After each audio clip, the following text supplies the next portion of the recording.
Welcome to the treasure room.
Ten, 9, 8, 7, 6, 5, 4, 3, 2, 1, 0. Prepare for vault door opening.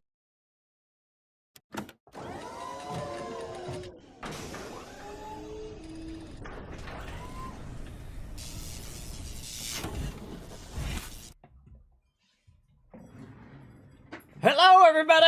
It's time for the stream. I love doing that where I roll in. Let's see those ones in the chat if you can see and hear me. I thought I'd shake it up a little bit today, make it a little funny to get it started. Let's get all you guys in right over there. Thank you very much for hanging out in the stream. We're going to have some fun. We got Fallout 4. Look at this cool robot we're going to be working with tonight. We are going to unleash hell upon the wasteland. We are going to work on our robots today. Very excited about it. Get all our provisioners doing their thing and having some fun. So feel free to come on in, relax, take it easy. Hopefully you're having a great week. We are starting, of course, Monday night. We're going to do Fallout 4 Mega Run. We're going to keep on rocking here. Now, we might also integrate as part of our Mega Run, also part of the holiday event, Fallout for Hope, that I'm going to be part of. Of course, we're going to be raising funds for St. Jude Children's Research Hospital, so awesome kids who have cancer can get the treatment they need, and then, of course, go out to live normal childhoods, climbing trees and jumping in leaves and puddles and having a good time instead of spending all their childhood in the hospital, which sucks. That sucks big time, bro. Sucks big time. So we're going to start that on December 1st, and I'm going to be streaming 24 days in a row, and we might up the amount of hours as well. We might go 3 p.m. to 3 a.m., 3 p.m. to 6 a.m. We're going to push it, everybody. We're going to push it to the absolute limit so we can make a difference this holiday season. So definitely be here in the stream. I do it every single year. I'm very honored to be asked to be part of it yet again this year. I do appreciate them over there at Fallout for Hope as well as over on St. Jude's. So we're going to be doing a bunch of that. Of course, we're going to have tons of giveaways as well, so make sure to be building up those kiss caps, lurking in the channel as much as you can every single time I stream, because you're going to need every single one. That is for sure. And so I've been feeling a little better, as you can tell. I got a bit more energy today. It was funny, I went to sleep, and then I woke up just a few hours later. Which is kind of a bummer, like 9 o'clock in the morning, 9, 10 o'clock in the morning. I got up, I was like, I couldn't sleep. So I got up, started working on stuff, and then I got really, really tired. I do a lot of things that require a lot of mental power, everybody. I mean, a lot of, this and that and figuring this out and, working on my schedule and doing all of that stuff and getting all the dates together and working with sponsors and doing emails and doing all of that stuff. And it just drains me more mentally than anything else. more than physically. And I just wore right back down again. And then I got a bunch of stuff done, though. I did get my schedule updated and all that stuff. And just a ton of other stuff, everybody. I mean, I could list it all, but you guys probably don't want to sit here for an hour while I list out all the things that I did. And then I went back to sleep, woke up, and here I am again, everybody. Again, every day for me is a work day. I do love to do this, everybody. It's incredibly fun to bring a little joy and positivity into your day. That's my job. That's what I do. So we're going to get into all sorts of trouble. But first, we're going to say hello to the chat. And have some fun. Also, we say thanks to Rotisserie G, by the way, who earlier today is on a 16-month streak over there over there on YouTube as a member over there on YouTube. Thank you very much for that support over there on that side of the pond. Appreciate you big time. Also, I see TM just came in and showed some love. 18 months of sub love. We're going to replay that when we get into the main screen as well. Thank you very much for that. Let's see who's in the chat right now. First person, Paul, again, as the first person. He just earned 1,000 kiss caps for the entire chat for being the first person in the chat today. Thank you very much. J Did coming in. Hello, J Did. Thanks for coming in and hanging out. Rotisserie G showing that love. I left my team at around 3 a.m., everybody, playing some PAX Day, and I thought, oh, maybe I did a boo-boo, everybody, because after I leave, they're going to be in there for another 20 hours and miss work or something. But they did say that they were only there for another hour, and I forgot to undo some of the chests. I forgot to unlock the chest, but that's a standard Kismet thing. I wonder if you guys could have destroyed the chest to get the stuff out of there. Did you guys try that? What's up, bro? What's up, Flux? Yeah, did you guys try that? Did you try to destroy the boxes? That game is awesome, everybody. I love the building. And the second I knew I could attach it to a pole and then rotate it and it snaps to the rotation of the pole, forget about it. Forget about it. That's awesome. Awesome. But that thing is a grind, everybody. It very much reminds me of Lord of the Rings Online, where you would collect, 4 hours of ore, and you need to build whatever it is you needed to build. And then you would just let your character sit for another 2, 3, 4 hours, however long you wanted to stand it, and just let them convert. So you basically run that stuff, you AFK, bro. You AFK that stuff. That's a lot of conversion, for sure. But again, the more people that are part of it, of course, the more everybody can take over a different role. And you don't want to take over too many roles. You want to, let everybody be a vital part of the team. Let some people do this and some people do that and so on and so forth. And have everybody be a part of the process. Like me, I was just converting wood, right? And I learned my lesson that actually I should have been doing stone right away. So we should have people collecting stone so we could set a foundation. And then once we had a foundation, we could build it. And then I thought, well, okay, we'll all build in our own areas.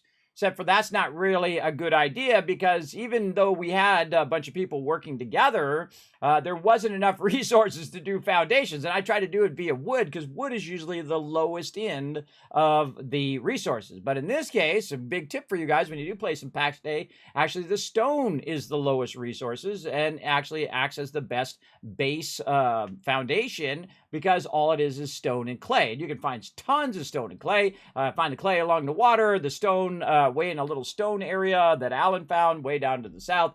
And then you just keep collecting stone and collecting clay. So it's going to be a big collecting game.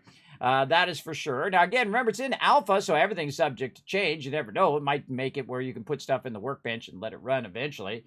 But overall, I think the game mechanics are rock solid. I like the way that the game is going.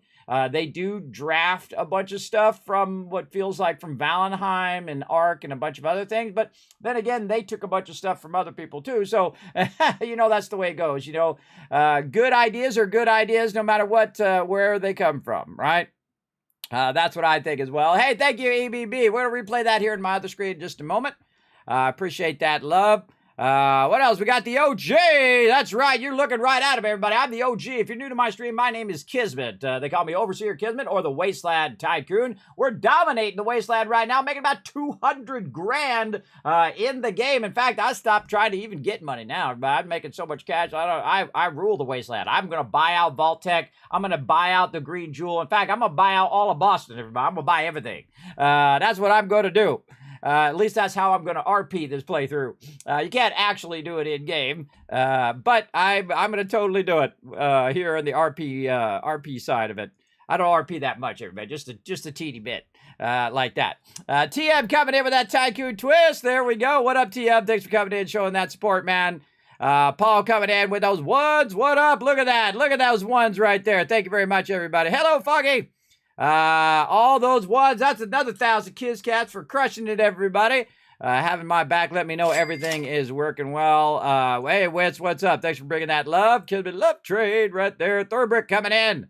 Oh, I can tell you already. Look at this sexy group in the chat right here. Look at this. Look at this. Just have to chop down that last tree. Yeah, I hope they add the ability for those trees to crush you, everybody, because I think that adds a little bit of, a little bit of that stuff in your stomach when the tree starts to fall. Which way is it going to fall? And then, in PvP, you could use that as a weapon. You just hit a bunch of trees right before they fall, and then somebody chases you, and then you hit one tree, the other tree hits the other tree, and then boom, it kills the other guy. You can set up a tree death spiral. You know what I mean? For sure. That'd be pretty fun. YouTube didn't ping me about the resub, but yay! Yeah, it's weird. It was 3 hours ago. It says for me. 16 months. It says. Sadly, Twitch won't let me do my alerts or merge the chat from all the different platforms. So I would play that alert, but it won't. They won't let me. So that sucks. Hopefully they change that policy because that's stupid.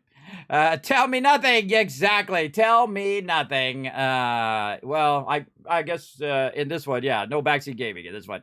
For sure. Eat banana bread coming in with that love. That's one of my favorite emotes, everybody. We have Norbert catching that heart and then showing it off.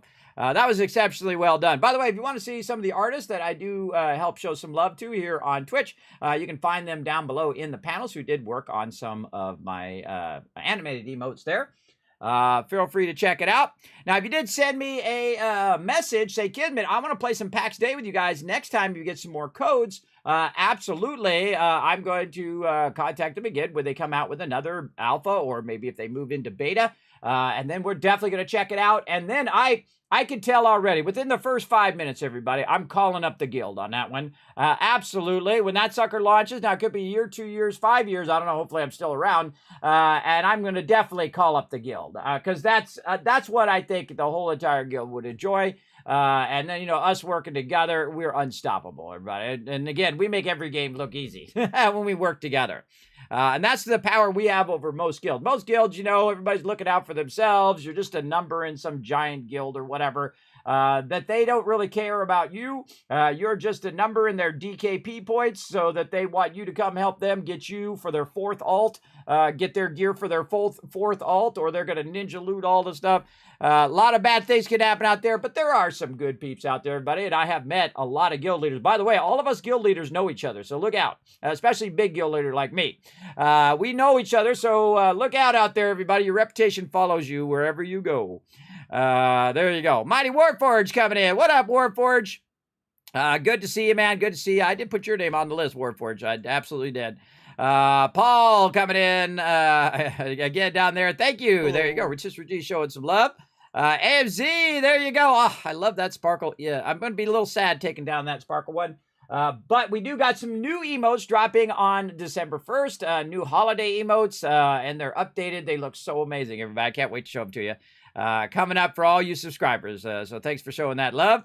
Hello, Dr. J. I see you there. Thanks for coming in. Foggy with a little whoop, whoop, whoop, whoop, whoop, whoop, whoop, whoop. Look at that one. That's funny. That's funny. All right, come on. Let's play some games. Let's go.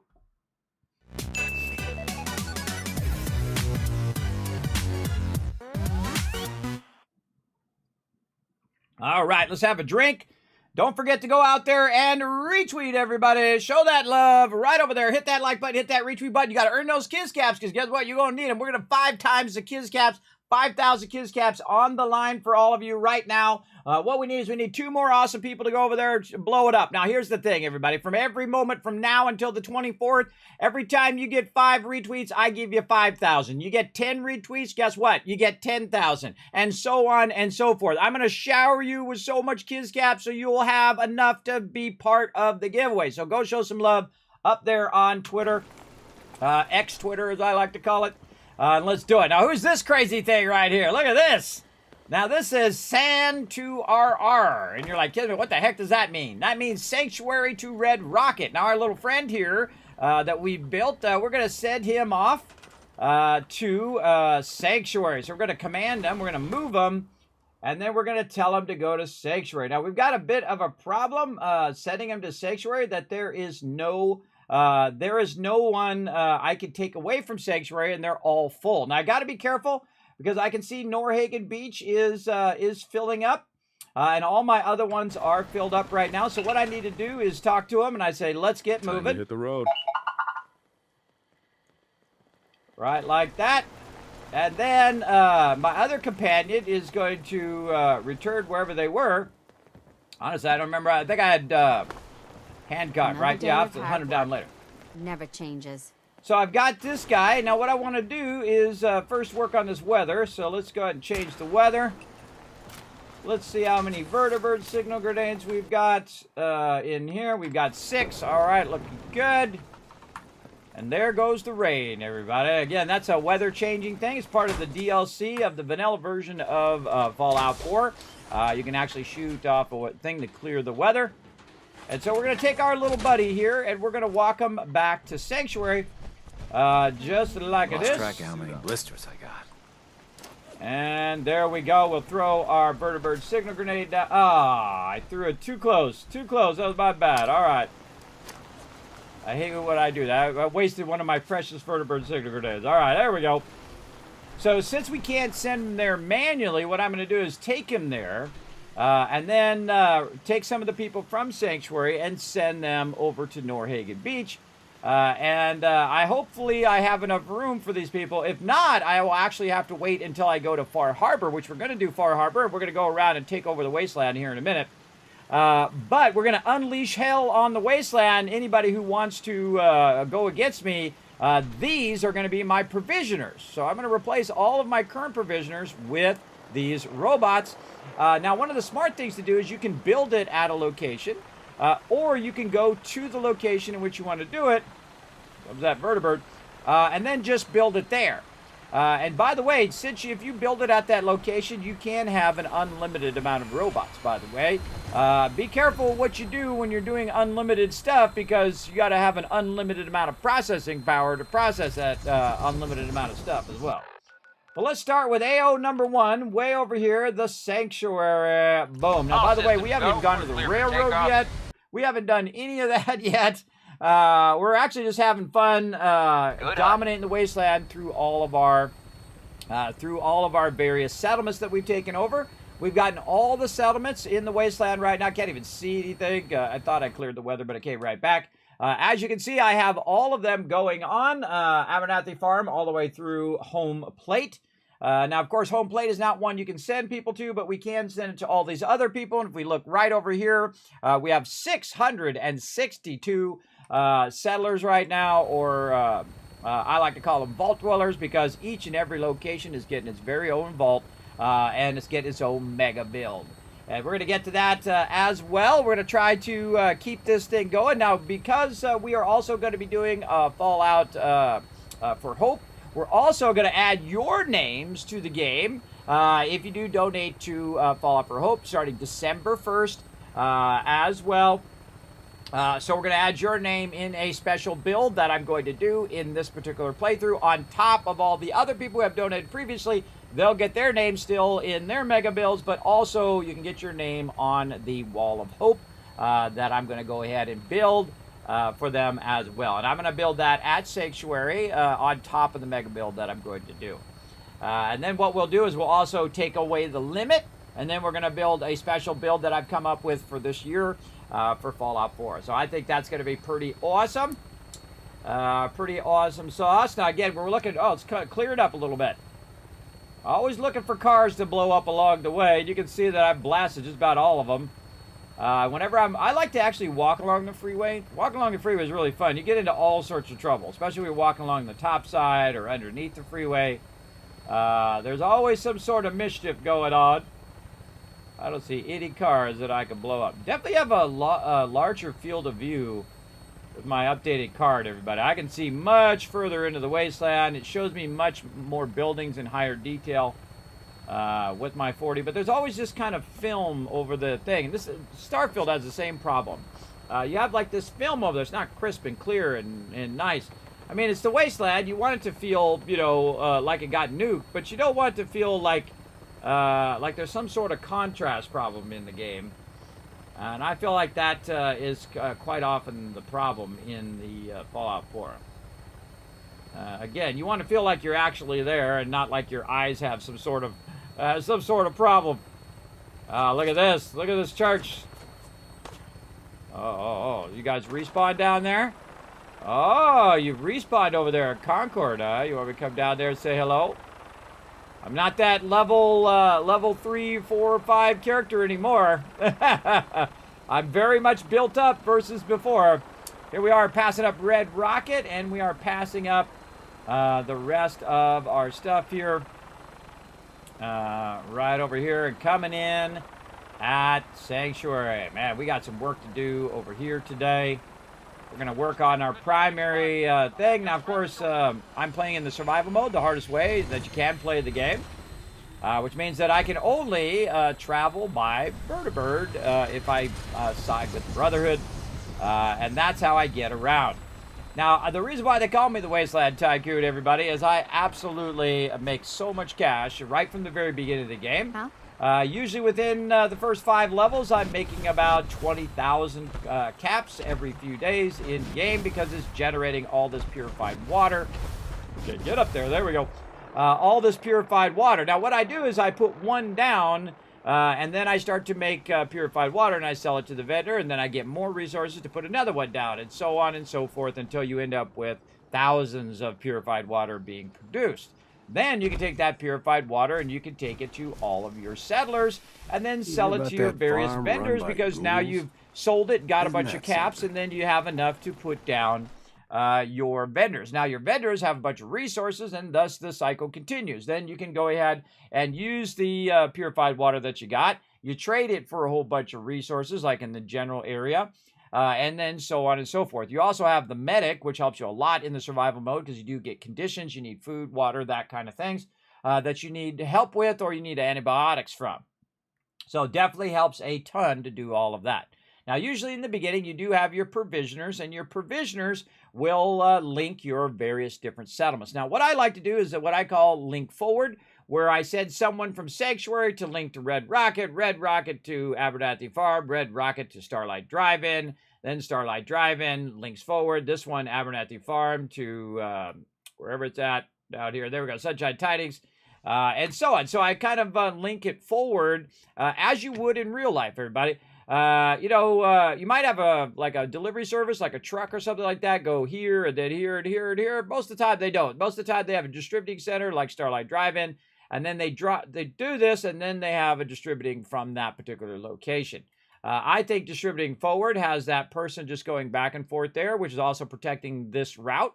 And then you have people protecting this route, you have people protecting that route, and so on and so forth. And what you do is you create kind of an area that's clearing those areas of mobs. Because when your provisioner goes along, he'll just get downed. He won't get killed. The only way he'll get killed is if you accidentally kill him by shooting a car next to him, or if you actually kill them directly. That's the only time that settlers can be killed. So if you want to get rid of some of your settlers, you put them on provisioner, wait for them to get about halfway, kill them out of the sight of everybody else, and you can get rid of them that way if you want.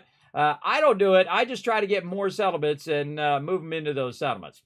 So what I'm going to do is go ahead and find a few people here at Sanctuary. I'm also going to get out of my power armor here. I'm just going to leave it off over here to the side. Like this. And immediately take out the fusion core. There we go. And we're going to start from this settlement and start working our way forward today as we revamp as many of our settlements as we can get into tonight. So we're going to go ahead and have to move some people. Now what we need to do is we need to have the ability to call all of our people together, and I believe my bell is around here somewhere. And actually we can take this out now, and we can take this out, which goes along with that. We really want to clean this up so it's not just sitting around on the ground. Where is that bell? Huh. There it is. Right in front of my face. No wonder I couldn't find it. All right, there it is. All right, so we're going to take our bell. We're going to put it right there in the middle of the street. We're going to hit that bell. Then what I'm going to do is go ahead and forward time by sleeping in the bed right there. And then all of a sudden, everybody's there just like that, quick and easy, right? Stop complaining when there's nothing left to complain about. Marcy, I should have sent you to the mechanist layer. I don't know why I didn't. Okay, and so you can see we've got a bunch of people here. They've got to all wander off somewhere. This guy over here, I'm going to go ahead and move him to Norhagen Beach. There we go. Very nice. So now what we do is we have 24 people. This lady over here, we're going to send you to Norhagen Beach. Just like that. All right, you're on food. Anybody who's kind of on scavenging? This guy? Oh, no. Norhagen Beach. Oh, he can go to Starlight Drive-In. All right, Starlight Drive-In. Okay, got him down to 22. This guy here. Any more Starlight Drive-In? Yes. Okay, Starlight Drive-In. And now I should be about the right amount to where... Oh, and I got a couple robots already here as well. Let's go ahead and talk to this guy. I'm going to talk to this guy. I need to ask you something. Oh, system status. Just checking how you're doing. Okay. Hey. How do I dismiss him? Hold up a sec. Huh. That's weird. Oh, dismiss. Duh, it's right there in front of my face. I no longer require your services. It doesn't give me an option to send him somewhere. That's weird. That's kind of weird, but you know what? We'll go into the mode, and then we'll say... Huh. Oh, there we go. All right, send him where? Okay, now notice how it opens up. This is what I'm trying to show you. It opens up every single location because he's a robot, right? But we're going to send some people away from this location so we can recruit more people while we're here as well. But we're going to send him to Sanctuary. So again, robots can go, and you can make as many robots as you want, and you can fill up a whole bunch of different places. It just took a while for that to kick in, by the way. So we're going to send him to Sanctuary. And this is going to be his location. Now, he's going to be our supply line. Now, the problem is we already have a provisioner somewhere. What's going right? on? And something? Where is that provisioner coming from is the question. So we have to find the provisioner who is currently working over here. So that provisioner is actually on over here at Red Rocket. And we're going to go ahead and actually find that provisioner. Oh, there it is right there. There she is. And tell that provisioner to stop what she's doing. Right? So I'm going to go ahead and get the provisioner over here. Let's see if I can get there before she turns around. And what you want to do is call the provisioner over to the bell. So you want her to be close and then hit the bell over here. And if she's close enough, it will call her to come over here. If not, she'll turn around. There we go. And so I'm going to call everybody over. Maybe hit the bell again just to make sure that we get her. Let's get a look at you. Okay, now a lot of times what I do when I'm working with NPCs is that I will give them a weapon that actually tells me what they do. I just want to trade a few things. Go ahead. And I did. See, she's going from Y to RR. So Red Rocket to Sanctuary is what that is. Now the Y means my companions.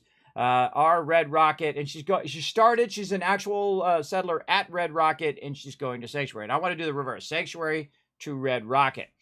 So I want her to stop being the provisioner. So what I'm going to do is have her keep on walking over here, and she will turn around. So you got to grab her as quick as you can, and then you can say command. You or me. And then now I've commanded her, and I'm going to go ahead and tell her to do something else. Let's say food. Got it. And so now she's no longer there, and we've got a problem, right? Now Sanctuary is no longer connected, and that's how you know you did it right, all right? That's how you know you did it right. Boom, that line has now disappeared, and you can see that Sanctuary is no longer getting the benefit of all of the resources at every other location, especially since I moved most of my resources to Boston Airport, because Boston Airport usually is pretty useless, but in this case, we got it going. So we moved some people over to other locations, and we're going to work our way across as well as we do it. So we're going to go ahead and now send her over here to do food. Now, we're going to revamp everything. We're actually going to tear all this down and redo this But right now, we wanted to just make sure that we have taken out What's our going on? provisioner. And we're going to now replace that provisioner with our big, gigantic sentry bots, which is awesome, by the way.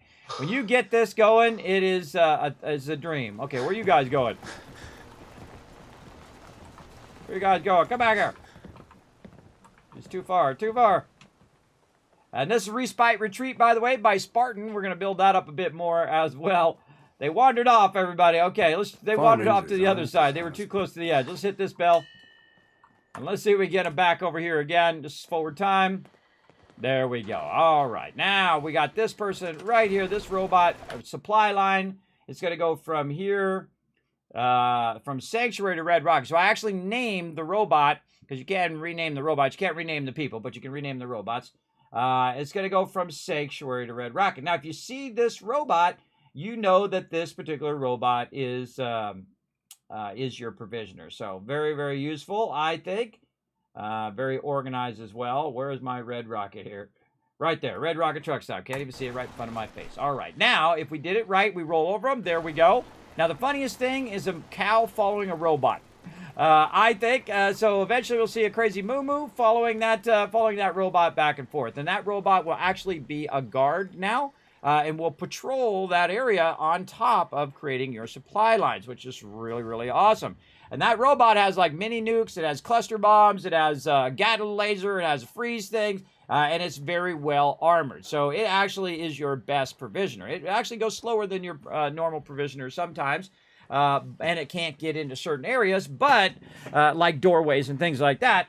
But it has now actually become like an incredibly great thing. Also, it does not count toward your people up here.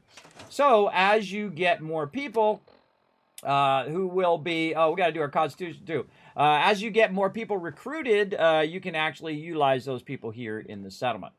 Now, one of the things that I like to do when I get started on a settlement, you can see we have all sorts of things that we've been doing here, including triple extracting the workbench, which is pretty sweet. Way back over here, which was pulling all of our purified water out at the beginning of the game. Actually, I only have 2 left now, but we were pulling resources out of the workbench here. Resources like purified water. Now, that purified water right now is producing about 1,638 every time I come through. Hey, Suri, what's 1,638 times 16? 1,638 times 16 is 26,208. 26,000 caps sitting right there. Right there, everybody. And that does that every few days in game. Not if you stay at the location, though. You got to leave, go somewhere else, and then come back, and bada bing, bada boom. Crazy memos! Exactly. Watch out when it crazy it. Last Wave Garage, by the way. Yes, AMZ, I do apologize. I can't remember. I can't remember the names. We are going to redo it, and we will put your site up there nice and big, and we will call it by its name eventually. You can go ahead and remind me in the chat. Feel free to remind me on your locations, everybody. Okay, so what we wanted to do was basically to have this, pull this out of here and put it into storage for us constantly. So very, very cool way of doing this. Now, of course, you can always just have it go here. But what I wanted it to do was to take it all the way to the front. And this way, I don't have to walk all the way over here to get it. And that's very useful. And the reason why I'm pulling it out of the workbench is so that it continuously pulls it out of the workbench, which means that it's continuously generating more. Now, I don't really need this anymore, so all of this can be removed now. Here's my sweetheart of the wasteland, the mighty trash can Carla. What up, girl? She's my sweetheart. You know why? Because she sells me all sorts of loot. And I sell her all sorts of loot. All right, let's go ahead and clear all this out now. We don't need all of this, so I'm just actually going to scrap all of this stuff right over here and see if any extra stuff drops out. Look at all that stuff that got stuck in there. That happens quite often. You'll get stuff stuck in your vacuum hoppers, maybe on some conveyor belts or something. And then you got to come pick all that stuff up. But we're going to work with the mighty sanctuary today. We've already got our provisioners set up and ready to rock. Now, I usually start with a simple bunker. Actually, in the beginning, I usually start with wood. Then I go to concrete. The concrete kit is actually my favorite other than the vault-tec kit. Because it's very much more versatile in what you're doing and wishful as well. All right, so now what we want to do is just kind of walk along And sometimes you want to go third person and walk along where you were and see if anything dropped, right? There's a melon there. And see if there's anything else on the ground. I think I see some corn there. Oh, purified water. Because some of that stuff either got stuck or it sometimes falls off of the manufacturing. And that's not a good thing. You don't want your stuff falling off of there because then it just ends up on the ground. Like that. And then you got to come back and find it all. A whole bunch of stuff in there, purified water, and who knows what not. Oh, something in there. More purified water there somewhere. Oh, over here. Messy bushes. See, one of the things also is I think you should be able to cut down all these bushes. There is a really cool mod that goes in and restores the way this looks. I think that was a missed opportunity for them, that they could have went in and let everybody actually restore it back to the way it was before. Where you go in and you're able to, you know, fix up the grass, and you're able to fix up the cement, and, you know, like you go in and repair this. You're able to remove this stuff, right? And there are mods that let you do that. They actually let you remove stuff like that. You can take out any kind of thing hanging down the side. You can take out the trees and all of that. I think they should have done that in the vanilla version. I think that would have been incredibly fun. But they actually almost didn't even add this to the game, by the way. They almost opted out of the building, and this is the part I actually like most out of the game. Because it activates my creativity of, you know, the different types of bases I want to build and the people that I want to put there and so on and so forth. And that's why it's really kept my attention over and over again for 10 playthroughs, everybody. I think this is probably going to be the one that I have the most playthroughs of when I finish this playthrough. I think I've done 9 playthroughs of other games. Try to remember. Because I've done a bunch of playthroughs of No Man's Sky. I've done a bunch of playthroughs of Subnautica. Oh, God, what else? Satisfactory. I can't even remember how many playthroughs I've done. So this one definitely is the most, and probably the most complete playthroughs that I've done of anything. There's that crazy Moo. I knew he'd be around eventually. Now, also over here, if you notice, I also have a bunch of robots, and they're doing the job of the scavengers. And they're just sitting over here scavenging me loot. And they actually are scavengers. If you go ahead and look at them, you can see that they actually do scavenge. So for very cheap, you can get yourself a bunch of robots and use them for scavenging. And I'll actually do this at Sanctuary, usually to get started, and then eventually at Spectacle Island. And I'll do it to a crazy degree at Spectacle Island, which will just be generating crazy tons of resources constantly, which is what I wanted to do. Now, I don't got anything to do with Trash Can Carla for right now. All I need to do really is kind of store some of this stuff and reutilize it later as well. So let's go ahead and start to kind of dismantle what we have now. Now, we don't have to dismantle everything, especially you don't want to dismantle things like your shops, because when you dismantle them, the value that you get back is a lot less. You just leave your shops there and then just move them when you need to. Later on. Same thing with all your workbenches and things of that nature. You can just go ahead and leave it there. Now, what we're going to do is we're going to build a big thing right here at the beginning. We're going to be taking over this whole entire area right over here, and we're going to make a vault that actually is connected to the bridge itself, which I think is going to be pretty cool mega build. And so inside here, we have beds and all sorts of things for them. Right over here. Now, we got to watch our size up there. We can take away that via mods. We can take away that size. Look at our 2 puppies in here. Very cool. We got our junkyard dog, who is very cute. And, of course, my favorite companion, the one who loves you no matter who you are and what you do in the wasteland, the mighty dog meat, everybody. Look at him with his goggles on. He's so cute. The cuteness factor is overwhelming. So yes, we've got them, and of course we want to have a special place for them to live as well. Biggest town I ever saw. Now, all of these peeps are going to become vault dwellers. We also need to get them geared up. That means we're going to give them armor and all those kind of things. We're going to really unleash hell upon the wasteland by utilizing all of our resources that we've been gathering the whole entire time we've been playing. So we're going to move some of this stuff back out of the way. And because I am not using fast travel, my smartest option is to build it as close to where I'm coming in and out of the settlement. Usually right here, because I'm running between here, Red Rocket, and Abernathy Farm, especially in the very beginning. Highly recommend if you are playing the survival mode that you move your stuff up forward here so you don't have to run all the way to the other side and then all the way back in. A lot of people build their bases over there by that yellow house because that's where it aims you to, because that's where the workbench is. But I pretty much build wherever I want. I've actually built at the tree house over there as well. Built a tree house in this tree over here that's in the cul-de-sac. That's really fun as well. I built giant spaceships that were up on top. I've done lots and lots of cool builds. You can check them out on my YouTube channel, everybody. Make sure to hit that follow button right now. It's a good time if you're on Kick or over on Facebook. I'm streaming to 4 platforms at the same time. You can hit the subscribe button, which is basically the follow button over on YouTube as well. Show some love, everybody. Show some love because it's free and it allows me to do more giveaways and awesome things with all of you as well. Alrighty, let's see. Over here. Okay, so what we want to do is reduce some stuff that we're currently not using without disrupting what they're doing. And let's see, the first thing I see I can get rid of is these stairs here. I see we've got all of our food and stuff like that. We'll revamp all of that stuff. And I see a tomato down there. A tato. Put that in the workbench.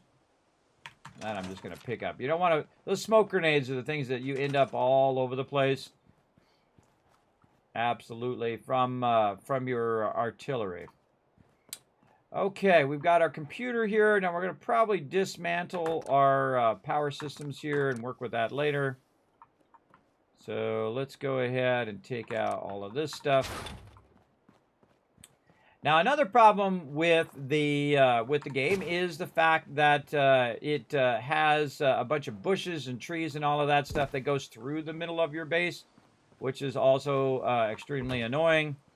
Because you can't just remove it. They actually fixed that problem in Fallout 76, so big love to all the peeps who worked on Fallout 76 and fixed that problem, where when you put down a foundation, it flattens it and takes those bushes out, which would be a great... Oh, well, I got 2 of these. Okay, scrap one of those. Which would be a great addition to this game. I think they should do what Subnautica did and roll some of the changes that they did in Fallout 76 into Fallout 4. I think that would be pretty amazing considering they use the same engine. You can get your smartest peeps on it. And they do say that they're working on Fallout 4 still. Todd Howard just said that the other day in an interview. So hopefully we get a updated version. Maybe they'll bring it to us for Christmas, everybody. Because last Christmas they said the same thing, that they're going to come out with an HD version of Fallout 4. But so far, no luck. Move that over there. We got our radio beacon. This we do want to keep going so we get more peeps. I'm going to move this way over this way and then connect that into power so that keeps running. There we go. All of our power is actually way over there in this bunker right there, which is powering all of this purified water, which I don't want to interrupt, so it keeps generating me some dollar bills. All right, that's looking good. Now, a great trick to moving these is to wait till nighttime when your people go to sleep. Sometimes the people in the bar do not go to sleep until really, really late, like 3, 4 o'clock in the morning. But you can go ahead and move most of this stuff. This power pylon, I can just store that as well. We got our kill box over there we have to think about. Now, I haven't really built out one exactly right here. Built out a little bit, but again, I like to try different things each and every time. I think we could store all of this stuff, and then we'll keep that up there for now. And then this we can scrap. And okay, so very nice. I think that looks pretty good. And then what we're going to do is we're going to use our vault-tec kit to build out an epic vault right over there. And then, of course, put our sign up there. And then also, what I'm going to do starting December 1st is I'm going to add the ability to do unlimited building. So we're actually going to build a giant monument to all of you who do show some love. We're going to call it the Tower of Hope that we did, much like we did last year, but this year even more cool. We're going to build a big monument here to all of you guys and to St. Jude. Appreciate all the love for that as well, everybody. Appreciate it each and every year. Remember, that goes directly to them through Tiltify. I have nothing to do with it. And you can look and see if you can take it off on your taxes as well A great cause, everybody. An absolute great cause, for sure. I'm very happy to be part of it here on the stream. Letting you completely restore section would have been very cool. Yeah, Lux, I think so as well. Now, there's mods that allow you to do it that will actually convert it back over, and we may turn those mods back on again. I'm going to go another, say, 3 hours, just kind of forward time, like that.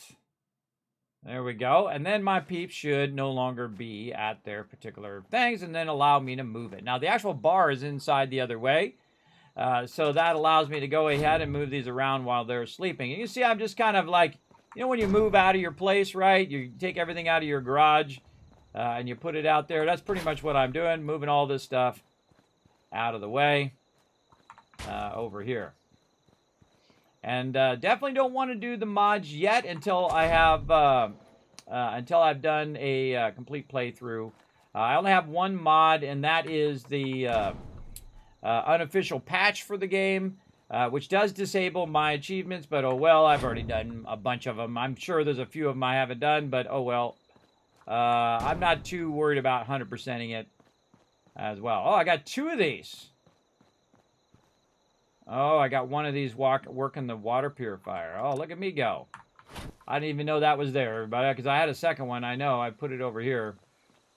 So we probably just want to scrap one of these. There we go. Again, look how much more efficient we are. Our actual size is going down over there. Okay, so what we got to do is we got to transfer all the stuff that we're currently doing over to here. Now, where's the edge of our settlement? So we're going to go ahead and walk to the edge, and we're going to go ahead and just try to put down a little wall. Let's turn red, and you can see right where this thing is basically the edge of our settlement, and we can get away with how far? Let's say right there. I'm going to put it off to the side so it's not blocking my people, obviously. And then move it forward. A little more forward. Boom. Now you know where the absolute edge of where you can build out to is right there. And because I've kind of pushed to the edge of the settlement, it gives me a general idea. And I just used a low-level wall, no big deal. And then, of course, not blocking my provisioners and whatnot. So we can build all the way out to there, and we're going to build out over the bridge. They also have a great mod that actually restores the bridge, too, back to its original self, which is really cool. Part of that same mod that makes it all green and lush and beautiful. Again, I feel like most people like me wanted to actually, rebuild the wasteland. And I feel like in Fallout 5, I hope they let us do that. Now, of course, hopefully I'm still around in 10 years where I can play Fallout 5 for you all. If I'm not, I want everybody who's ever watched my channel to go over there and try to get me in Fallout 5. If I do pass away, I don't care if I'm just a little NPC on the side with my yellow fedora and my blue suit and my red tie, dressed up as the Wasteland Tycoon. Just maybe I just say something positive like, may your day be filled with joy and positivity. Something of that. Just, immortalize me in a Fallout, if I don't make it. That's all I don't ask for much, everybody. Just the smallest little cameo, would be awesome. It'd be a combination of all the things that I love over all the years. Okay, so let's go ahead and get into the vault-tec kit. Now, the vault-tec kit is the hardest kit in the game. It is very awkward. It will have all sorts of problems. The first thing you want to start with is always the atrium floor, because you can work your way from the atrium floor. So we're going to go ahead and move our way out of here. Well, Kismet, why do you have a cooking stove right there? Well, the cooking stove is there so I can go here, I can take all this stuff out, and then I can walk it to Red Rocket. And the reason why I do that is because I usually have it constantly extracting items. And so if there's items in here, I want to extract it so that it will continue to start putting more items in there. Now, by the way, if you have your robots doing extraction of resources, they never sleep. They go 24/7. The same thing if you do your food and all of that. And now what we're going to do is we're going to put all of our peeps doing things that normally my settlers would do, right? So my settlers are going to live high on the hog because we're going to automate a lot of the things that they normally would do. All right? And that's one of the things we're going to do in each and every mega build, which I think is pretty cool because then they live a better life like they did before all the dumb people shot off all the nukes. That is my hope for them. Now, for right now, though, it's kind of in my way, so I do want to go ahead and take this out of here. Now, you want to keep in mind that your people are going to be walking through this area, up and down the road. Your provisioners are going to be coming up over the bridge, so you don't want to be blocking the bridge itself. You want to have that ability to lock it down in case somebody tries to attack. And actually, this is a really good spot because ghouls sometimes come up over the bench. Over on this side, a bunch of mobs come running up the side. And of course, over on that far side over there, a bunch of mobs come running up there and try to get there. Now, in my first playthrough, or I think it was maybe my first or second playthrough, I had this brilliant idea that I would collect a bunch of iron and then I would just build a gigantic wall around the whole entire thing, kind of like an atoll from that movie Waterworld, and went and basically built this wall all the way around the whole thing and then realized that they actually spawn inside your base.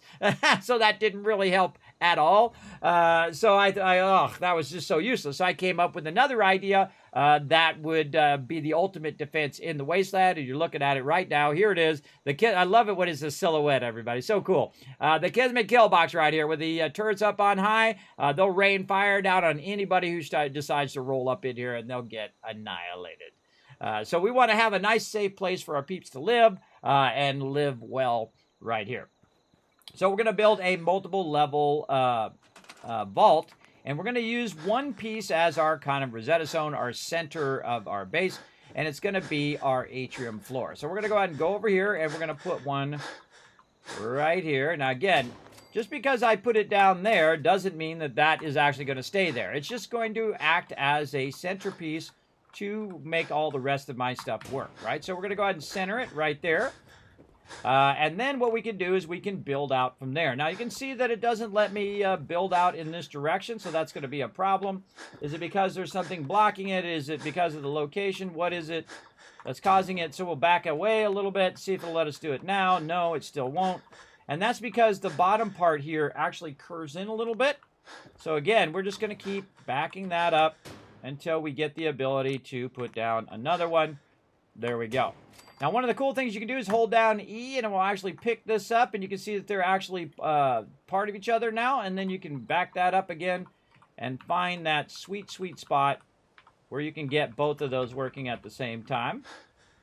Let's say something like that.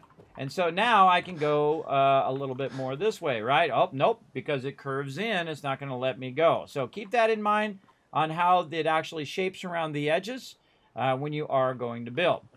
Again, holding down E, getting both the pieces that are connected. Watch out, if there's anything too close, it'll move that stuff as well. I'm a little bit far away from my my things down below, so it's not moving those, so that's good. My purifiers, again, centering it on the thing, trying to bring it forward as much. And then, of course, you can adjust the angle of the object as well, of what you're putting down. There we go. That's as close as it's going to let me go, and I feel like that's pretty good. That's a pretty good start. Now, I may build this and then take the whole thing down again, and then build it and take the whole thing down. Remember, you're just kind of starting off, getting an idea. And you can see that that is going in a crooked. See how it's not really perfectly lined up with the actual thing? And so we'll go in, and we'll now... Oh, I got to get rid of all this stuff on me. I'm so used to him breathing heavy that I don't even think about it.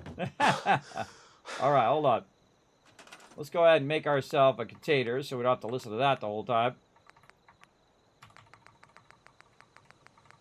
Feel like one of these containers way at the end. Yeah, maybe like a little locker. Put it right over there.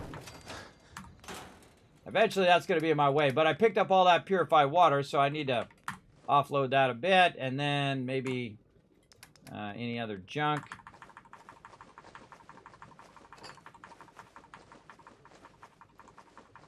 And this way, while I'm working on this location, that's a lot of resources I got. I mean, this way I'm working on this location, it will continue to collect resources and continue to collect that purified water while I'm working away. Wow, that is a lot of resources. I should have walked it over to Red Rocket. I think that's what I was going to do. Get all those various things there. That's good enough.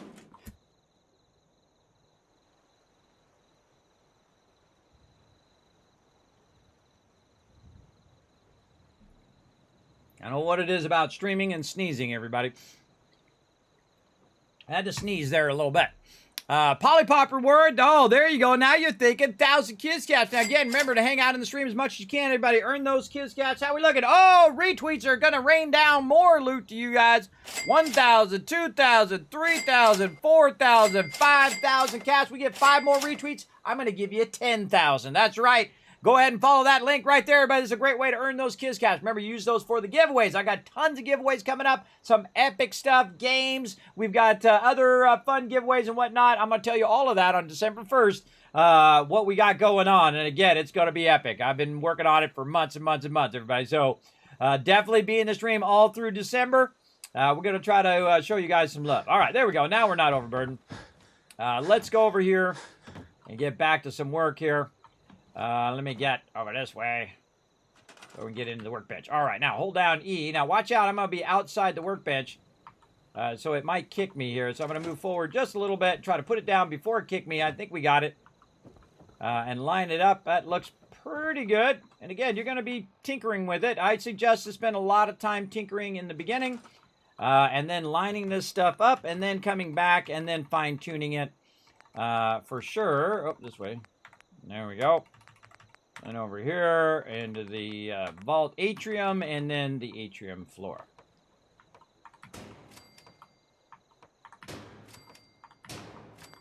How does this line up at the end there? Oh, so good, so good. All right. So that lines up pretty well to the end of the bridge, which is what I was just looking at there. That's pretty nice. Now, am I going to have it way up like this? Absolutely not. I'm just what I call walking. I'm walking it all the way back here to a point in which I know I'm going to start it. Now, my goal is to actually leave the road open, right? I'm going to leave the road open, and we're going to set a central point in which we are taking in effect, and we are considering the bridge as well, right? So this whole thing here is like scaffolding. It's like you're just thinking it through. Okay, how do I line this up so when I go to try to build stuff out over the bridge, kind of feel like I could go a little bit left as well, build it over the bridge that it can end up lined up, and then I can build stuff that goes up over the bridge and, you know, build like a tunnel or build whatever I want that lines up to that. So you have to start with that first, right? You got to start with the lining up first and then build your stuff backwards. So it's kind of building in reverse, right? Instead of building the thing here and building it forward and you realize that it's not lined up, you definitely want to do the hardest thing first, which is the lining stuff up in this direction. Notice also I'm working at the nighttime. So I would say that this actually needs to be moved over just a little bit. And I'm going to hold down E again right here, and it's going to drop that down just a little bit. And we're going to go ahead and move that over and see if we like it. Just keep looking at it over and over again. You can see I've actually was able to put it down in the ground. And the reason why is because I grabbed it on that side, and it now sets it down further than I could before if I had just done this one, right? And so you can, by grabbing everything and moving it, you can do things you normally can't do. Like a great example is you could make a bunch of walls and ceilings and whatnot and actually put them in the buildings. So the buildings would actually act as a good settlement for your people.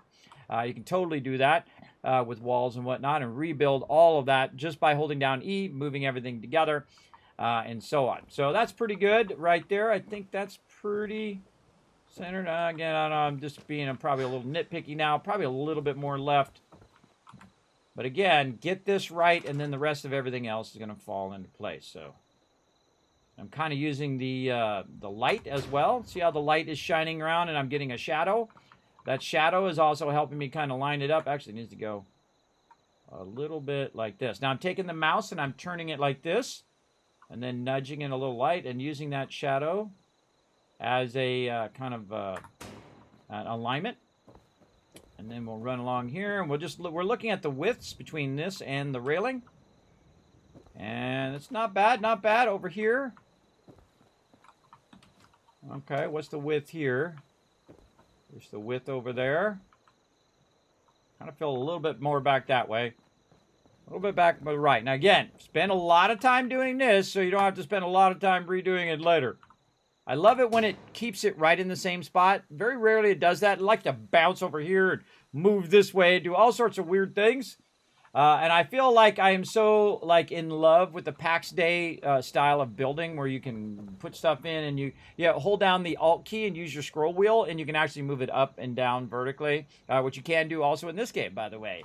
It's so good. It is such a brilliant build system.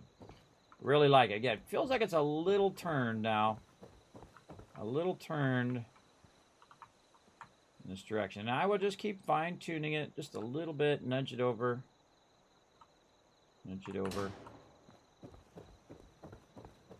And you just want it to feel right. When it feels right to you, then it's about right. Yeah, it feels about right. Still feels like it's... I get it one way, and then it's too far one way, too far the other way. It's going to happen a lot. Okay, a little nudge this way. All right, just a little, just the smallest amount. Little nudge, nudge. And then get a feel for it. How does it feel on the right? How does it feel on the left? Think about that proximity. Think about that. We're going to do a graphic design stream, by the way, Friday, 10 p.m. Eastern Standard Time. To start off, Fallout for Hope. And then, of course, we're going to be back on Saturday playing 7 Days to Die Wasteland mod, everybody, which is basically like a Fallout mod for 7 Days to Die. All right, now you don't scrap these. You hit Tab and then E, Tab, E, Tab, E. And we'll store those so you can reuse all of these. And I'm definitely going to use a bunch of these. But they're no longer aligned to my objects over here. So I'm going to go here. Now you can see down at the bottom, 14 of them have been stored in the workbench for me to use. And again, my job is to line this up and then set a piece way over here on the side that's actually going to be the base of our vault right over here. Like this. And you can see that this is not going to square align to this, and that's okay. We'll leave that for now. And so now what we want to do is actually replace this with some sort of foundation that's down on the ground side, right? So I can pick this up and we can try to hold down E and we can move this in a vertical way. Now it moves it up, and then sometimes what happens is it'll snap and not let you go down any further unless you force it to go down. I'd like to move there too. But you can see you can do that same thing that you can do in PAX Day. You can also try to move your mouse up and down and try to get it to work that way. So hold down E, move your mouse down, and so whatnot. Oh, I was actually getting the whole thing there. There we go. Hit E, and then let go. Hold down E, and then it should allow you to move it up and down. Come on. No? All right. Nope. All right. Not doing it. Now, the other way, what it's doing is snapping to the thing. So we have to remove the snapping. Take these out. And I feel like I want to start it right at that location. And we take these out. Now, this is going to be floating here. Hold down E. Now, you're just going to get this one. Hold down E again, and it should allow you to walk it down. Now, what it should allow me to do, there we go, is to drop onto the ground, right? So I let go of E. It dropped it on the ground. And in theory, that's now lined up to the rest of this. Let's try it. Let's try it. Let's go ahead and do something like this and see if we can snap that in, and does it pretty much line up to what we've already got, and it sure does. And we can look at it from the side. This lined up that way. Did it line up at the end? Yes, it did. So basically what I did is I used the bridge. I walked it back. I put it down. I held down E to get, I removed the pieces on the side so it wouldn't snap. I held down E, and then I used the scroll wheel to scroll it down. I let go of E. It dropped onto the ground into the same exact position. It's very hard to do that because the snapping system is a bit wonky, and sometimes it'll just go fly way off to the side, which it did a few times there until I was able to finally get it to snap how I want. Now, do I want it to be at that level? Probably not. Probably not so low down. I probably want it to be up a bit higher. And how do we get it to go up a bit higher? Well, that's when things start getting a bit more difficult. And so what we can do is we can use multiple pieces from different sets to do it. Now, one of my favorite pieces in the thing is the concrete foundation, because I can go in and adjust the height through the concrete foundation. The concrete foundation also snaps to the atrium floor. So now what we're going to do is worry less about our alignment, but we do want to keep our alignment, and more about the height of our particular base. So we're going to hold down E. We're going to get this. We're going to hold down E again, and then we're going to use our scroll wheel to scroll that up just a little bit, and then hit E again.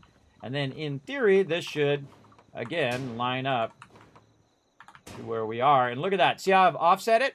That was my goal, to be able to have control over the height of where it's going to be and how high up it's going to be, so it can clear this foundation over here. Or I could make it line up to the foundation and go right through it like this, like the foundation was never there. Now, the problem is I can't do it across my own pieces, so I'm going to move this out of the way, and so on and so forth. So these ground pieces are awesome for aligning your base and seeing how close. Wow, I don't think I could have done that any better than that, everybody. That ended up pretty well.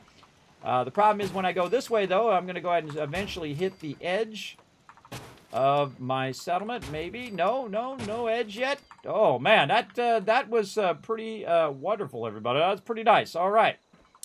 And again, that's going to add the ability for me to basically build a wall there and become a blocker for when they try to run up on my base. They're going to get absolutely annihilated by the Kismet kill box, which is pretty fun. Now, I actually would leave a little bit of space between the edge of your base and the actual outside of the settlement. Normally, I build right up on the settlement, but this is so that you have a little bit of space to, say, put your Kismet kill box, say, right over here. And we can grab the whole thing, by the way. We can grab this, put this right up against the edge of the settlement. And then if I hold down E over here, I get that whole entire thing, which I could then try to move over here. Now, the problem is when you move stuff, is that it won't snap to an item you already have when you grab everything at the same time, which is kind of dumb, which I think it should do, but I don't make the games, everybody. I just play them. So here's what we want to do. We want to take this out, put this back under here, grab this all as one piece, hold down E, make sure you don't get all the other floors, make sure you got they're not connected, and then move the whole thing together and move it out there, and now you've moved the whole entire thing at the same time. You're welcome. I just saved you who knows how many hours doing that kind of stuff. So you want this to have the ability, if they run up against the edge here, to rain fire on them and wipe them out, because they run up from this side, and they're going to run right into a wall and get annihilated, which is pretty cool. Now, also what we want to think about, now that we've kind of gotten the idea of the height of our base and where we're going to do our base here, might bring it down just a little bit to just skim the top of this as well. I should move my power armor. Notice, by the way, that I am working in the nighttime. Normally, I work during the day, but if you work during the nighttime when you have a lot of NPCs, they're all sleeping, so they're out of the way, or they're at the bar, so you have your bar somewhere else away from where you're working, because they will constantly be getting in your way all the time. In fact, they're like, oh, you're putting something down? Let me go stand right there. It's actually a really annoying part of having NPCs. Now, at this point, I could also replace every single person in every one of my settlements with robots if I wanted to. I could just not even need them. Big time. But I do like to have my settlers, and I like to see how many settlers I can get at each location, because that's fun. All right, store that again. Store this one again, and again, hold down E. To make sure that it did stay in the same spot. Let's try it again, because I looked away for a second. Hold down E, and then hold down, let go of E, then hold down E again. Use your scroll wheel to scroll that down a little bit. Hit E to lock it in. Let's see how that looks. Ah, beautiful. That is a thing of beauty. All right, let's store this. Beautiful, beautiful. Might be a little bit too much for me to snap there because it is, that thing is on a slight tilt. So it's got to go up just a little bit there. Again, take this one out so you can move this one without affecting that. Hold down E. And then hold down E, scroll wheel up. And let's try that.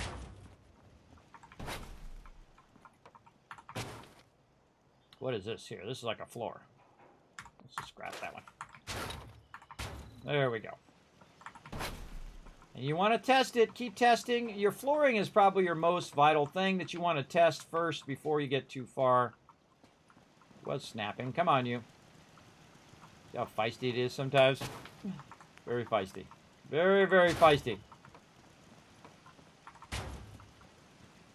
Again, I'm just using these as alignment tools, and I'm not necessarily going to use this particular thing. Again, you got to find that sweet spot. I usually find it's about that far away from the front of the thing. And there we go. So now we've lined it up. Now, of course, we're going to have stupid bushes in our thing, but it's okay because this lower part here is going to be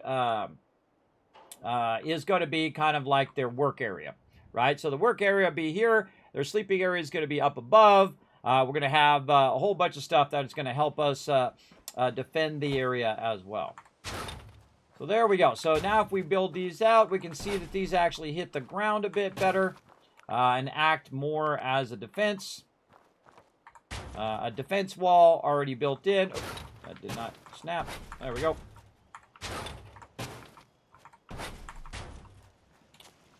And there we go. So if they run up, they're going to run right into this. They can't get under there. And so we can create that. Now me, I would go in and probably bring it down a little bit and really block it all the way off. Or sometimes I might just leave it depending on how much size I have available up there. Oh, it's daytime. They're going to be coming back out here in a minute. So there we go. So that all looks good. Now we want to go ahead and see if this is working correctly by taking this and reverse engineering this.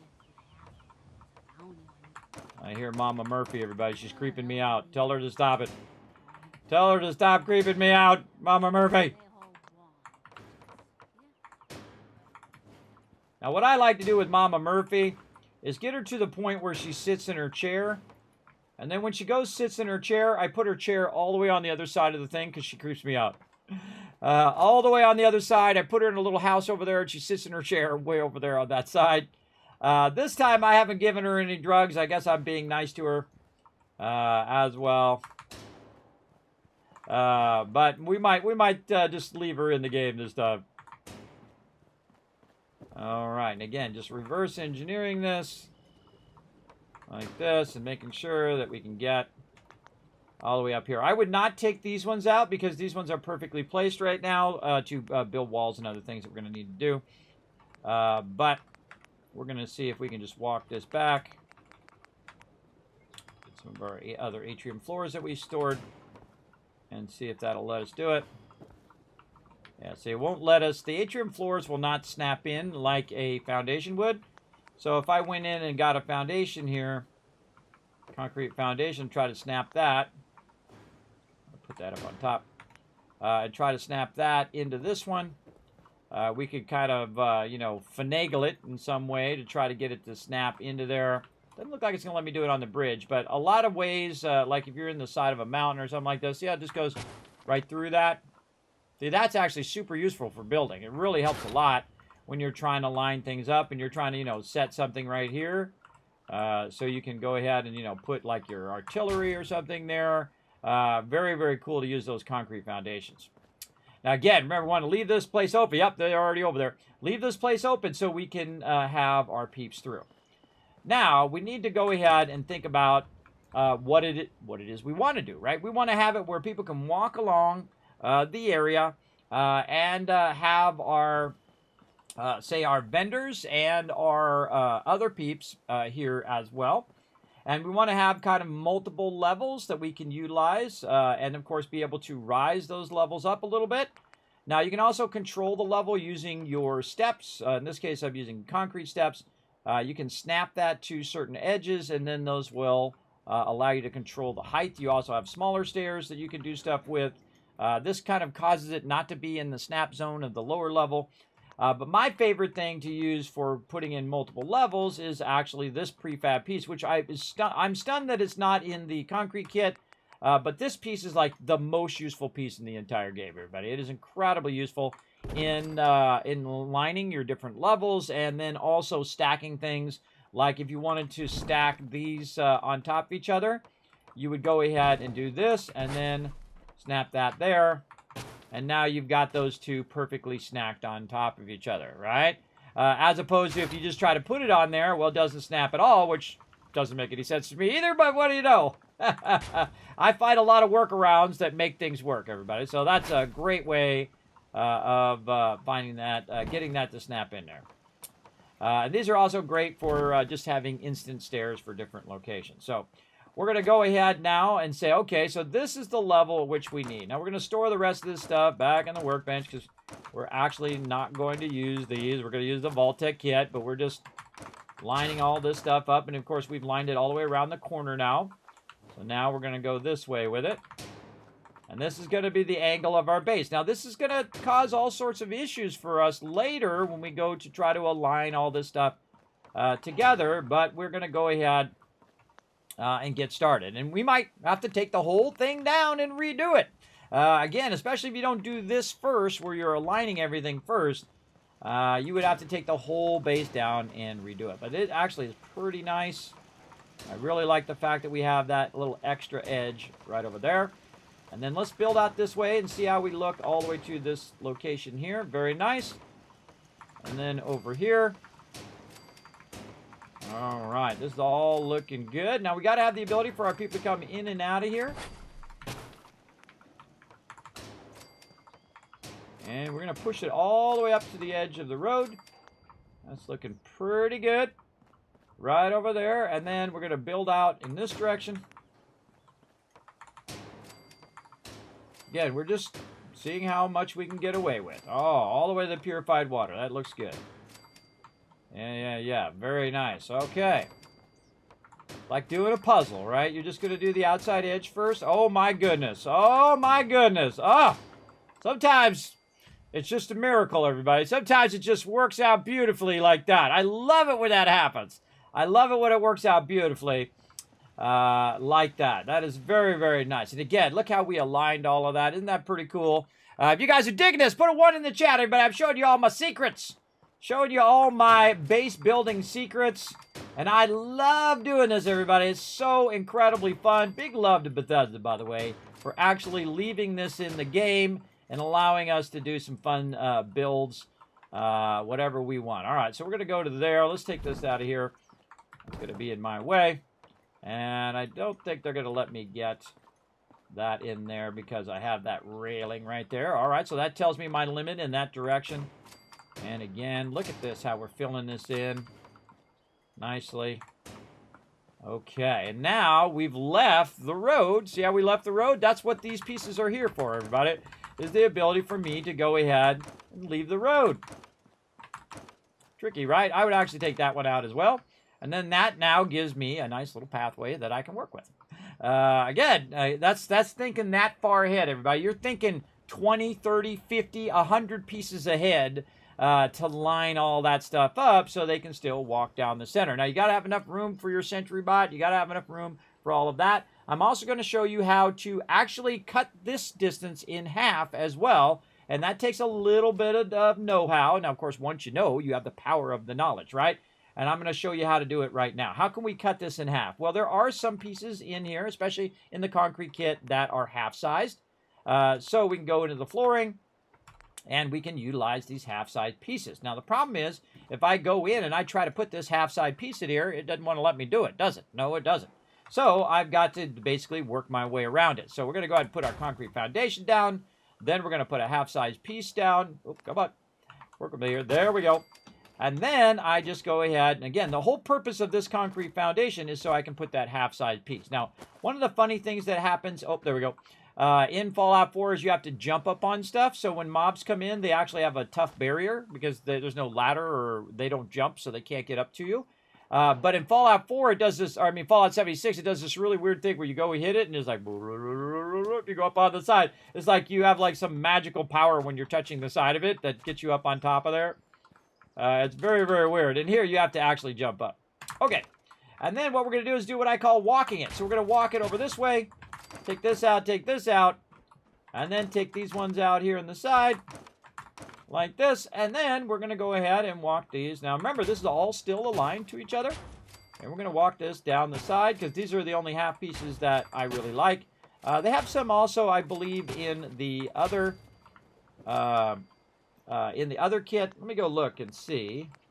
I believe in one of these other kits. I rarely ever use them. Yes, right here. You got some warehouse floors, and you also have some barn stuff, which I also believe has the small size. Yes, it does.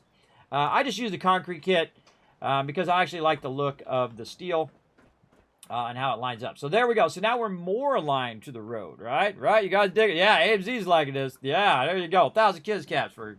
participating in the chat. You guys want to earn kids caps? Participate in the stream. Throw those ones in there. Throw those GGs. That's how you earn that stuff. By backing me up. Back me up in the chat. All right, we got to take that one out temporarily so we get around. Okay, so there we go. So we did that side. Now we're going to do the same thing over here. Now that you know how I do it, everybody, I'm just going to speed up, and I hope you don't mind, because I do go very, very fast. Usually when I'm not on stream, I'll go like 10 times speed, so that you guys can basically, or 1/10 the speed, so you guys can basically see what I'm doing and how I'm doing it and why I'm doing it. That's the why is very important. All right, do I like that? No, I think that should go over by 1. And so we'll take all of these, move them over. Actually, we'll store that one. I'll move this one over because that's going to make it easier. That's easier to move. Once you take that first one out. Oh, come on, you. Remember, it's going to be feisty. I find that when I go to click, sometimes it has a mind of its own.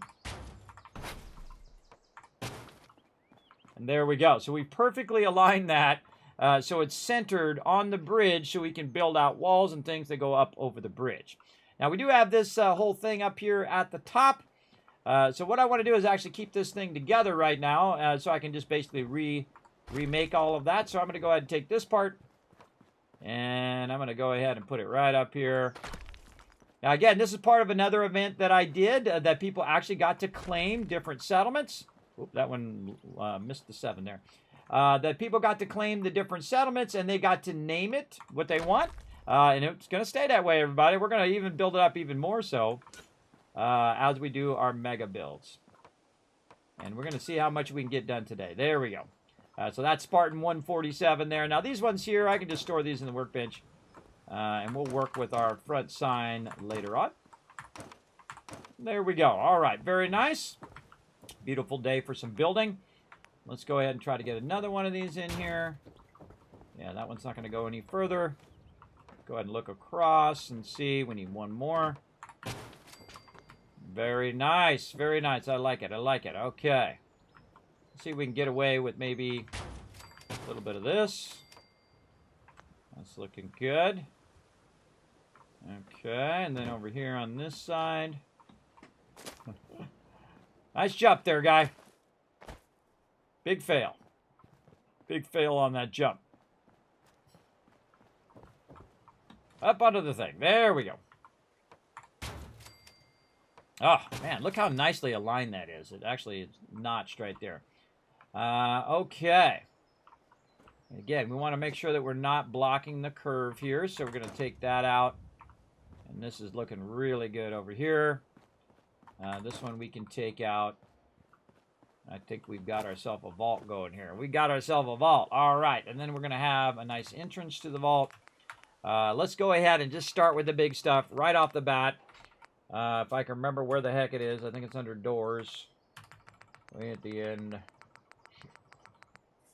We're going to have, of course, our vault entrance.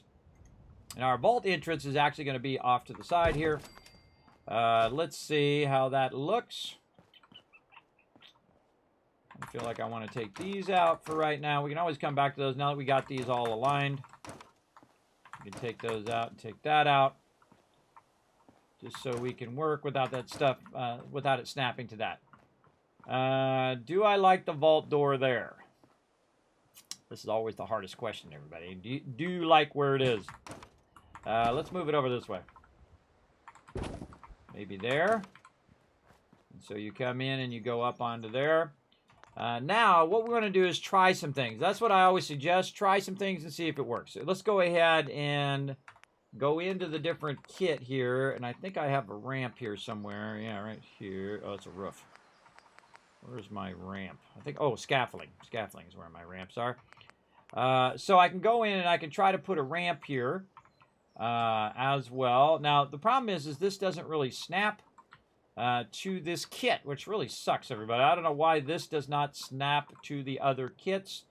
You actually have to use the actual scaffolding floors, and those scaffolding floors snap to this. And then we can walk this over here. Come on. There we go.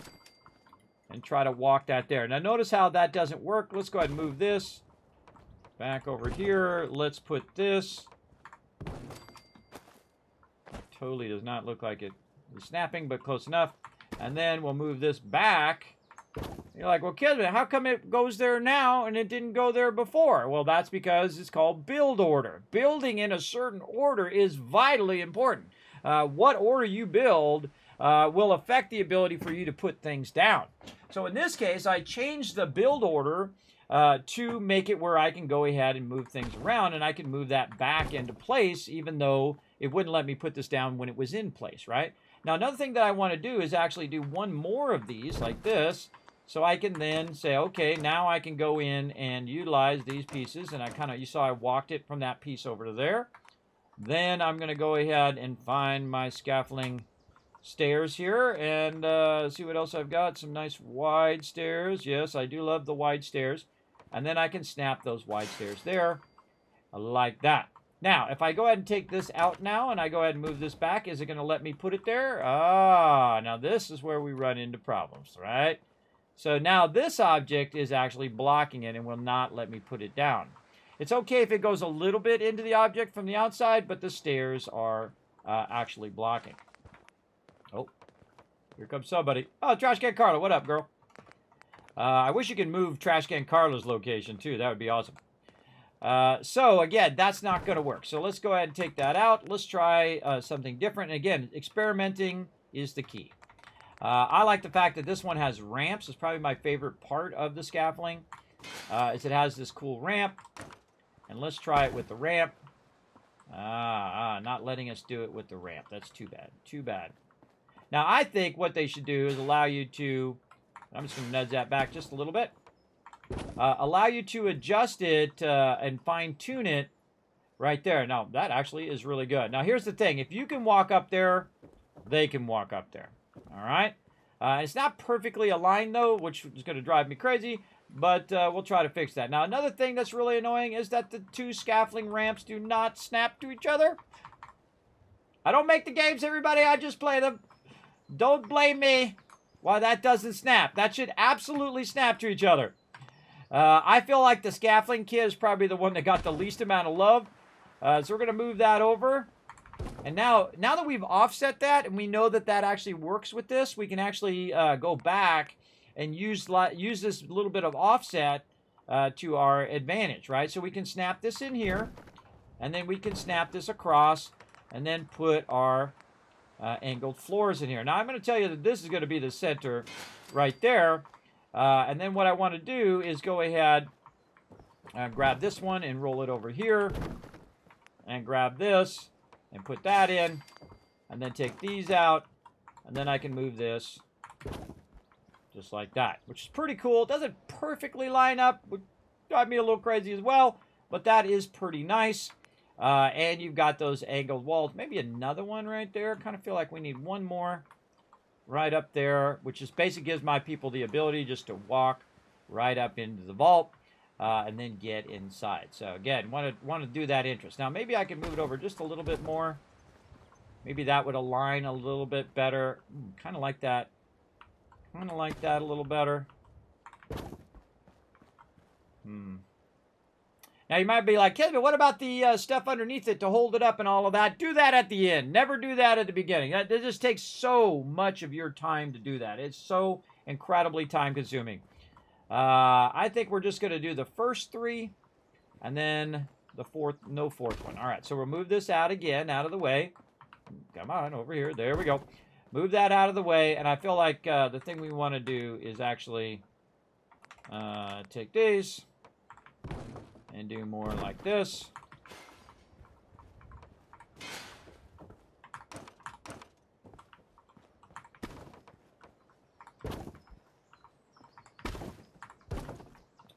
Yeah, that's better. Now, how can we center that a little better? Well, what we can do is we can go ahead and store this one. And I'm going to hold down E, and hopefully that does not move. So you've got everything. So if you hold it down. So what I'm going to do is try to grab it without it moving. There we go. And then nudge. Nudge, nudge, nudge. Try to stay as straight as you can. Line that up to the center. And now you got the center. And then again, now you can use the snapping system to snap that stuff in place. So we've got our scaffolding floor. Like this. And this is how you do alignment, everybody. Sometimes you got to get in there and use what you can use, and then fine-tune it yourself to make it align to everything you're doing. And I'm trying to align it to the floor that already exists. And there it is, everybody. There it is. You're welcome. I just saved you so many hours just now. And remember, this is all available on VOD as well.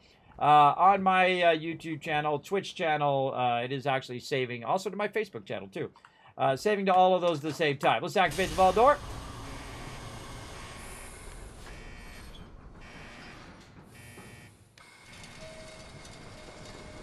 And there we go. Kind of feel like I might actually want to have a landing before the vault door. Yeah, I opened the vault door and then realized what I really need is a landing there. So I really want it to be so it goes up and then flattens out and then goes into the vault door. So even though I just did all of that and I did all that alignment, I will take it out because it's not what I want. It's not what I want. So again, let's move this back out just so because we still have our alignment. And let's do this instead. We're going to go ahead and let's see. That's not going to snap. We need to re-snap this stuff over here. Let's try this instead. Bring this out. Yeah, that's not going to perfectly align to the vault door, but we'll adjust all of that later. And then run this. And we want to figure out where we want to have that landing. So right there, we want to have a landing across there. And then we want to offset that landing too. So take that out. Find your way, crazy moo-moo. Why don't you just take a nap right there in my way? Crazy moo-moos, everybody. Can't do anything about them. All right.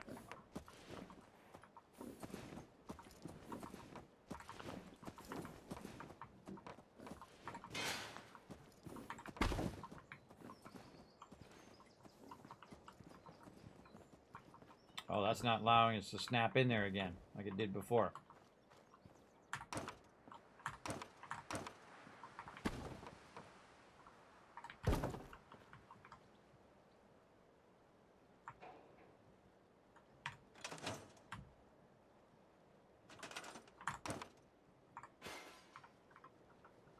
Nudging it to the left.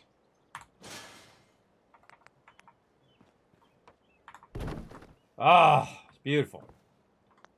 Like it needs to go up just a little bit. Then it'd be a little bit too far off the ground. That's pretty sweet. Like it. I'm actually not going to use these ones as the floors. I'm actually going to use these other ones as the floors, the smaller ones, the metal ones. I like the metal ones way better. And so what we'll do is move this out and see if it lets us get away with the metal ones. Sometimes you hit E and it doesn't do it. All right, there we go. Can we get away with the metal ones here instead?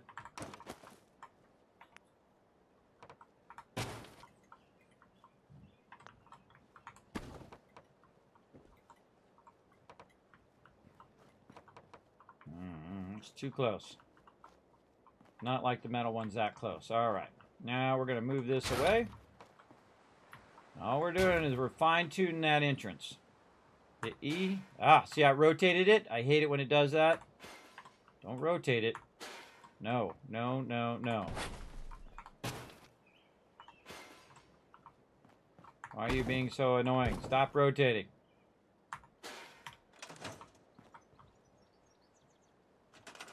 Not rotate. Fine, you're gonna make me do it manually. That's what I'm gonna do. See, the problem is, see, this should snap to the front of this. I shouldn't have to go back to the scaffolding every time.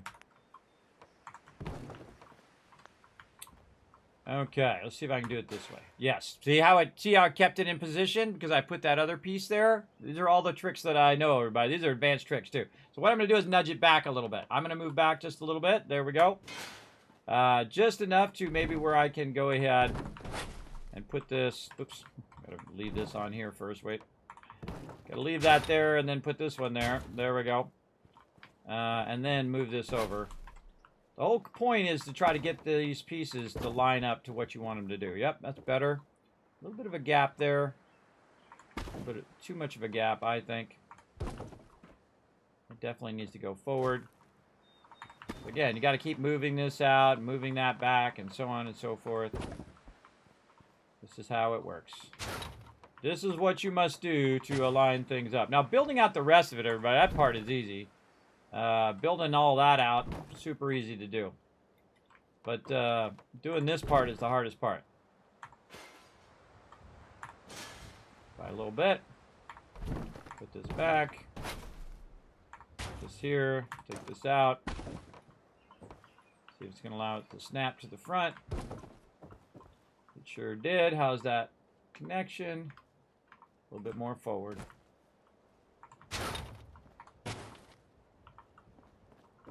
Keep getting rid of that scaffolding piece, and I don't need to do that. Oh, the scaffolding piece still a bit far back. Trial and error is what gets her done.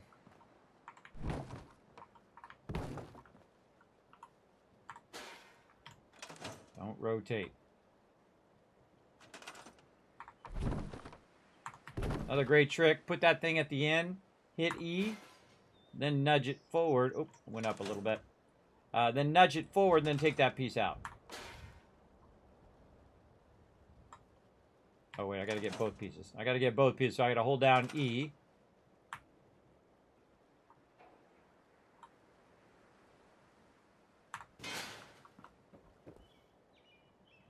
Huh. Just move all of that. I could have just accidentally moved this whole entire side over here. We'll see how it goes.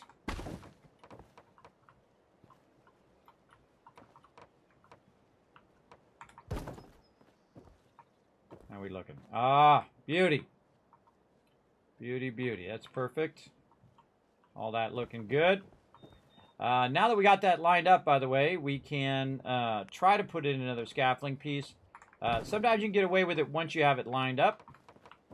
And then take this, move that over there, another scaffolding piece here. And then we can do the ramps.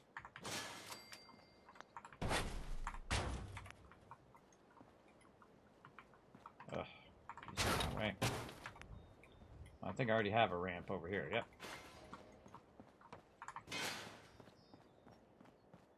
That one in the workbench. Nice and lined up. Nice up into here. Take these out. Put these in.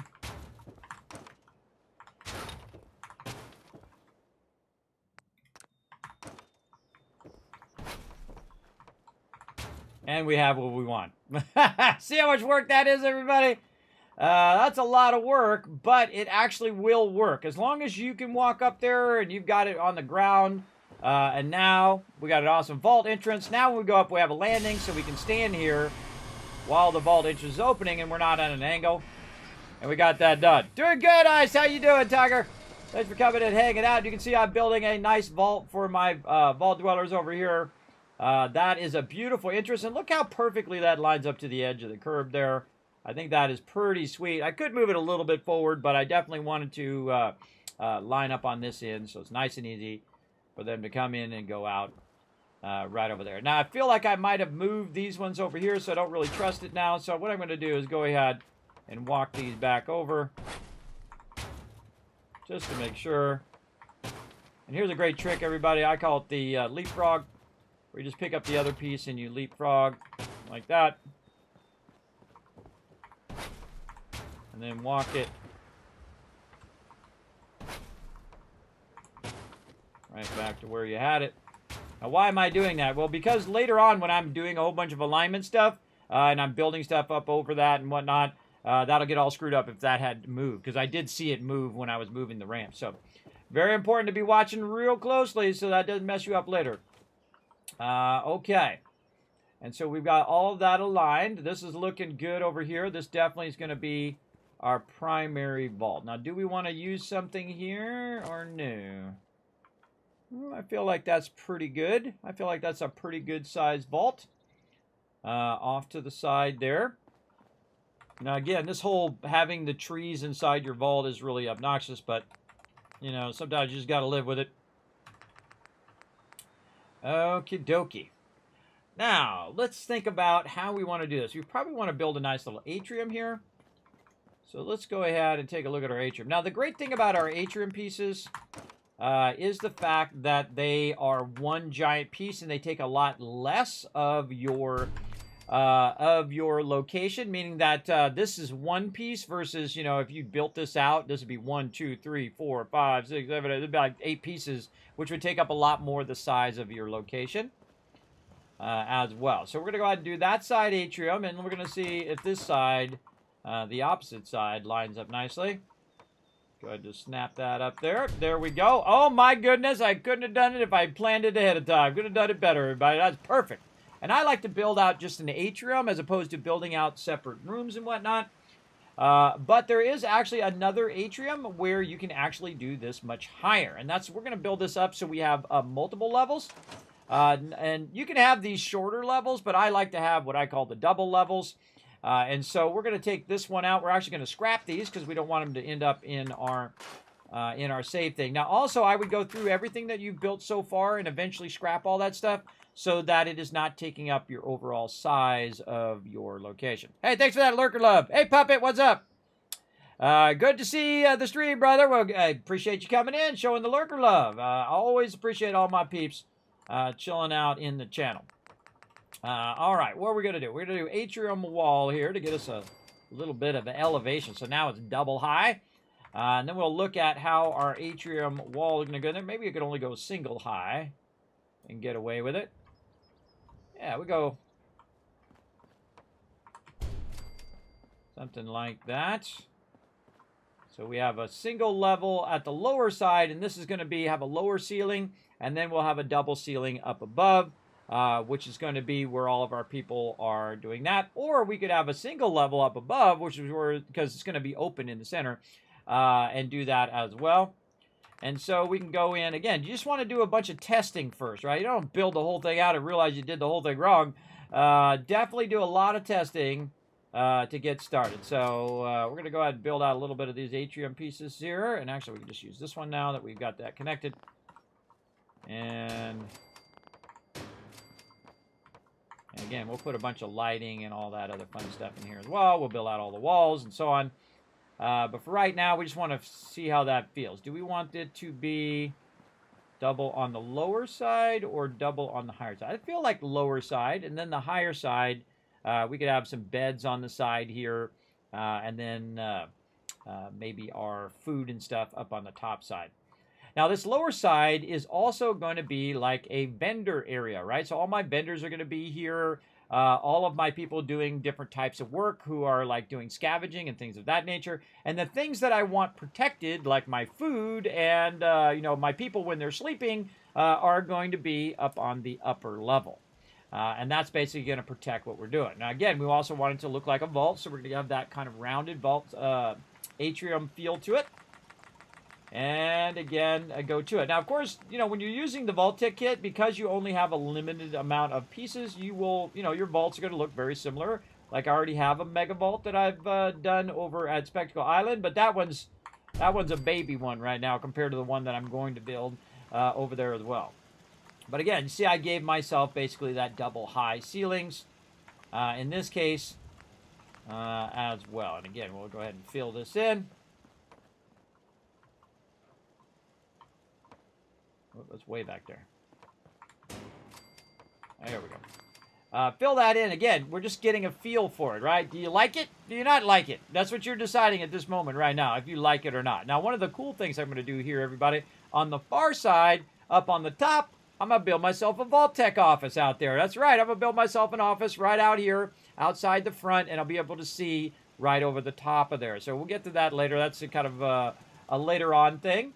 But we've established the size of our location and the size of everything we're going to do. Now, of course, we're going to tear all that down over there. And we're also going to do something pretty special with our artillery. We're going to put our artillery on the edges of our base which in theory should allow it to shoot further out into the wasteland.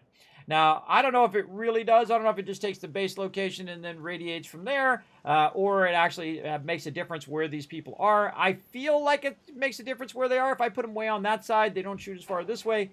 Now, I don't need them to really do that much artillery in that direction because, you know, the edge of the world isn't too far off.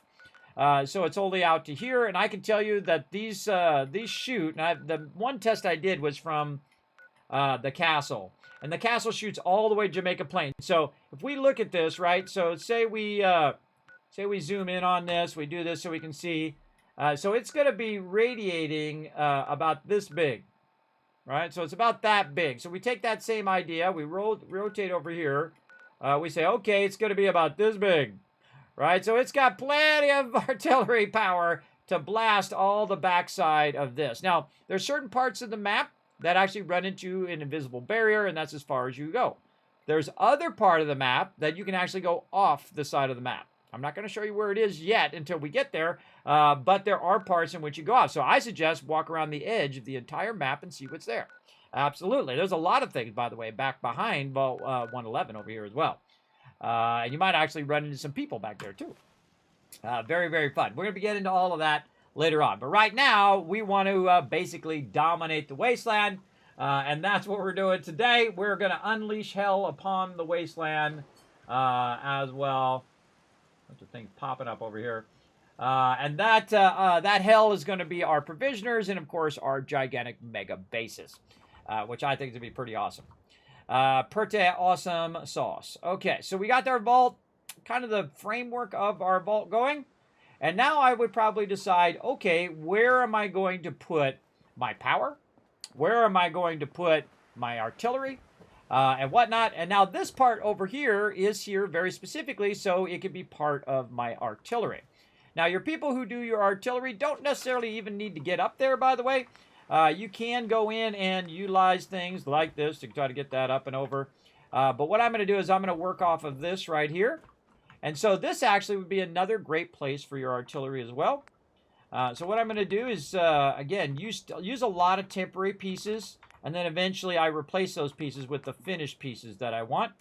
So in this case, I'm going to use some concrete stairs right here. And then I'm going to go ahead and bring this forward.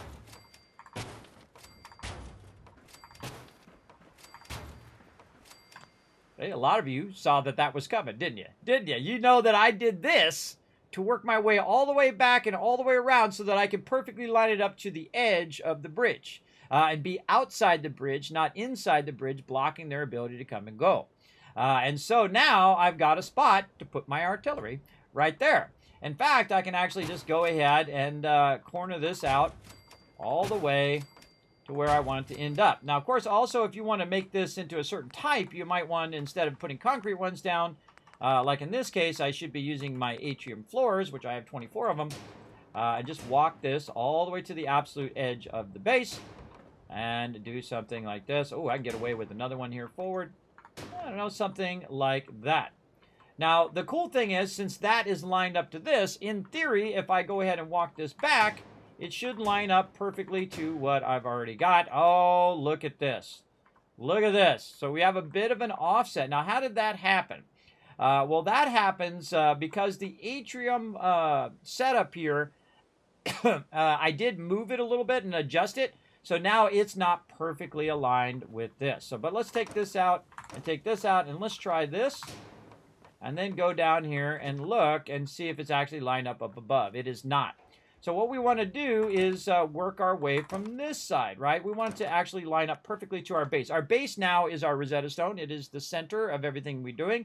So if you go in and that's how come I tested that, to get to that point and say, okay, wait a minute, that's not working. That's not perfect. It's not what I want. I'm going to go ahead and use my stairwell here. I'm going to take this one out. Come on. You'll make me get in the water, aren't you? There we go. So now I want to use my stairwell to basically elevate that, or I could just simply use a wall over here. Try to elevate that up. And then use a atrium floor. Now again, depending on which piece you use is whether it's going to line up or not. And back this way. There we go. And then see, I try to snap that to that. But again, this is where it becomes very frustrating. You'd think that would just snap to that upper level, but it doesn't. And that's why I'm going to use the stairwell. All right, you can see the stairwell is going the wrong direction. There we go. Like this. And then again, I'm going to basically work all this stuff into the base before I get too far, right? Before I get to a point in which I built the whole entire thing out and then realized that it's not aligned to all my other stuff. And I will constantly check that alignment as I'm playing. There we go. Very nice. And then the same thing over here. Now, because these are offset very similar to each other, if I walk this back, it should walk me back pretty close to the bridge.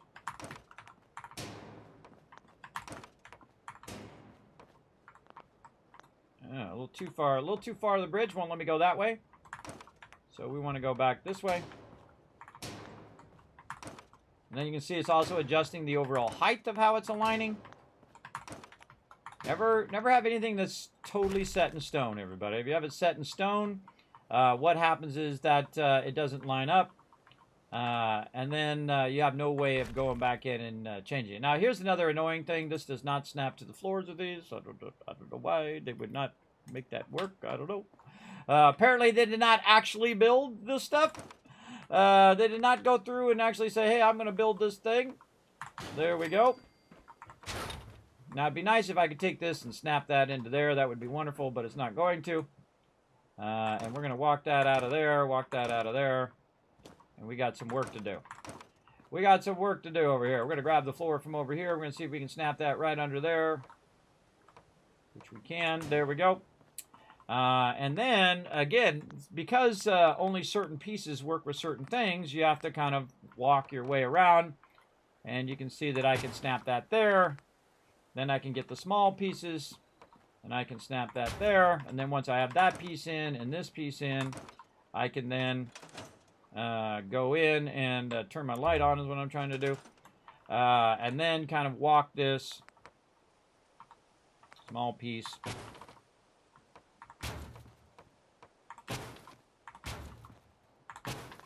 into perfect position like that. Now in this particular case, if I am going to keep this stairwell here, I don't want that gap to be under there, so I do want to have my atrium floor in there. Now, the weird thing about these atrium floors, it doesn't snap to the side. It actually snaps under the piece, which I find incredibly awkward to get that to realign. Yeah, it's not going to realign. Hold on, we're going to take these back out again. There we go. And then put those back in. And sometimes it's more effective just to leave the pieces out and just move them and then put them back. See that? Now it works because it didn't work before, but now it does. Again, very awkward. Very awkward in the way that works sometimes. And again, let's go ahead and double check that we've done all of that correctly, because if it ends up correctly, I should be able to go add an atrium floor here, and it perfectly lines up with the rest of my base. You're welcome. I just saved you so much time. Yet again. I don't know, I've saved you about, I don't know, 20 days of your life right now. Maybe 50. Just showing you those tricks right there alone will save you a tremendous amount of time and allow you to line up the multiple kits to each other and build awesome, massive builds in not only Fallout 4, but also carries over to Fallout 76. So you're double welcome. All right. Now, also, I hate building in the nighttime, so I'm looking for my chair over here. Don't much care for good neighbor. That place is nothing but trouble. Oh, wait. I should use my bed, actually. Hold on. Let me get up here and go get my bed. What do I do with that bed? Right over here.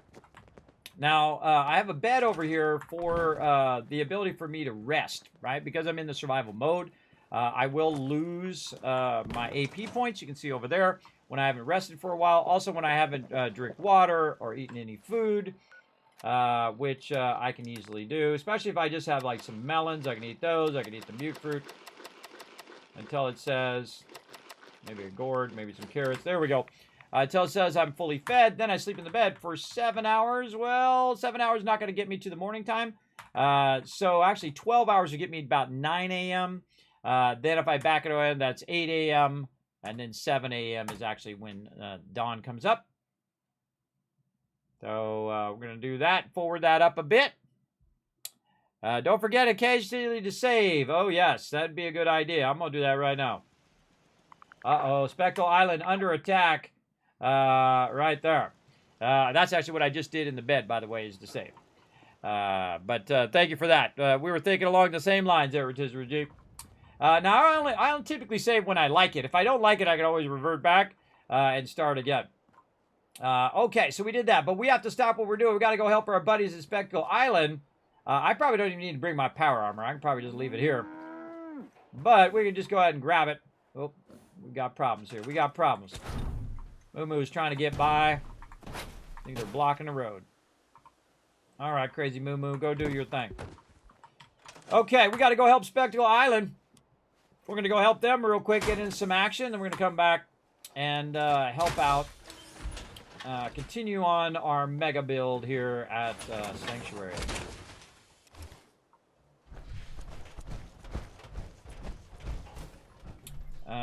Where's our vertibird coming down? Over here. Oh, did we, where is our... Oh, man, I forgot to look for my little landing thing.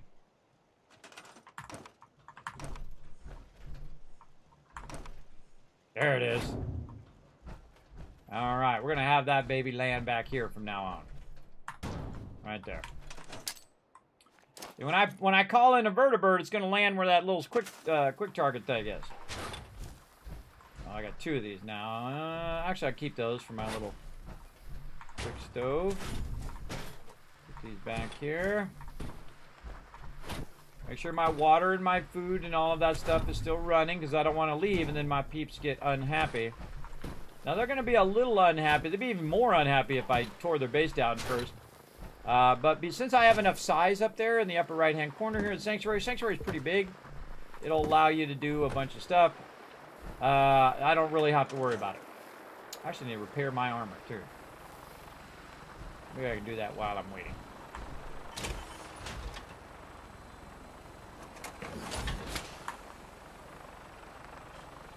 All right, repair.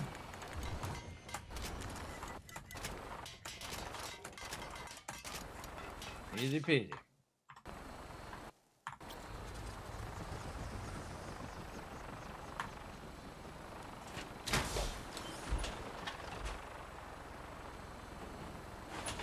Now, if you let your people defend themselves, what happens is sometimes they fail, and then that particular settlement will take damage, usually to the power systems, and then all of your food and water and all of that stuff right there. Now, of course, it had to be the one that's the furthest away from where I'm working, but such is life. All systems go. Here we go. Clear for takeoff. That is a really good start, everybody. I really, All weapon systems are really go. liking that so Good far. Good shooting, Knight. And again, look at that. Pretty cool. Going to be up over the top of our purified water. We're going to actually integrate our purified water as part of it. And then I'll build myself a really cool little office at the top. And probably only do the office at Spectral Island and Sanctuary. But very cool. So much to do, everybody. So much to do in this game.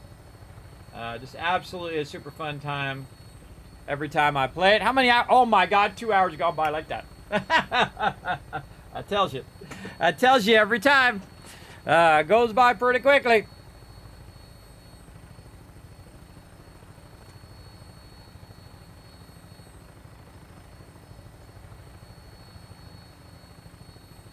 There we go. Oh, they added a thing for third-party events to Twitch where you can see stuff from like Stream Elements and stuff. Oh, that's cool. All in the Twitch activity feed. I just saw it pop up. That's a good feature. Good feature for sure. Settle in, everybody. We're going to be going all night long, having a good time. Hopefully you had a good holiday. Can you believe we're almost to 2024, everybody? We're like a month away from 2024 almost. So trippy. So wild. I'm amazed I'm still around, everybody. Every time I wake up, I'm still amazed that I get another day. Some of those days are rough, but hey, better than not having any more days, I guess.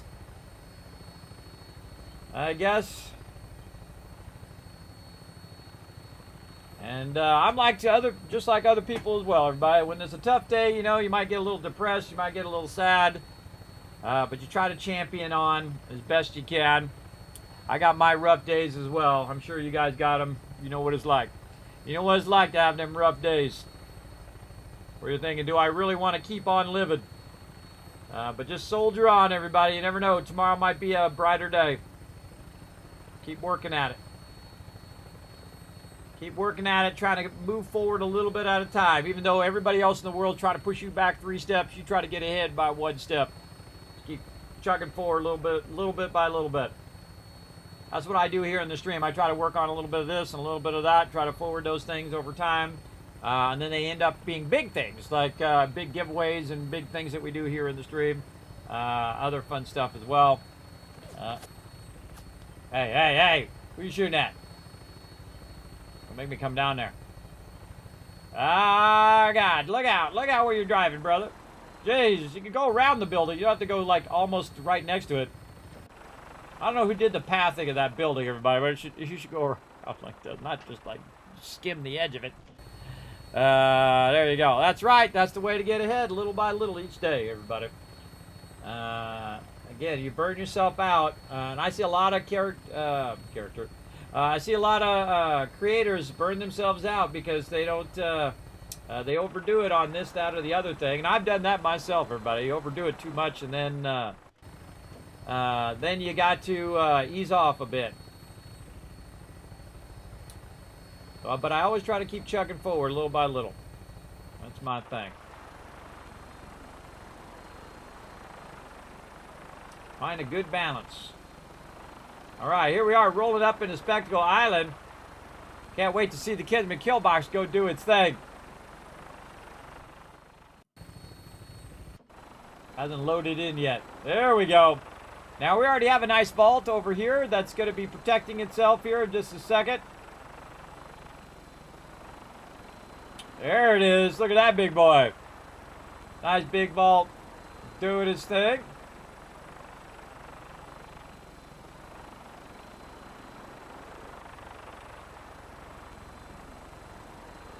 Watch the Kismet Killbox do its magic.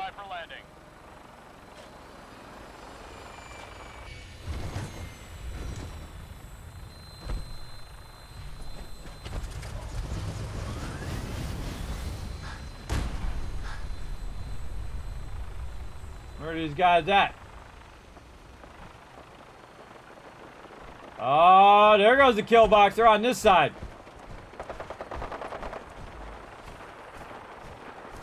Even the vertibird coming to help. Oh, looks like the Institute. I can tell just from the lasers.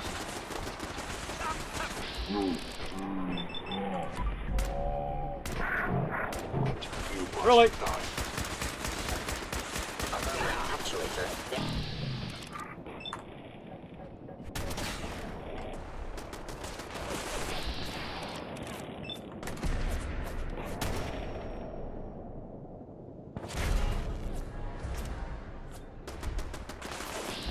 Now remember, I'm playing in the hardest mode, the hardest way you can play.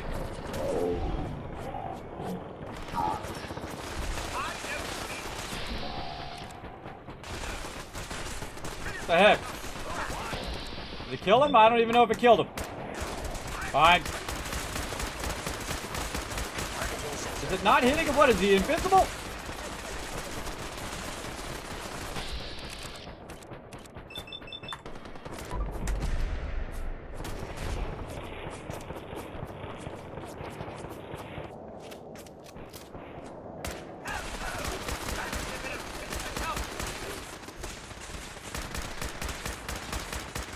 Literally taking no damage. Jeez. Alright, now you done it. Go center mass.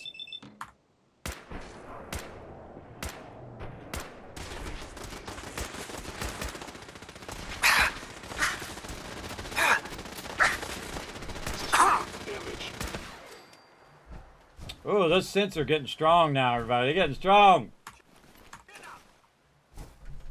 Ooh, mama, look at all that loot. Now, see, what I did is I tried to tag that legendary straight away so I can grab his loot. armor rack. My weird armor rack thing. I was doing something funky. Right over there. Get this one here. And now this is the hardest part, everybody. Where the heck is this guy? Where did he die at? I know I shot that guy. He dropped that chain gun. And now I can't find him. I should take that armor rack down because it's acting funny. I don't remember where I killed him at. Oh, there's definitely another synth that died. To enjoy this. There's another synth that died here somewhere. Right here. The reason why I can tell there's another synth here is because there's a weapon laying right there, and if I grabbed his loot, it's there. Now there's this armor rack that I have inside here, and it's Now you're glitched out. starting to piss me off. Oh, and there's another attack coming from the other side. I'm doing all the bottle caps. This is sorting all of my loot here. This is a mega sorter. I gotta go find this armor rack that's causing this to be weird. Which one is it? Engaging hostile target.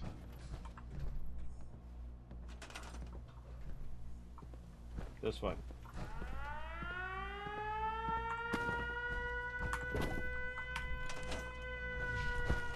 Oh, still doing it. This one. Still doing it.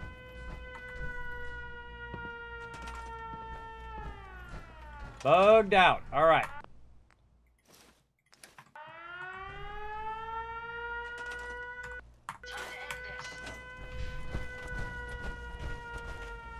Oh, still says armor rack over here. All right, this is all bugged out. So what you got to do is find the culprit that is acting like the one that's blocking you. Still says armor rack. All right. This is how it's going to be, is it? I'm going to move them all. Let's see if that resets it.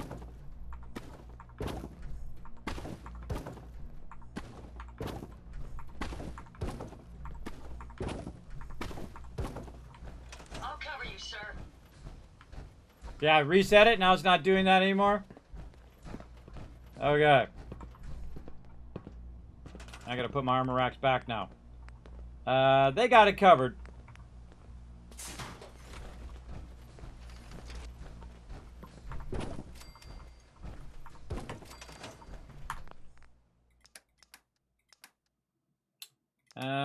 All right. Red frock coat. Iron hat. There we go. You know who that's from. And then over here.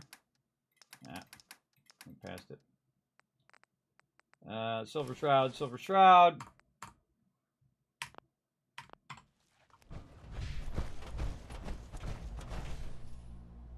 All the settlers are in my my power armor frames now. Hey there. Yeah, thanks for your help, pal. Glad to help. I was glad to help out. Well, I can't argue with your timing. Who knows what would have happened to us if you hadn't been here. Anyway, we appreciate the help. I need you to get out of your power armor. Sure thing. I need you to get out of your power armor. Sure. Now what they did, everybody, is they grabbed a fusion cord from my fusion cores and put it in there. Or they have a Gatling laser, which this guy here probably has a Gatling laser. Trade. Let's trade. Go ahead.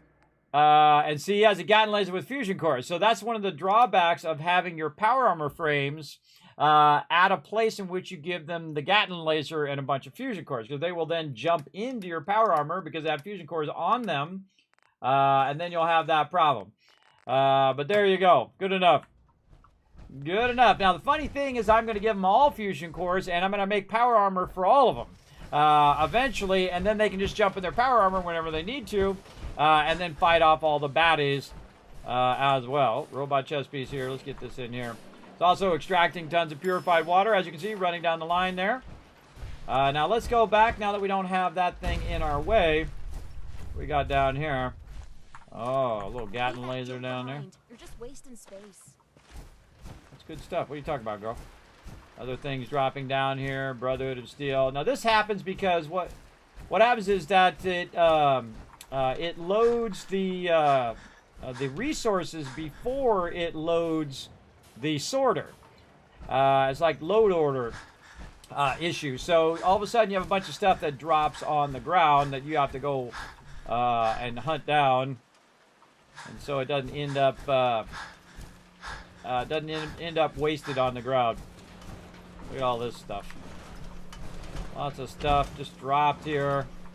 And this is one of the biggest issues with this particular mod, not mod, but DLC, is the fact that I have to come and clean it up all the time, which is really annoying. Definitely needs some work. Now I'll show you a great trick on how to fix this so it does go through your sorter a little bit better, potentially. Sometimes it still pops out the end, but we'll see how it goes. And we'll grab this helmet over here, and you put it right into your hopper here. So you take your pistols and all of that stuff, all this Brotherhood of Steel stuff and synth armor and all this stuff down the line here. All of this carrots and food that I picked up. And miscellaneous and junk. You can drop in there. What else do we pick up here? Not the Gatling laser. Gatling laser is just going to get stuck. All the rest of that's good.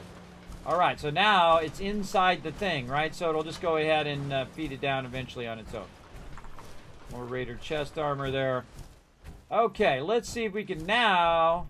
See? Now I can loot the guy, right? So, again, if you see that problem, that's it just bugging out and making it difficult. Now, the other thing that makes it difficult is for me to, like, search the bushes for the baddies, right? It makes it tough for me to just kind of roll over the bushes and say, okay, where did the guy go that I killed? And I think it should do what it does in Fallout 76 and highlight the bad guys, right? That's what it should really do, is highlight them for sure. And again, there was a legendary mob that I killed here, and now I don't know where I killed him. Right there. Nope, that's a different guy. That's a different guy because he didn't have a legendary weapon. Over here in the bushes. Ah, there he is. Usually your legendary guys will have a legendary weapon. This guy had an Institute pistol, but he definitely looked like he had a chain gun as well. He definitely had a chain gun, and probably one of the other people picked up his chain gun after he died and then tried to use it against me. But there you go. All right, we defended against the synth attack. And let's see if we can just put anything here in the workbench. There, right there. All that synth stuff in there. And watch them weapons, pistols we can put in there. It'll sort that. And somebody over here is in my power armor. I need you to get out of your power armor. Okay.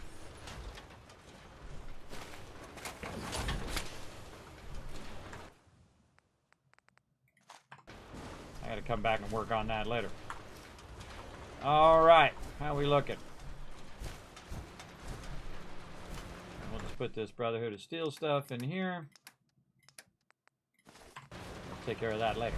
Alright, now we gotta work our way back. We'll use the conveyor belt to make us go faster. Yeah, I spent a lot of time. I had to pick up all this stuff because, again, it's not perfect. That is for sure. Now, to make this go faster, what I'm going to do is go inside here and pull that purified water out of there so I can get to all that other stuff. That purified water is a lot, everybody. And I'm barely getting started on this purified water as well. Right now, we have 19,084 in the box.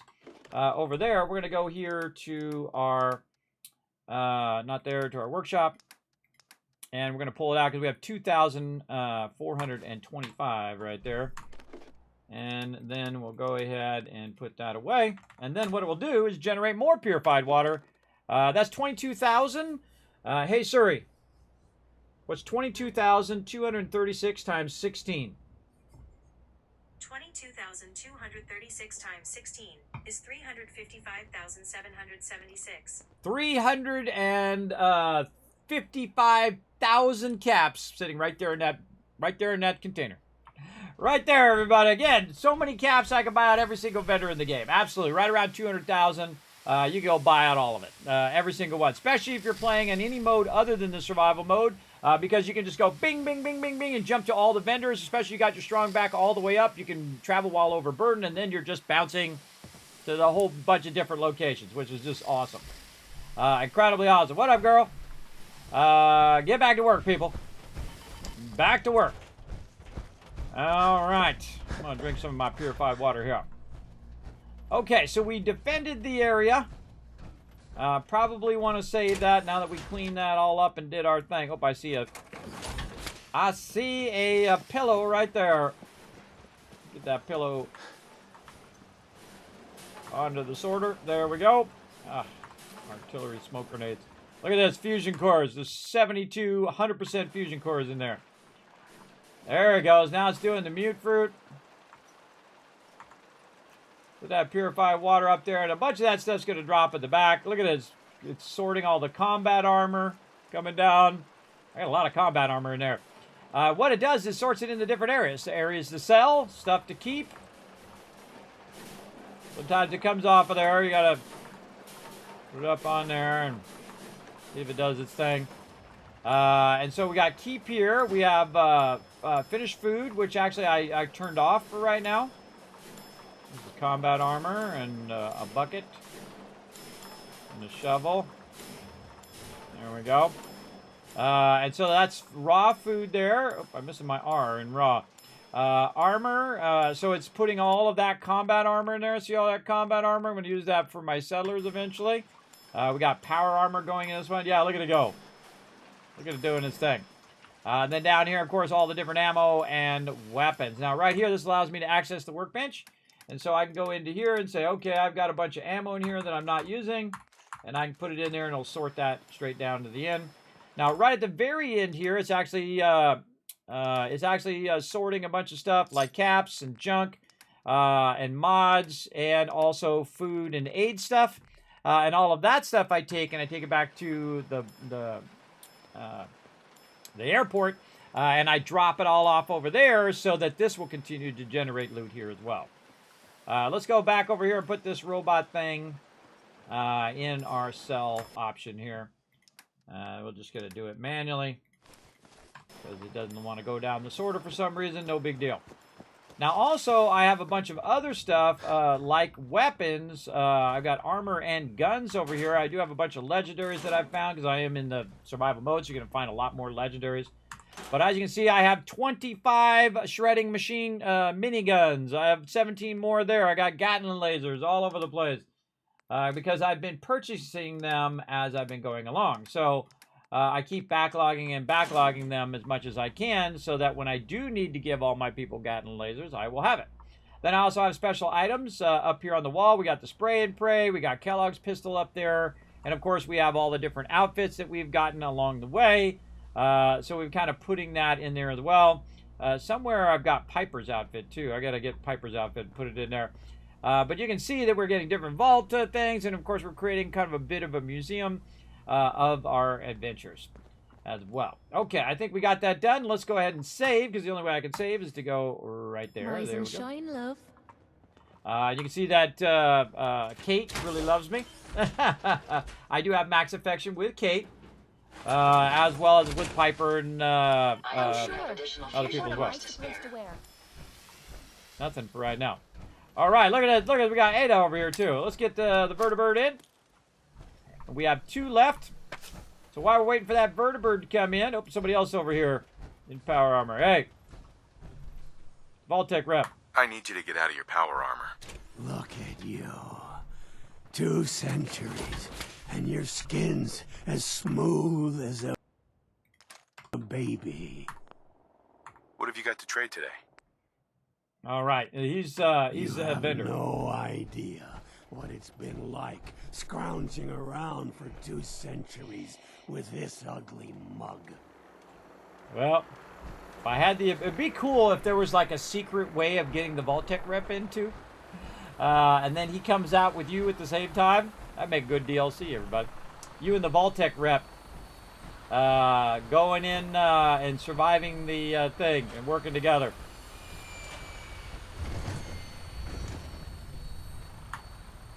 All right, back out of the vertibird. Let this place do its thing. And we're going to make a little pit stop here at the Boston airport. All systems go. We're clear for takeoff. Now, I could have grabbed a bunch All of loot and weapon took it with me, systems are but go. we'll just let it Good backlog. shooting, Knight. We'll just let it backlog because I did the guy and I got distracted. No biggie. Run over here to the Boston airport, which is kind of the central loot location. Because that's extracting purified water and I want to keep pulling that purified water out of the workbench, I keep all my stuff stored over here where I can't build some of that stuff. I can't build food. I can't build scrapping stations. You can't do really basically anything super useful over here other than to store a lot of your loot, which is what I'm doing. That's for sure. Will the mobs attack the turrets? Yes, they will. And they'll actually knock them out where you have to repair them. There is really so much cool stuff to do in this game. I wish it had come out at a different time in my life. I may have been way more into doing this. Yes. Well, that's the way it is sometimes. Sometimes you're busy doing other things or you got other things going on. For sure, for sure. I've missed a lot of games that way. Like Ultima Online. I know I would have played that game, absolutely. But I was playing other games at the time, right? Doing other things. So yeah, for sure. And then Star Wars Galaxies, SWG, would have absolutely played that game. I heard it was amazing from my crew. I was off playing other games, right? And I've got a list of 100, 200, 1,000 other games that I haven't got to yet. And of course, I could be playing that instead of playing this, but I really enjoyed this game. So that's really the trick, right? Is would you rather replay a game that you really, really like or take a chance on a game that you don't know if you like? Right, so sometimes I take a chance, and sometimes I just, let's just play another playthrough. Yeah, see, I think this is a better spot over here to put these power armor things, because those other people are jumping in them. Okay, speaking of jumping in my power armor, let's go ahead and do that. Let's save in case we crash while we're doing all of this. And then we have a bunch of loot in here that eventually we need to work with as well. But we're going to go ahead. We don't have a companion. Oh, we don't have a companion with us. That's right. You're one hell of a soldier. You know that? I know, Paladin Dance. I appreciate it. You too, man. Appreciate you. That's one heck of a getup. Now that's what I call locked and loaded. There you go. Paladin Dance gets all excited when I get my power armor. That's why I put him there. This way, every time I come in and out of my power armor, it actually ups my affection with Paladin Dance. Once I eventually get to his storyline, which we are not ready for that yet, we will have to make some tough choices. Food, yes!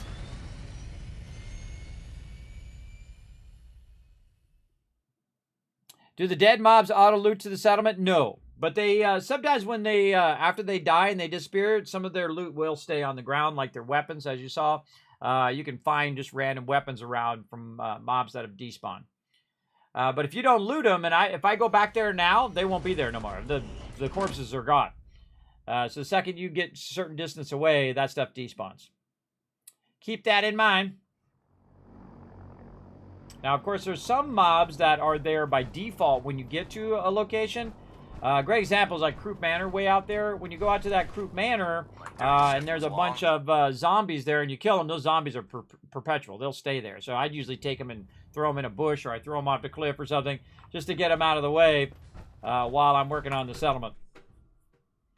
But most just random generating mobs, like the ones that happen there when your settlement's getting attacked, those ones will have issues. So, especially if the mob does not have range capability. If the mob has range capability, then it's in trouble. Attention. But it'll also, based on the resources, that it has at that location, also auto-repair itself, too, in different settlements. So, if I leave a bunch of resources there at Sanctuary, which I have massive sums of resources, being produced there, it'll eventually repair those turrets on its own.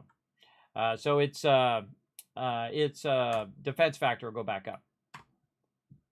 All right, excuse me, lady. All right, I'm gonna get me. Do I need my noodle cups? Yeah, a little bit of noodle. Oh, not what I want to do. Give me some noodle cups. So I left myself a few noodle cups here. Let's say 3, and I left myself a bunch of purified water, so I can go in and dial in a bunch of that. And then what I really want is the vertebrate signal grenades. But while I'm here, Tycoon is one of the best suppliers in the wasteland. He gives you really high-end stuff that you can use for your peeps, including the Gatling laser and the minigun. That's how I have so many of those, is because every time I come in here, I purchase it when he's reset. I also go in and purchase all of the combat armor, so I can give that to my peeps. I can also purchase a power armor frame. I'm going to skip it for now. I think I have enough for now. I grab all the mods. I don't know if I'm going to need them or not, but oh well, we'll just grab them anyway. 308 ammo. Get all of that. And then, of course, all the fusion cores. Now, I'm going to get more fusion cores than I really ever need in the whole rest of my playthrough. But I'm going to use the purified water, and I'm going to sell it. Now, I'm going to look at the value of the purified water. The max value of purified water is 16 if you have max charisma, and you also have your caps collector or you use buffs. So 16 is the max amount, which means that I have 17,000 caps worth of stuff on me right there. And so I can just dial that in. Now, of course, I brought this purified water from other locations and put it into that thing right here by the vendor, which makes it super easy for me just to dial that in, get close to what he has, and then go ahead and dial in what he has left over there and get those caps as well. And sometimes I use caps, but most of the time I will use purified water as my actual value, object of value. And then I will go ahead and put that purified water back. And I didn't even use the noodle cups, so might as well... Oops. Takes so long to get in and out of these things. I'll go ahead and put that noodle cup back because I didn't really need it there. I thought I'd test it first. And then back in the power armor. And we good. I found mods for playing vault-tec Rep and vault-tec Rep Companion. One could probably mash the two mods together to pre-war Rep Companion. There you go, Lux. Yes, anything you can think of, everybody. The modders have probably already created it. Not only in this game, by the way, but also in Starfield, and they haven't even got the official kit yet. That's what's so awesome about modders, everybody, is they go right to create a lot of cool stuff. Now, I use mods after I've done a full playthrough of the game in its normal mode. And then I'll consider doing mods unless they come out with DLC, which they did in this game. Then I played it through again with the base game and those DLC. And then I'll keep doing that until they're done with their DLC. And then after they're done with the DLC, like in my 6th playthrough of the game, that's when I started using mods. There's a really cool motorcycle mod that I really love, where you can drive your little motorcycle and you got like Preston in the back riding behind you, right? Or you got your lady back there like Kate or Piper just hanging out in the back while you're driving around the wasteland. I think that's just so cool. And if you guys want to see any of that, you can go back and watch it on my YouTube channel. For sure, for sure. Okay, so I got my power armor, and that power armor is for a reason, so I can just jump down onto the top of that. There we go. And then use my auto walk to walk me back to the base here, where I can drop all this loot off. Again, our main purpose is the vertebrate signals or grenades, so I can get around just that much faster. So you guys don't have to watch me walk all the way across. Now, of course, I had to walk to get here originally until I had the ability to use the vertebrates, which is a pretty involved quest. You got to take things one day at a time. I take them 3 at a time, because that's just the way I am. All right, let's put that Gatling laser away in there, the minigun, all this other stuff that we got. Again, we're just going to keep stacking it up in here and deal with it later. Miscellaneous, ballistic fiber. Oh, no, I didn't want to do that. Shouldn't have any junk in here. There we go. Ballistic fiber. Mods, we're keeping those. Fusion cores. Cut these down by a couple. There we go. I think we're going to... I don't know if we're going to use that many fusion cores today. We're doing a whole bunch of building today. Miscellaneous, that's good. And junk and mods go into the bench. So over here in the bench, this is the bulk of all of my resources from every single settlement or anything that I picked up and whatnot. are located here at Boston Airport. And the reason why is I can't use this as one of the ones that I drain the workbench from and do sorting or any of that stuff because the settlement is too small. But I generate a bunch of peeps and put them at this location. And I also put all my other stuff here. Like I've had any 8 items, I would put that here. Like I've got some potatoes. I got way too many Radexes on me.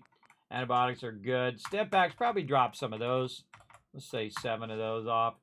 And then, again, anything like junk, I just hit T to get rid of that. Mods.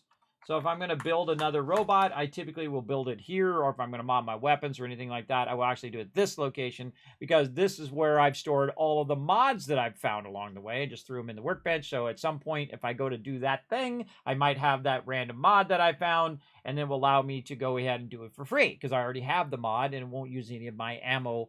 Or won't use any of my resources to make the mod for my weapons. Or for robots. So say you go around and you do kill a bunch of robots and you get a bunch of mods like sentry bodies and things of that nature and you put them in this workbench and then I build only the robots here at this location. That means that it will use the mods from the workbench first. And then if you don't have the mod, then it will use your resources. So a really great way of doing that, just centralize all your resources into one location. Now most people would do it at Sanctuary because you could just fast travel there. But since I can't fast travel there, having Sanctuary as my primary base is not a good idea. Because the place I go the most, actually, in this particular playthrough, is here to get vertebrate signal grenades. Right? So as I'm rolling through here, I can drop off loot, pick up loot, I can take it to different locations, and so on. So this is the perfect place for me to have all of that stuff. And it actually gives Boston Airport some sort of use. All right, let's save, and then we're going to go ahead and take a little trip. Soldier. What's up, Dad? Got a dangerous look about you. Hope you ain't here for me. I am dangerous. Look out. We're unleashing hell today. We're getting it going.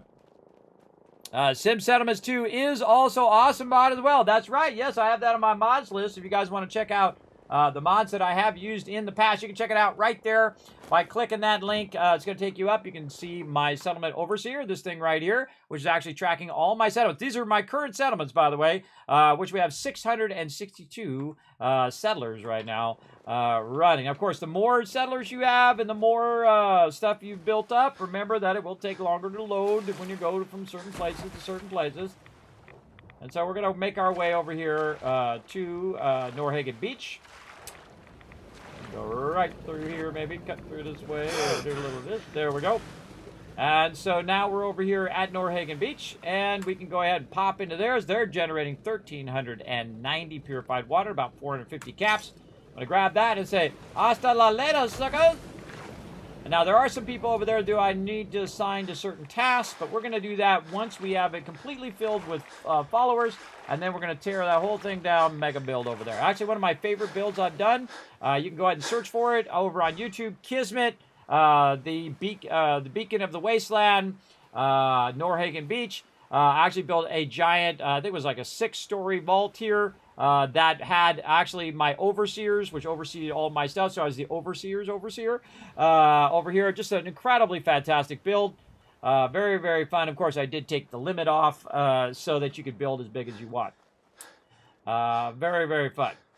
And we're going to do all that stuff later, but we're going to build out a little bit here and try to work on our proficieners. And again, try to get more mega builds in as we go along. We're going to do that for a bit, and then we're going to switch up to doing some questing, try to get a little bit of that going as well.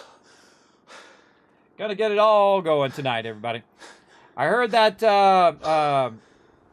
SS2 has a DL-sized mission narrative. Yeah, it does, actually. It absolutely does. It's actually really good. It's one of my favorite mods in there, Sim Settlements, the original one, and then Sim Settlements 2. So definitely check that out, everybody. Check out that. And again, anything you can think of, they probably made a mod for it at some point. All right, right over here, we're going to go ahead and see if we've got any resources that we can drop off. We do. We're going to hit T to drop that in there. Anything else? 8 items. Yes, let's drop that in there. Not the purified water. And then miscellaneous. Okay, got that. Now, the purified water is actually going to end up over here in this one so that it won't... that I can take it and put it up in the Pridwin eventually. Now, right now, let's see how much we've got in here. Oh, just the amount we put in. So, again, we can take the purified water up to the Pridman. Now, I let it backlog until I get like 10,000, and then I take it all at the same time or something like that. Or if it runs out up there. And now they're going to go collect another 1,400 purified water while I'm busy doing something else. Let's go ahead and save. Let's go ahead and forward by about 11 hours so we can get the daytime. Also, it's going to get my character well rested, and he'll be ready to get back to working at Sanctuary. Let's go. They have a really cool mod they've been working on for quite a long time, which is Vault-13, which, of course, is the original Fallout 1, which is a very cool mod. I'm actually on their Discord. I'd love to play all of that stuff as well, but again, everybody, I only got so much time in the day. Only so much time in the day, sadly. And I can only play so much as well. And when you get a bit older, everybody, you know, playing them 20-hour days every day is not as easy. Plus, I got the wife, the family, you know, got a stream to run over here and want to, you know, do more and more next level stuff here in my stream. Hey, thanks for the follow there, Chase Boy. Appreciate that. Yes, the dance party and all that stuff there, everybody, is that's for my stream avatars. Stream avatars that I sometimes bring up during the day. Right now, I'm streaming to 4 different platforms, so I can't really do it right now. I got to keep reminding myself to take those out of there, so you guys are not wasting your Tycoon caps. Let me put another reminder. Remove, stream, raiders, redemptions. Yeah, again, I only have so many minutes in the day, so I can only do so much. All right.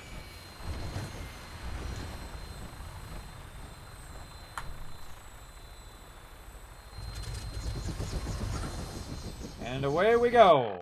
Back all the way across the wasteland to Sanctuary. Glad to have you aboard. We'll be taking off in a moment. I don't know if I've ever taken a vertibird all the way to Vault Weapons 111. hot and ready to bring the pain, I just thought sir. of something. I just thought of that. Ah, cool, Lux. Very cool. Yeah, I think this is probably going to be my last survival playthrough. Because if I do another playthrough in the future with modded or whatever, just for the sake of time, I would do it without with the ability to quick travel. Because I think I've played it a whole bunch of different ways, and this might be my final survival mode playthrough. But never say never. You never know. They might come out with something super killer, and I have to play through again. We'll see. Got to go over there and hit up those vendors as well. Eventually. And I'm pretty good on resources now. Now remember, every single one of my settlements is collecting me resources at this point. Every single one of them. That means all of these, everybody. Every single one of these is doing some sort of collecting, except for home plate. Some sort of collecting of resources so I can backlog more and more resources. Eventually at a pace faster than I can do it. Which is pretty cool. Pretty cool, and it's also free. They just scrounge around for a bunch of loot, and then I just keep stacking it over time. Because the power of time is really important as well. Your time is your most valuable thing. What am I spending my time doing versus what they're spending their time doing? If I have 662 people collecting resources for me all the time, that would be pretty incredible, right? That would be a lot of resources if you think about it. Now, there is diminishing returns at some point, so that's also a good thing to keep in mind as well. So we're moving our way back to Sanctuary here. Sadly, nothing I see to blow up with my thing here. I'm probably blowing up all these cars in here. I'm always looking for cars to blow up. One, because it's fun, and two, because it does help out. Look at the drive-in down there. Looking good, looking good. We're going to come back. We're going to do the drive-in as well. We're going to try to get Sanctuary going. Then we'll have Spectacle Island and Sanctuary squared away, and then we're going to work our way into the other ones as well.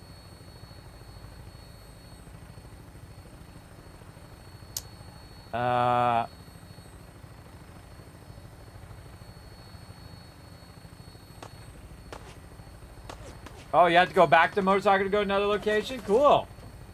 The baddies down there. Don't worry, we'll be back to get you. My Concord is respawned. Always fun. Yeah, come up here to Red Rocket, I dare you. Red Rocket's got the Kismet kill box going on.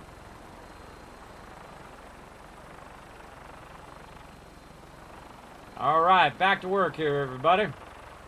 We're going to get this vault built out. Look at our half-built vault. Reminds me of a half-built Death Star. I'm bringing her in. Hang on to something.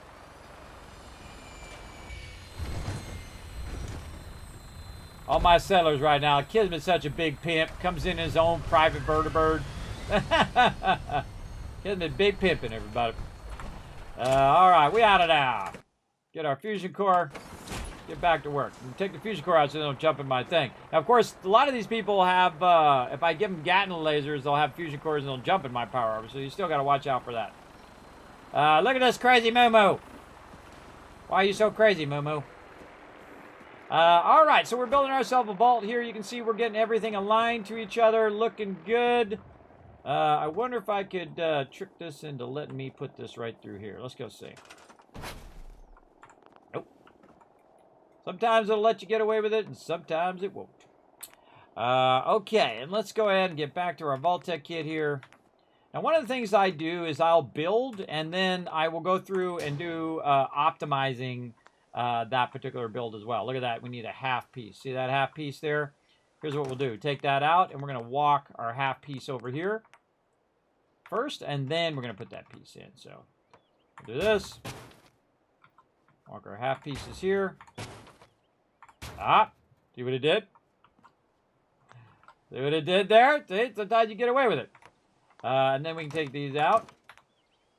And put, again, I'm never scrapping anything. I'm always storing it. Maybe this here, we can just get away with one of these. You're going to let me get it? Oh, that was, it snapped in there for a second, but it's not green, so it's not going to give it to us. No worries, no worries.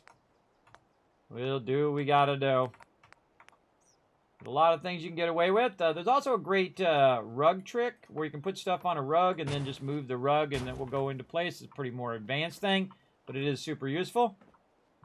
I'll take this one out. I'm loving all of that. I'm loving it. All right, all the way out to here. Oh, it's so well aligned. Very nice. All right, we spent a lot of time aligning first. We actually started with this piece and worked our way backwards. And we did a lot of alignment to the bridge, and so we can offset it on both sides of the bridge so people can walk through. And then also we're going to have the ability to lock the whole entire thing down if we want to. In fact, we can start with that now, which is going to be our central door. Man, I got to remember where it's at. I don't think it's in this one. No, it's not in that one. It's in another one. Where is that door? Doors.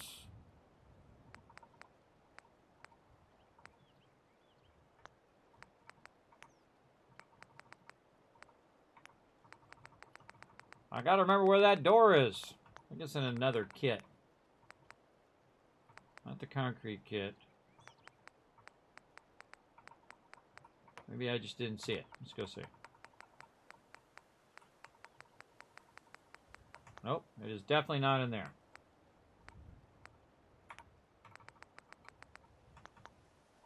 Having a total blank moment. One of these kits. Barn door. Nope. Warehouse. There it is. Warehouse door. All right. So now we're going to say, yo, you can't come in here unless I say so. Now, in this case, you can see that this one is not perfectly centered, so we have to kind of center it on our own, and then you kind of work it to sit where we want it to work. Now, what it should do is actually sit on the ground on its own. So we could just kind of do this and just tell it, hey, this is what we want. So we're now going to take these out. We no longer need those. And we're going to actually have this where we can close this off. Kind of feel like right here feels really good. Make sure that you center it as best you can. And now we have the ability to block any mobs coming across the thing. And then we also have the ability for my team, my settlers, to actually close that door if we do get attacked from this direction or really from any direction. So we want to go ahead and control the amount of power. Now I'm going to do something really cool where I'm actually going to run the power through the atrium floors here. Whoa, oh God. My guy went through the wall. Scared me. So what we need to do, though, is we need to open up this door for right now. So we're going to go ahead and run this down here. And that's just going to keep that door open all of the time. But I'm going to be doing my power through my atrium floors. And it's going to be really, really cool. I'll show you how to do all of that here in a bit. But for right now, we can be thinking about, okay, where is the absolute edge of our settlement? Because what I'm doing is I'm thinking through all of the things that I want to put down. One of those things is my artillery, right? So is this the absolute edge? This is as far as I can go. Yes. Okay, so far as I can go in all directions here, like that on the edge of my settlement. So right here would probably be a good spot for my artillery that's going to be on this side. Now I'm actually going to work my artillery all the way across. So what we can do is do what I call walking, where we could try to walk it all the way across. But you can see that I can't put a piece there, and that's because it's not actually in my settlement. And if we look down here, we can see that that kind of dips in. So probably just kind of, you know, I don't have to put it all the way forward at this location, but I can just kind of walk it there. So I can just do this. And this is a great way of walking it, right? You just take the one in the back, and this way you're not wasting your resources. You can do this. Now, I actually have a bunch of these already, so I can just do it like this, so I don't have to do that, and maneuver it way over here.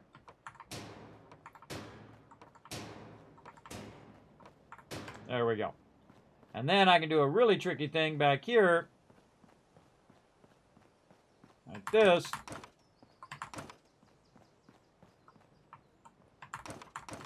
Try not to get the one you're standing on. It does about 2 at a time, roughly. Storing them back in the workbench.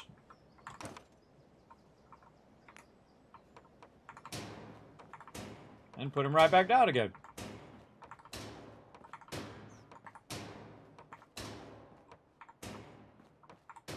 Now what I'm doing is I'm basically aligning this side to the other side. That's all I'm really doing here. And working it along the way. Actually might want to put one in the center too. That looks about center. Actually I have 4 of them, so might want to do, let's see, how we looking here? Maybe, say there. Got this. Can we get away with one here? Yep. How about more forward? Yep. No. Okay. Let's call that there. And we'll just go ahead and make a few more. Always scrap them later. So we'll do one there. And let's say another one here. By the way, I can make 3,000 of these, by the way, if you didn't notice up there in the corner. 3,705 of them is to be exact. And there we go. So, all right, we're going to put that there, and then this one as far this way as we can. Now, in my mind, the smart thing to do is to spread your artillery around so that, this one should probably angle out right here, maybe here. Yeah, see, it's not going to go all the way here. And the reason why is because this side over here kind of goes at an angle into that corner. So let's go ahead and just go ahead and move it a bit like this.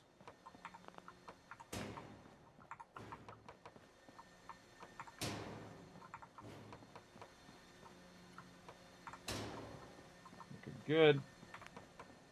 Get away with another one. Yep.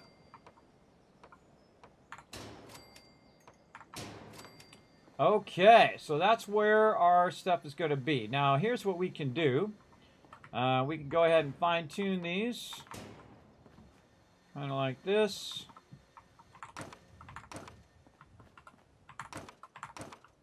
Storing those back in the workbench.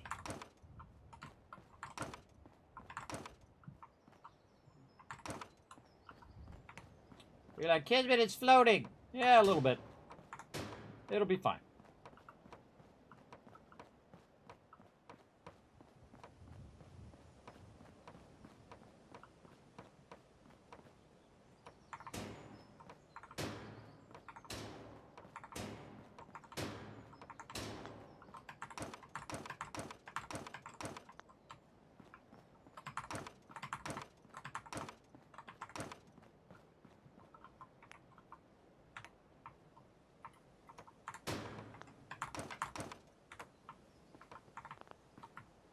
Oh, won't let me go there. So this way.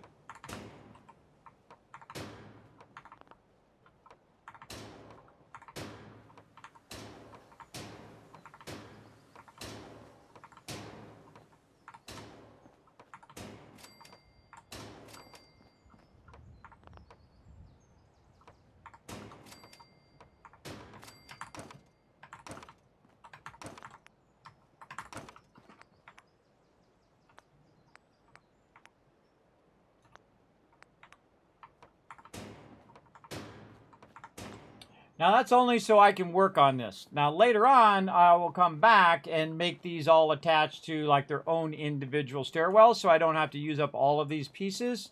I mean, it's kind of cool that you could walk there, but it's completely unnecessary to have this many pieces just so you can walk along here. It's better if they just have a way to walk up there and be up on those top part. Or you could just have them floating up in the air with a thing on it, and they'll still make their way up there somehow. I don't know. They throw a little hook up there and pull themselves up. I don't know. You can RPN how they get up there on your own.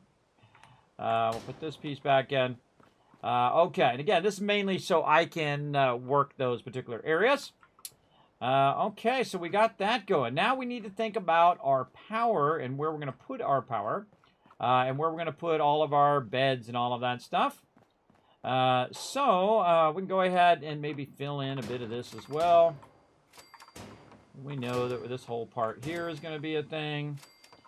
And we know we're going to have all of this filled in.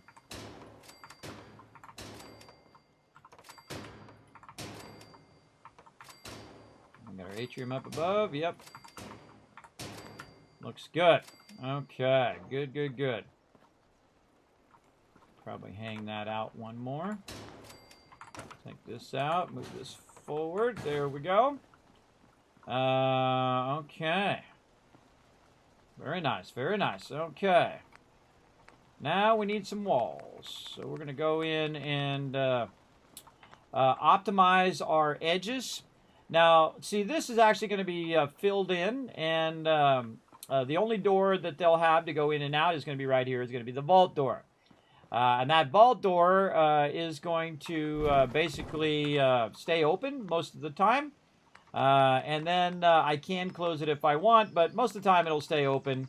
And if you notice that I put the vault door on the inside, the reason why I put it here is this is where they least spawn, right? They're going to spawn over the bridge. They're going to spawn from that side. They're going to spawn from there, and they're going to spawn way over on that other side over there. But ultimately, what we want to do is have it where... have it in a secure location, you know, especially if you're getting attacked. Getting attacked from the far side over there, or from this side over here. So, again, what we want to do now is optimize when we're building out the walls and whatnot, right? So we don't want to have two separate pieces like right here. We don't want to have this piece and this piece because that takes more pieces, right? So we take that out and then we optimize our setup. So now we do one piece, right? But also we want to put a wall this way, so we want to also put in that, and that's actually worth 3 pieces in one.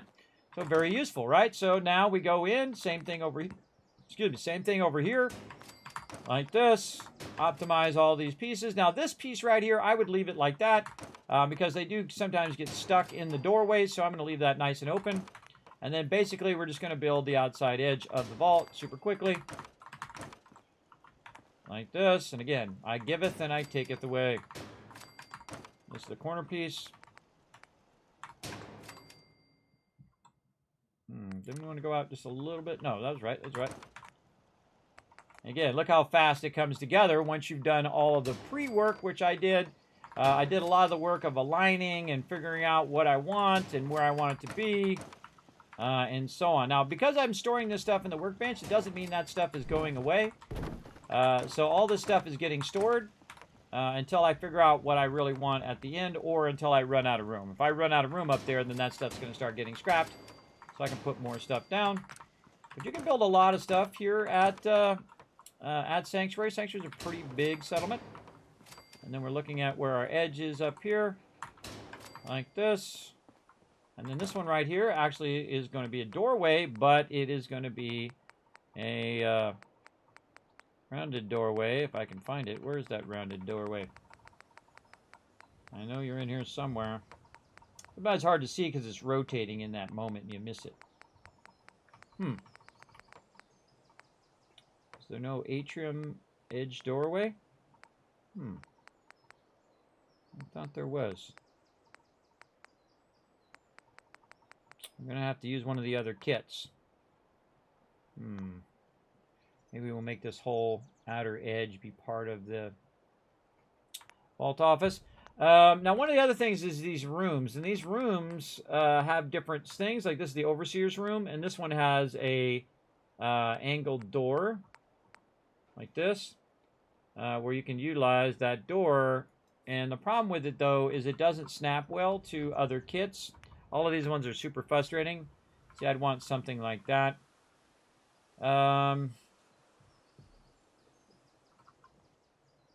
Yeah. So that means I need to reconsider what I'm doing just so I can make that work. Okay, now to put the two kits together, what we want to do is go to our atrium kit and use the doorway. So we'll go ahead and get one of our ones with a doorway in it. Like this. And this is how you make them go together. You just put the two doorways to each other. So I did the atrium kit doorway. Then I'm going to switch over to the overseer's kit doorway. Doesn't matter which one you use. I try to use the one that's kind of very similar. Snap the two doorways to each other. And now I can go ahead and do what I want. I can snap the overseer rooms off of that overseer, that first one I just did, off the doorway. So now I can rotate this around and find the one that has the door the way I want it to go. And then I could just leave that one there. It does cut off the height of my level. And so I'm just going to go ahead and do that one in the corner, just so I can have that corner doorway. And just live with it at this point. And then all the rest of these are going to be these. Like this. There we go. Now up here, we also going to have our ones that are on the walls, and then up this way. Now, if there was one that we could just go in and do, say, like this, that would be awesome, right? And that would eliminate two pieces, this one and that one. And then we could take out these temporarily. Again, I'm just storing those, not scrapping them. And then again, trying to optimize your different levels. See how useful that is? So again, I come back and I do that every single time. And that gives me the ability to build without it having to extend the build level at each location. For sure. So basically it just reduces the overall amount of pieces, and it reduces the amount of stuff that's being used. Okay, very nice. I like that. Now, I might also want to consider, you know, leaving some light in here. We don't want it to be so dark in here as well. So maybe up on the second level where our peeps hopefully are not going to get shot, we can go ahead and do something more like our little vault-tec thingies. All the way along the walls here. You elevate that to a whole nother level. Maybe over here. Something interesting to do. Can't do it on the corners. But maybe something like this, just to give us more light in here. Have to do this one first. It's not going to snap in there. And there we go. And especially over here, because this actually is going to be my vault area. Snap it around that way. And then that's going to be a doorway there. And then maybe something like this, just to give a little bit of style, right? Since we're going to have it as a double height. Double height thing. Now, also, we're going to need to get to the upper level. Now, this only goes up one level, so I need to think about how I'm going to get up both levels to the upper level to get up to here. Now, one of the things about this game is it's really feisty when it comes to snapping stairs and things of that nature. Like, where do you really want your stairs to be? If you're coming in the vault door, probably in this direction. Now, notice, again, it's not snapping to the floor, which it normally does. And so let's go ahead and try to pull some of these out of here. And then see if it snaps. What a miracle. It now snaps to the floor. I don't make them, everybody. I just play them. So now we have the ability to elevate ourselves up to the upper floor here. And we can try to snap that in, but that doesn't snap there, does it? No, it does not. So what do I want to do? I want to actually have this turn back is what I want to do. And so we can use one of these, our little bridges here, to snap that to the end and then put a bridge, hopefully this way. Let's see if it lets us do it. I'm not going to do it because we're so close to the edge. Let's take this out. See if it lets us do it now. Yep. And then we'll go ahead, again, if it doesn't work, take it out and try to build it in a different order, different build order. There we go. Come on, you. This way. Ugh. It always snaps in the way that you don't want it to snap. There we go. Okay, now see how that snaps and it blocks my ability to go up the stairs? Now, of course, obviously you'd want it to snap off the front of this, but it doesn't do that. It doesn't do it. So what you have to do is create another landing. Hate when I get out of the kit for no reason. You have to create another landing that will allow it to go in that other direction. So I'm going to go ahead and grab this. Actually, I grab the one without the railings and try to put it here. Won't let me do it. Take this out. Snap that in. Take this one.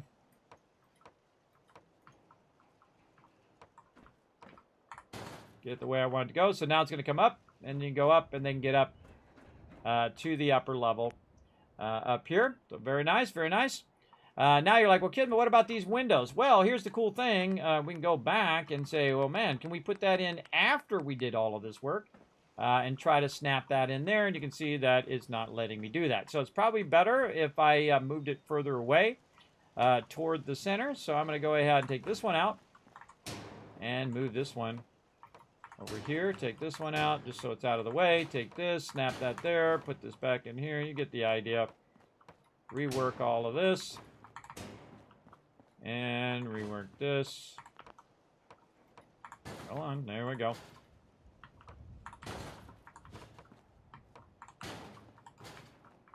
And then it becomes a centerpiece of what I'm doing. Now, sometimes you can get away with putting the stuff back in, which I think is super cool. Now, do you want this to be on the inside or on the outside? So, you know, you can see that when you're inside, it looks cool, but how does it look on the outside? It looks like just windows. But what if we try to take it and try to rotate it around the other way and then snap it in the other way? You don't like that. They don't want to let you do it. It does it only on the inside, which sucks. But, you know, that's the way it goes. Again, don't worry about all the stuff holding it up. That's an in-part thing for right now. Okay, now we got this weird corner over here that we need to work with. So let's get over here and use our atrium corner. Trying to get that to snap in there if it's going to let me. Doesn't look like it. Doesn't look like it. All right, let's try this. Let's take this out. Let's take this out. Nope. Take that out. There we go. Trying to see if we can get that to snap to the one up above it. Turns green, but it's not snapping. Let's take this out. Again, you got to walk a lot of this stuff into position. So now what I need to do is put down another one of these overseer's pieces here. So I can take this one out and put that over here. I can then go back to here, and again, just trying to get this one in first. Doesn't want to let me do that either. Let's go ahead and do this temporarily. Actually, don't I have one of these sitting over here? Yeah, right here. Put that in there. And then we can go ahead and put a corner right here. What the heck? What is your deal? What's going on? Alright, we'll use a wall. Do what we gotta do. Where's our wall at? Put our wall over here. And then see if it lets us snap that. There's the trick. Alright, take that out. Take this out. Put our overseer's corner one we want to put back in. Where's it? Oh, I put it over here. Right here. I noticed that it didn't have a 1 in there. So now we got to fuddle with it so it does what we want it to do. See how you got to reverse engineer this stuff, everybody? You got to think it through in your mind on how to reverse engineer all of this stuff. And then right back in there. And that one in there. And now we're looking good. This one can come out. This one at an angle. Right there. And this one. Can't quite get that one in there, so here's what we're going to do. We are going to get ourselves a wall. See if we can snap that in there. No. Alright, let's try this. We'll put a wall, and then a wall, and then we'll take this wall out. We'll take this and snap that under that wall, and then take that wall out. See, again, workarounds. Workarounds are the king. It's the key to everything. Alright, now more corners over here we got to get done. Again, we saw that that was having trouble, so we're going to take this one out. We're going to take our wall. Put that right there. Use that to snap the corner. Take this wall, and actually I'm just going to put this wall down here. Then I'm going to use it again in about 2 seconds. And then put this one back up there. And same thing here. Take this one down. Just set it down there for now. Oop, that did not. Set it down. Another one. There we go.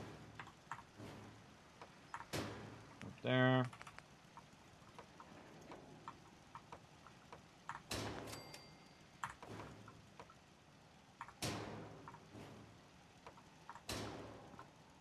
Looking good. Look at the Kismet kill box over there. Very nice. We're going to readjust the kill box eventually. Okay, so now we've got our lower level done. Looking good, looking good. Our size is getting real close. All right, so now we're going to need to tear down some of the stuff that we've already done so that we can use that space for building out the rest of our thing over there as well. Very tempted to go add the unlimited mod here. But we're going to go ahead and show you guys how to do this part first. Okay, so we need our artillery first is what I feel. So let's go ahead and have this person walk right over here. So I hit E and then E again. They're going to walk out of there. Like that. And then I'm going to grab their artillery thing and say, sucker! Take a little damage on that one. Couldn't quite make that edge. And I'm going to walk this way over here. That right out on the edge. And actually, I could probably remove those other ones now. Just have it right there. And then these ones we can take out. Very nice. Maybe center that in there a little nicer. Way off the edge, as much as we can get away with. And now, when I'm mega building, I'm more concerned with the cosmetic of an item, right? How well it's centered, whether it looks good or whatnot. All of that kind of stuff. So let's put that one there, and then we'll get out of there, and so we can run. Now, they're already attached to an NPC, so if I were to store them, I'd have to reset them up. And so we're going to spend less time doing that and more time moving these guys around. Now, we could also tell these peeps to go to sleep. We'll walk over there, guy. Again, tell them to get off the thing, otherwise you can't pick it up.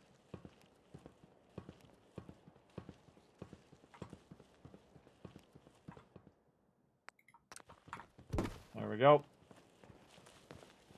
Try to jump this time. There we go.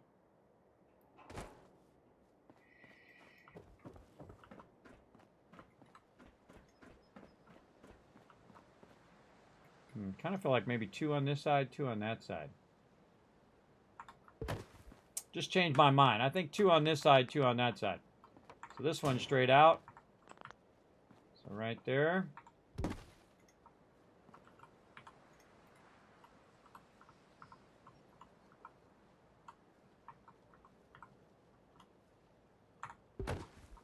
Now, because the NPC can walk all this way, eventually they'll end up over here on their own. There's nothing I need to do. All right, that's much nicer. I think I like that better. Okay, now we got to go get some more of them and put them over on that other side. And it doesn't have to be completely symmetrical, I don't think. I feel like symmetry can be kind of boring because you're just doing the same thing over and over. I do some symmetry, and some things I just kind of go with my feeling, go with my gut feeling.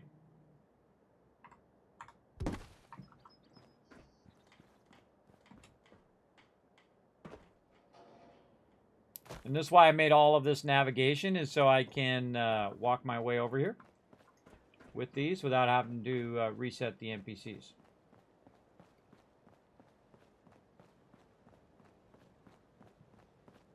And these guys way over here. I feel like I wanted this more in the center, didn't I? Maybe something right here.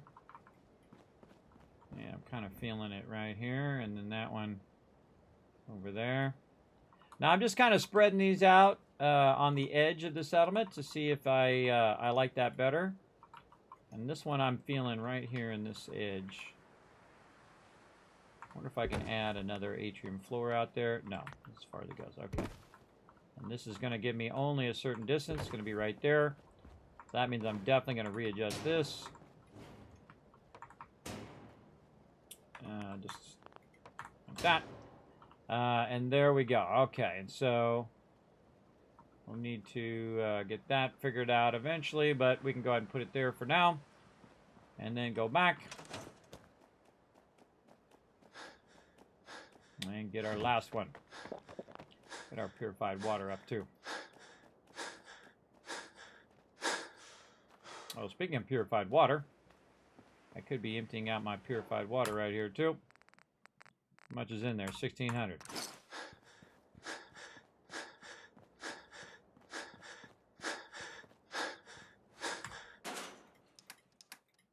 This way it's regenerating that purified water while I'm working.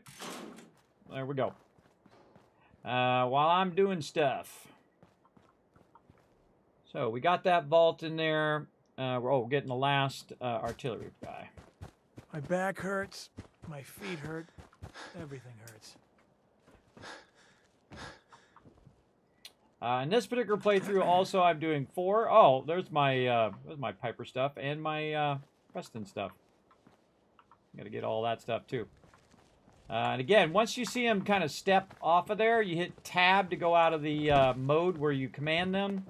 If you hit it too many times, it'll try to store it. Missed it again. Just to get him off of the thing so you can move it. Or on some of these, you can just wait till nighttime and then grab it while they're sleeping. I'll do that with the rest of the workbenches and whatnot. The other items. I'll put this all the way at the end, like this. And I feel it's a good idea to set it down and then fine-tune it. Always a good idea. Like that. And then these can come around like this. Let's see.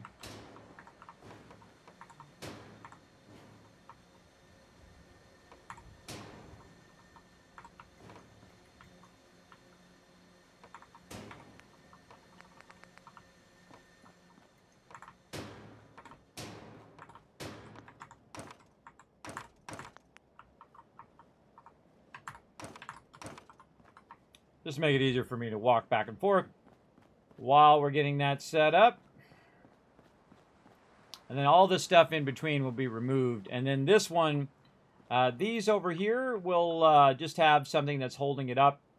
And then kind of a ladder that gets them up there. Same thing over here on this side. It'll have just a ladder connecting all of those. Okie dokie. Now that we got all of that done... Actually, I probably want to bring that down and then put it way up. Yeah. That's what we'll do. So back to our vault here, now that we got those guys moved. Actually, I want to put this up a little higher. We'll come back to that. We might need these for the upper floors, so we'll leave those there. So now we're got somewhere. Okay. Now, let's see what we want to do over here when it comes to... our floors here.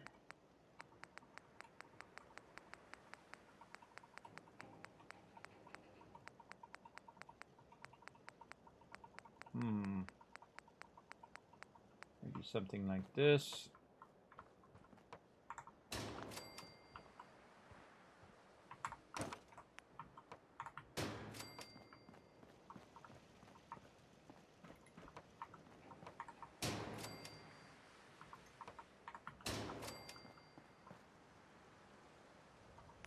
We have to put our top things in first, probably. All right, scroll thing's not scrolling very far. Let's get up here. Test all this stuff out before you get too far. Good. Test, test, test. Like this snaps in here. Oh yeah, it's letting me do it. Okay. And so we want to do all of these. And then actually on the other end, we'll want to get the other end of the atrium. This is a great way to have a cool vaulted ceiling. And that's it. Nothing more can be built. See that? So that's it. Now we got to make some choices. The first thing I would do is go to your wood one and go through and see if any of these have any numbers. All right, that doesn't have any numbers. Floors, there's one. So we put that floor down, but I can't put it down because I have to scrap something. So I'm just going to find this wall, scrap that wall. It's going to let me put the floor down. And then now I can scrap the floor and go through, see if you got any extra. Well, those, don't have any of those. I got one of these. Scrap that. It's also a good idea to do it where you're not aiming at stuff because you can accidentally hit the stuff behind as well. Scrap that. Oh, a bunch of these little wood floors. Probably for Kismet kill boxes, so no doubt.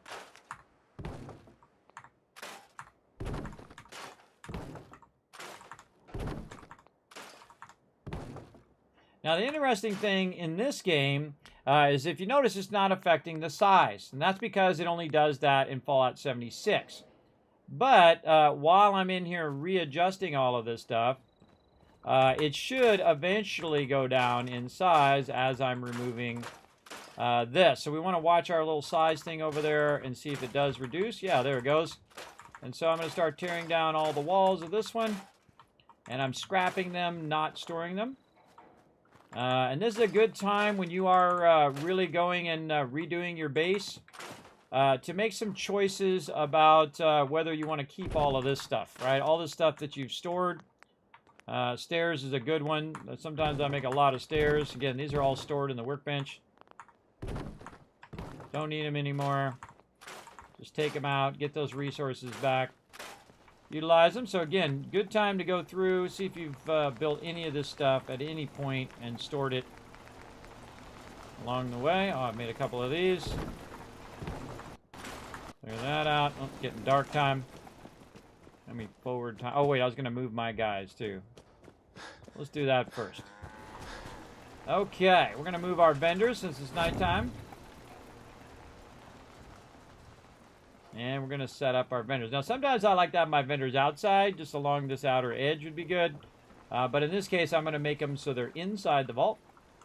We're going to put the general vendor, let's say somewhere right there, and maybe move that back just a little bit. Line it to the edge of that one.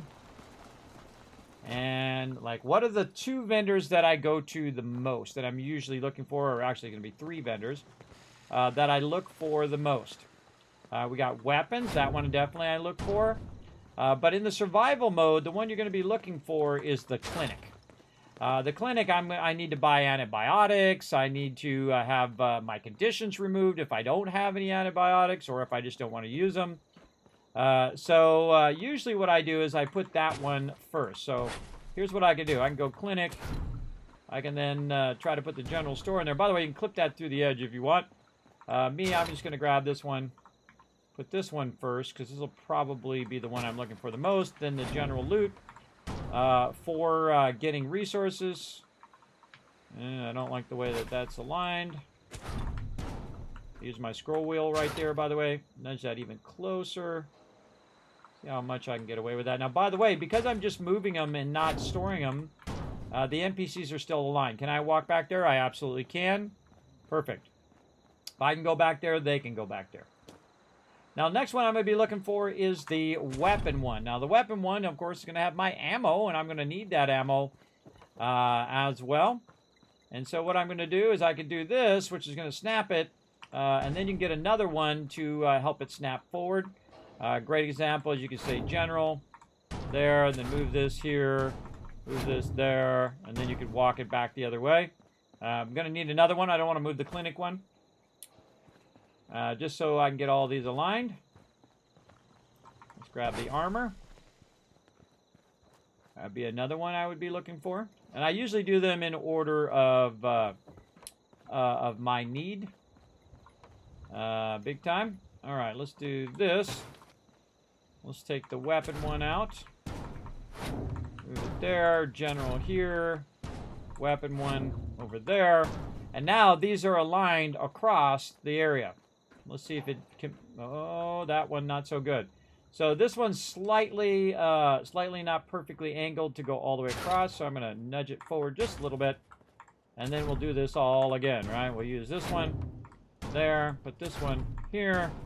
General back on this side. Then we've got the armor right there. And there we go. Now we got 4 out of 6. There's 2 more left.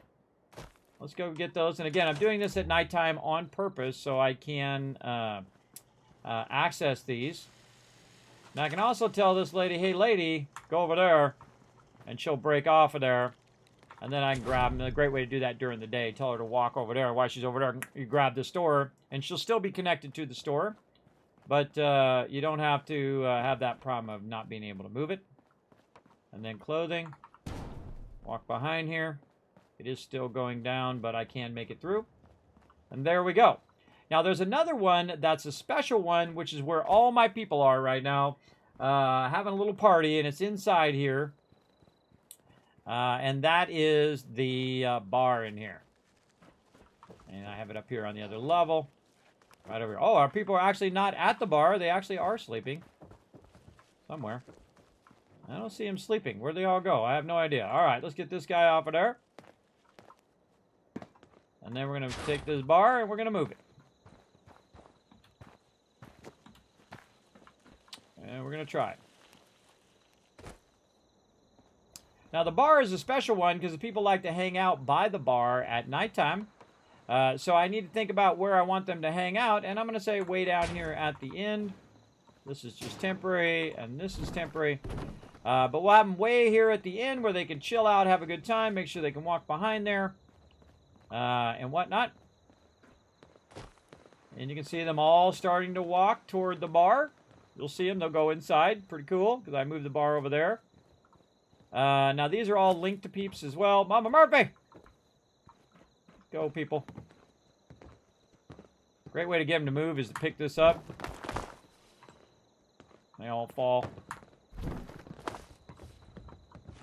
Get them out of your way. Get them out of your way there. All right, I've got some stools. Those are no big deals. Those I can store. I've got couches. I'm going to just store all of this stuff for now. All right, scrap all this concrete stuff because we don't need this anymore. Notice I'm just doing the walls and not the ceilings. Very important. Scrapping, scrapping, scrapping. Okay, now up here we've also got a bunch of our various different foods and things that we'll want to go ahead and move. Oh, those do not move with it. Oh, that's not good. That's all sorts of bad there. Nope, those do not want to move. Now, if they don't want to move, then too bad, too sad. You got to pull your food. Storing it in the workbench. Like this. You're going to have to reassign those people later on. And actually, sometimes it's good because they'll be more efficient at what they're doing.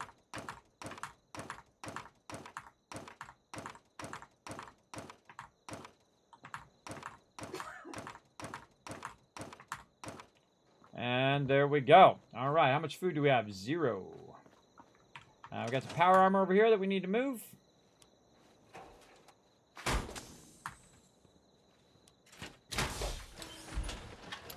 I got freaking moo-moos. Hey, kids, just start another playthrough of this. It's so good to return to it, isn't it? I like to leave it for 6 months to a year and then come back and just like, God, this game is good. I can tell you, everybody, I've been streaming for 3.5 hours. Feels like 3.5 minutes. That's when you know it's good. I'll hand it to you. This place isn't awful. It's still a hole, but it could be worse. What are you talking about, girl? I'm building you a big old vault over here. You better snap out of that attitude, or I'm gonna put you in the bad attitude prison again. You guys want to see that? Everybody, I built a gigantic vault just to put Marcy and her brother in there. Yeah. And I put her in a stockade, so I didn't have to listen to her have a bad attitude. Okay, I think we moved the stuff we needed to move at nighttime. Did I leave that bed over here, I hope? Did I leave another bed here? No, I moved it in there. All right, fine. We'll go back.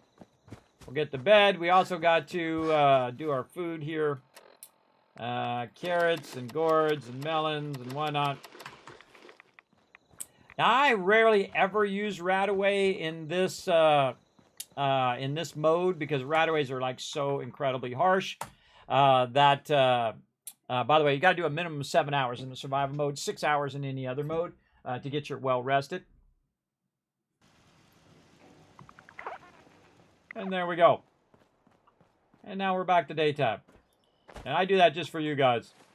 And I have some sort of condition on me that we'll take care of and then drink some You'd water. better keep your mouth shut about this place.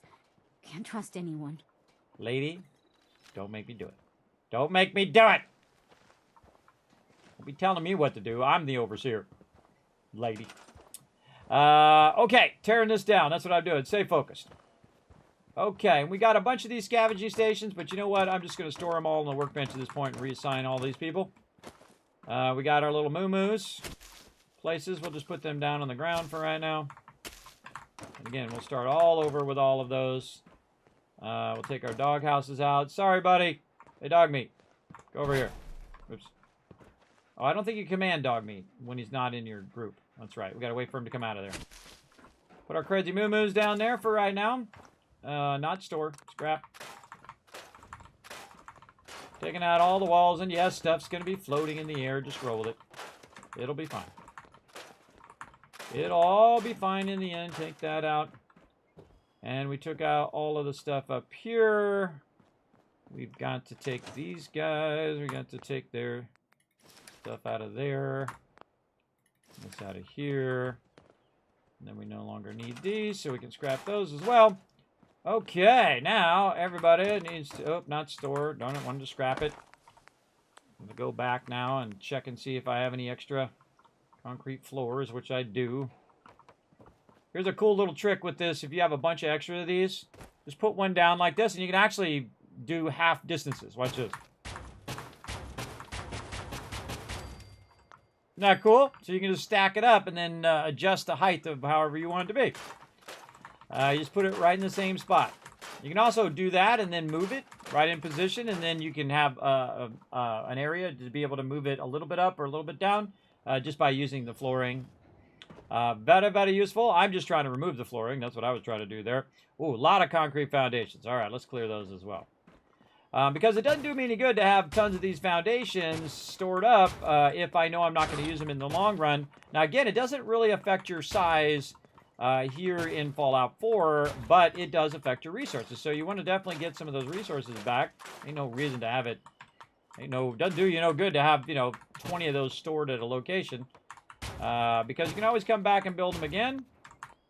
And I'm going to, of course, not use as many of these, and it's good for me just to go through, figure out what I want to take out, a bunch of extra of those, and if I have to build them again, no big deal. But it's a good way to kind of clean all those out, look for them numbers. Concrete walls, we've got a couple concrete walls. And this is much better in Fallout 76. They made it where you can just go in and see all the stuff you stored in a certain thing, and then you go down there and just scrap it there without having to put it down on the ground. Putting it down on the ground sucks. It does take a lot of extra time to do that, but there you go. And stairwells. I usually have at least one of those laying around. Very nice. One of these laying around. And so again, we're trying to clean house here. Any of those? No. I do love this rounded piece at the end. Very, very cool to create a kill box using that. Big round silo or whatnot. Not going to be doing it now because we're now in our mega building. All right, so we took care of that. We looked through all of our wood stuff. Oh, we got 3 of these. Look, that was from the very beginning of the game when I made little shack doorways there. Get that resources back. I don't think I did any of this other stuff. Though it is fun building it out of all this shacky stuff. I'm just going to see again if there's any numbers in there. No. This is also a great Kismet kill box. You just put this down and put the turrets on the top. Very useful. Beginning of the game. Metal. Okay. Oh, these I haven't used in a long time. I actually really dislike the metal kit. I've used it in the very beginning. Usually I use like these walls right here. So if I had any extra, it'd be those. Metal roofs. No. Okay. No metal stuff. Again, let's check our concrete floors. Nope. Walls. Nope. Roofs, no. Again, this is kind of more of a cleaning of the house than really trying to get my size back. Now, you get your size back in Fallout 76 because this stuff actually does count towards your size, but in Fallout 4 it does not. You can have a ton of extra of them just in there, no big deal. And I'm just going to try to do my due diligence here. No. I'm just looking for any numbers to pop up as I'm going along. I don't think I did anything with that. Barn doors. Nope.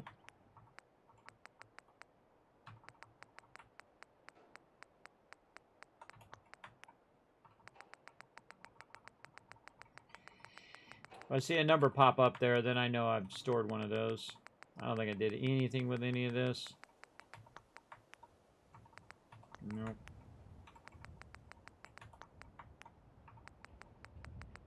But now you have peace of mind that you know you didn't leave any of that. Now, scaffolding, probably something we should check. No. Well, a bunch of those that we used earlier.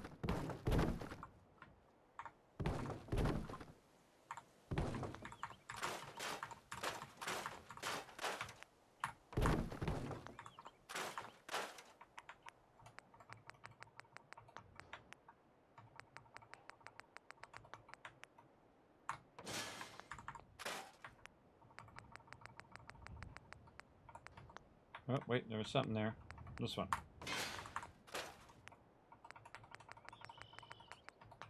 Scaffolding actually very useful. I always forget about it. Like, look at those cool railings. That's cool. I always forget that it's one of the few things that actually has a ramp. Ramp, very, very cool in the game. The only one that has that. Okay, I don't think I have any of this other stuff. I'm not using any elevators right now, though I could add an elevator. Very tempted. We'll probably do that at our at Sanctuary. Because I find just being able to walk up and down just as easy. And I could use those ramps instead of the vault-tec ladders. But we'll go with that. Okay, now we're making some progress. Now, again, let's make sure that we're scrapping these roofs and not putting them down. And just reducing the overall size of our base. Again, I don't have the thing removed yet. We're just going to try to build within limits first, and then if we need to, we'll come back and we'll remove that limit, which you can do with your mods. Easy mode, we're going to store that. All right, now all the beds got to go. And that's not, they're going to get unhappy from me doing that, by the way, because they're not going to have enough beds for the amount of people here. See it turned red up there. And that's okay. Probably want to scrap all these beds. Now that I think about it, let's go ahead and actually scrap these. We're going to give them the nicer beds. And now I got to go back to my beds and put all the beds back down again so I can scrap them. I've got one of these I can scrap. Check all of our beds. All right, here's the thing that you can't do real easy. You can do it in a circle. That's the easiest way I've found to put those down. Just spin in a circle and put them down. Scrapping all of these beds. And I use these beds because they're space efficient at the very beginning of the game.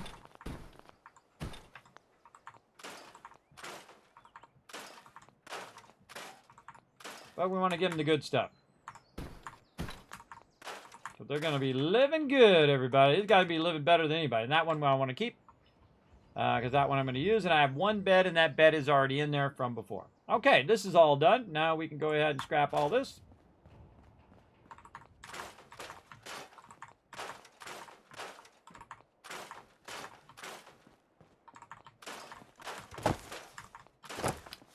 I know it's you shouldn't smile when that happens, everybody, but it makes me laugh every time. When they fall above. Oh, doghouse. Sorry, buddy. Got to store your doghouse for right now because I want you to move somewhere else. Scrap that, scrap that, scrap this. Scrapping all these foundations. Sorry, buddy. Artillery smoke grenade there.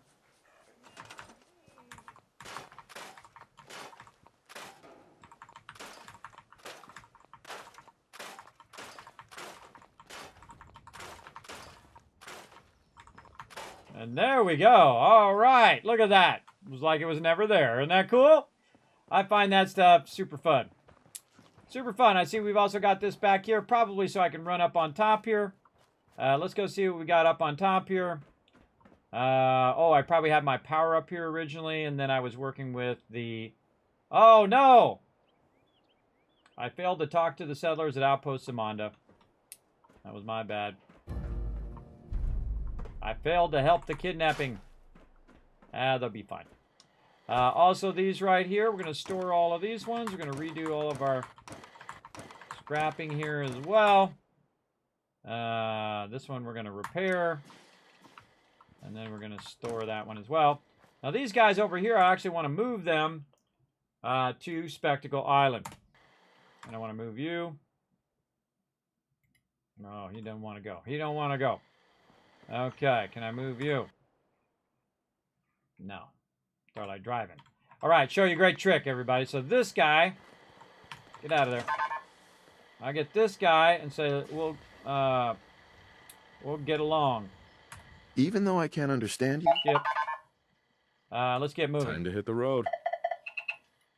Okay, so this is how you get these robots to be at as many robots as you want in a certain location. So I'll talk to this guy, and then I'll say talk. Hey, got a sec? And then I'll say dismiss. Time for you to leave. And I'll say, where do I want to put my companion? Well, guess what? I can put him wherever I want. So this is the trick, everybody. This is the workaround. So if you have maxed out Spectacle Island, which I have, I can actually take this robot and move it now to Spectacle Island. So off he goes. Yeah. Now, there was a couple other robots there that I already told one to go to Spectacle Island. And then this guy will get along. Blah, blah, blah, blah, blah, blah, blah. Let's get moving. To hit the road. Blah, blah, blah, blah, blah. I can't remember if this is the Heads one I up. did before. Talk. Again, left click to do this. I Dismiss. no blah, longer- blah, blah, blah, blah. Go to Spectacle Island. Because I'm going to move my production to Spectacle Island. Because I want them to extract more over there. Big time. Okay, and let's see. And if anybody ends up being left here, we'll take care of them. We don't need this workbench anymore. We're going to scrap that. Here, let's see. Anything else? We've got a kill box over there in the corner, which we're going to redo eventually. Got a bunch of people walking out of here. What are you guys doing in here? What are you guys doing in here? I leave something in here that make you guys want to come in here? Not really. Not really.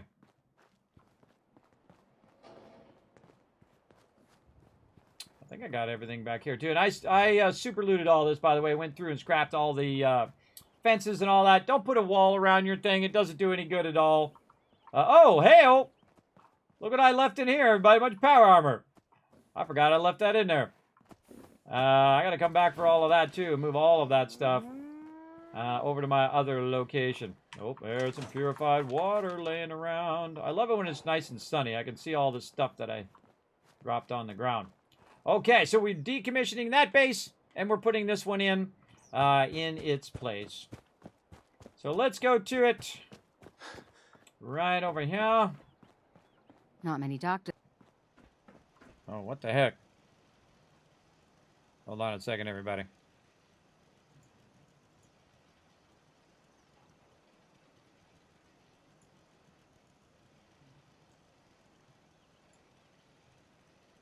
Got to press some buttons and flip some switches over here.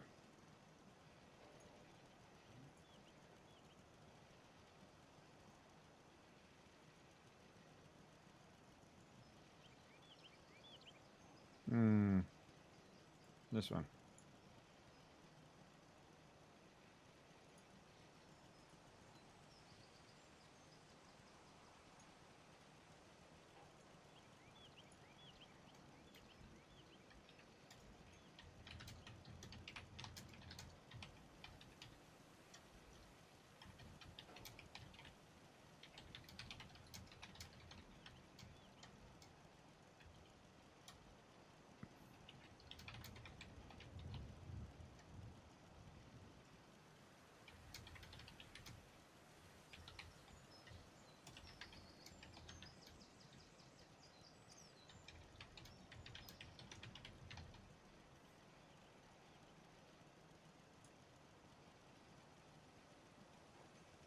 There we go, everybody. Got to put in a report real quick. Someone's being a scumbag. All right. Let's go ahead and keep on going. Let's get this roof built out. Now that we got more room. And get our atrium ceiling in there. Very nice. How close are we getting here? Maybe one more. Very good. All right. Now we want to do the same that we did over on this side. And then, of course, it's going to take up less resources if we just do it all in one big thing here. There we go. Perfect. And then other side over there. Very tricky to get that one going. I think there's a bed in my way. There we go. Very nice. And then fill out our top of our atrium. Let's go up here.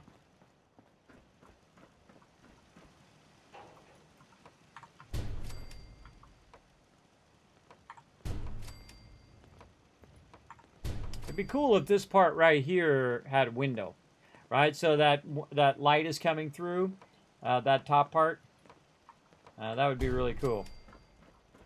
That would be a cool one. Now, this one's really tough because when you try to scroll it out, it doesn't scroll out far enough. So I kind of have to build out a little bit of atrium floors here so that I can walk along there.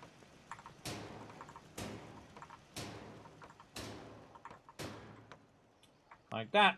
Let's see if it'll let me do it then.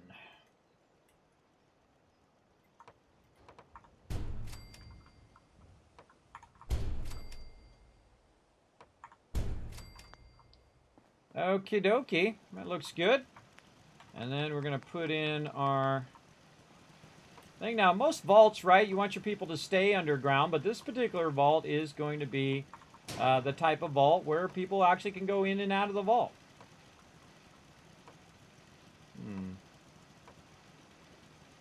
Don't want to give me that corner, huh? Wants to make that corner go out the side. Usually it'll give me that corner. I think I have to turn it around the other way. Yeah, like that. And this is another wall we can utilize, but this way, yep. We'll see if we can tinker with that corner and see if we can fix that later. But right now, we're just putting in the rest of these.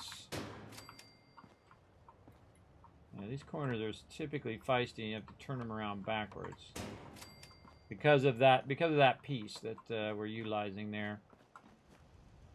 Yeah. Okay, now we're getting somewhere here. Getting somewhere. And we want to use our other piece here. Oh, wait, we should have done this on the other side, too. Just dawned on me. Oh, we got to put those pieces down first. Yep. Just realized I have to redo all of that. That's what we want to do. Because normally that's not the level in which I build, but in this case, I'm doing double height here. So now I've got a problem. I've got to take these back out again. Because those are going to be blocking the thing, and I should have done the wall edge first, and then did the things up above. Because now, I'm going to run back up again. Because now these are not aligned. Let me just put an atrium floor in here so that doesn't happen. There we go. Again, build order, very important. So let's go back. Yeah, see, that's not going to let me go in there, so I have to take all these back out. No biggie, we just store them. I'll put these back in so we can get these walls in here, and this will all be one piece, so we'll have a floor and a wall at the same time. There we go.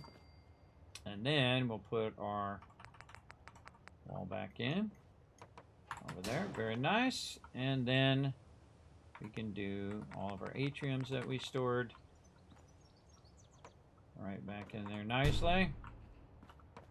Mastering that build order makes things awesome like that. Very nice. That turned out great. All right, now we got to fix our other side over here.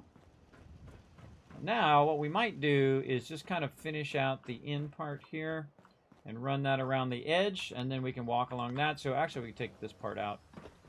down here because this is not going to be here because we're going to double height the bottom floor, and then the upper floor will be it'll have the atrium as the kind of vaulted ceiling.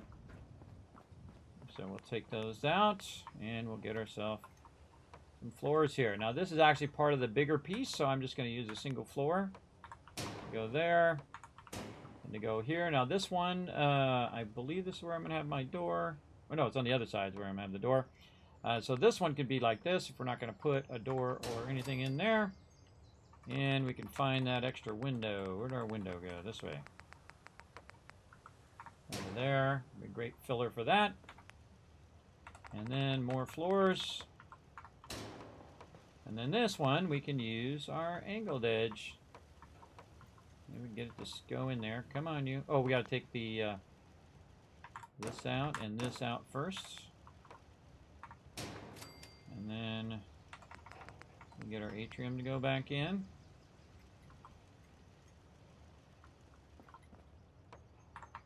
There we go. Oh, nope, went a little too high. I got that wall in the way. Nope.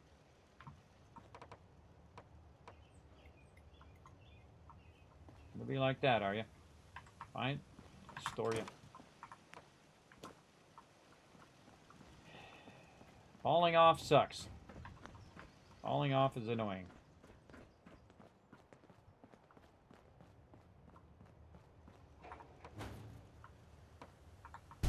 Alright, try it again. Now, I should be able to put this down here. I just did it on the other side. What did I do on this side? This side, oh no, I did the reverse wall. Let's see if we can figure that out. If we get that to go in there, and then have the atrium in there. So we can put the atrium down on the ground for a second and try to finagle this.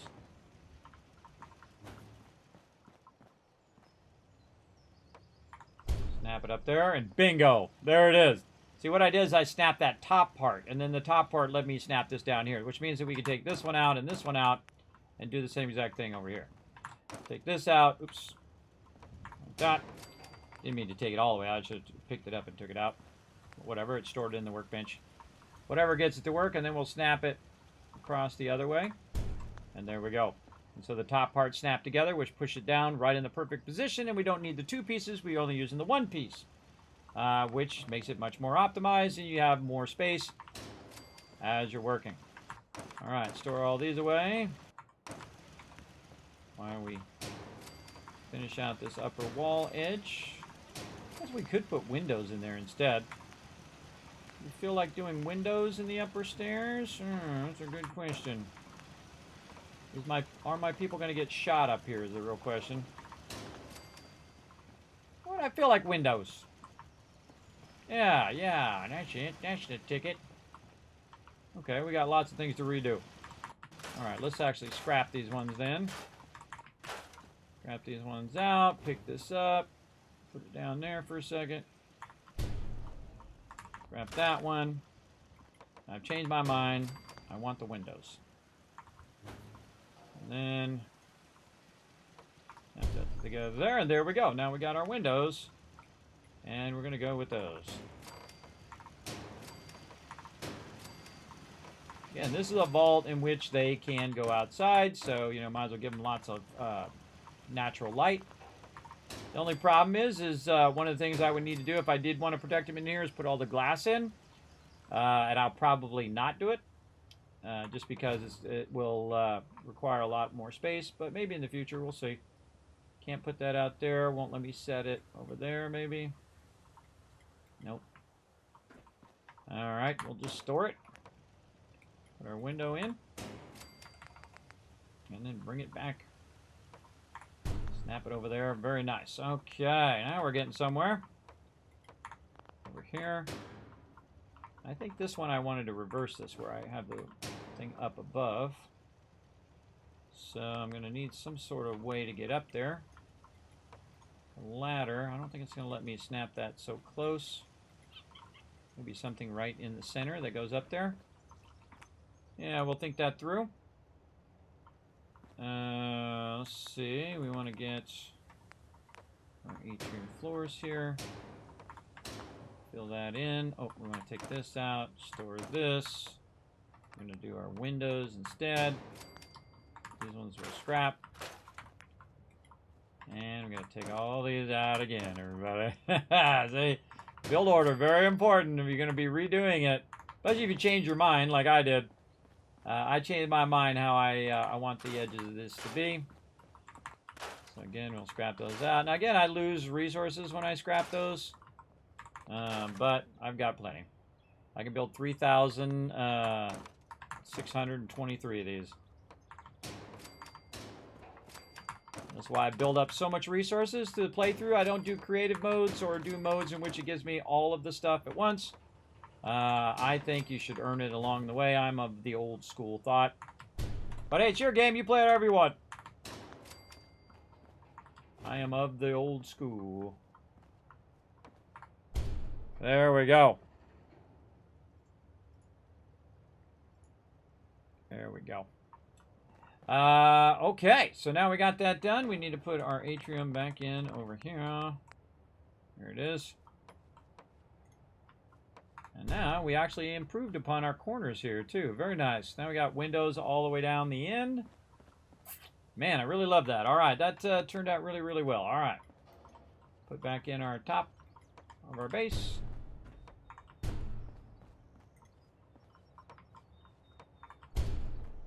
Oh, and we got something else we got to think of too.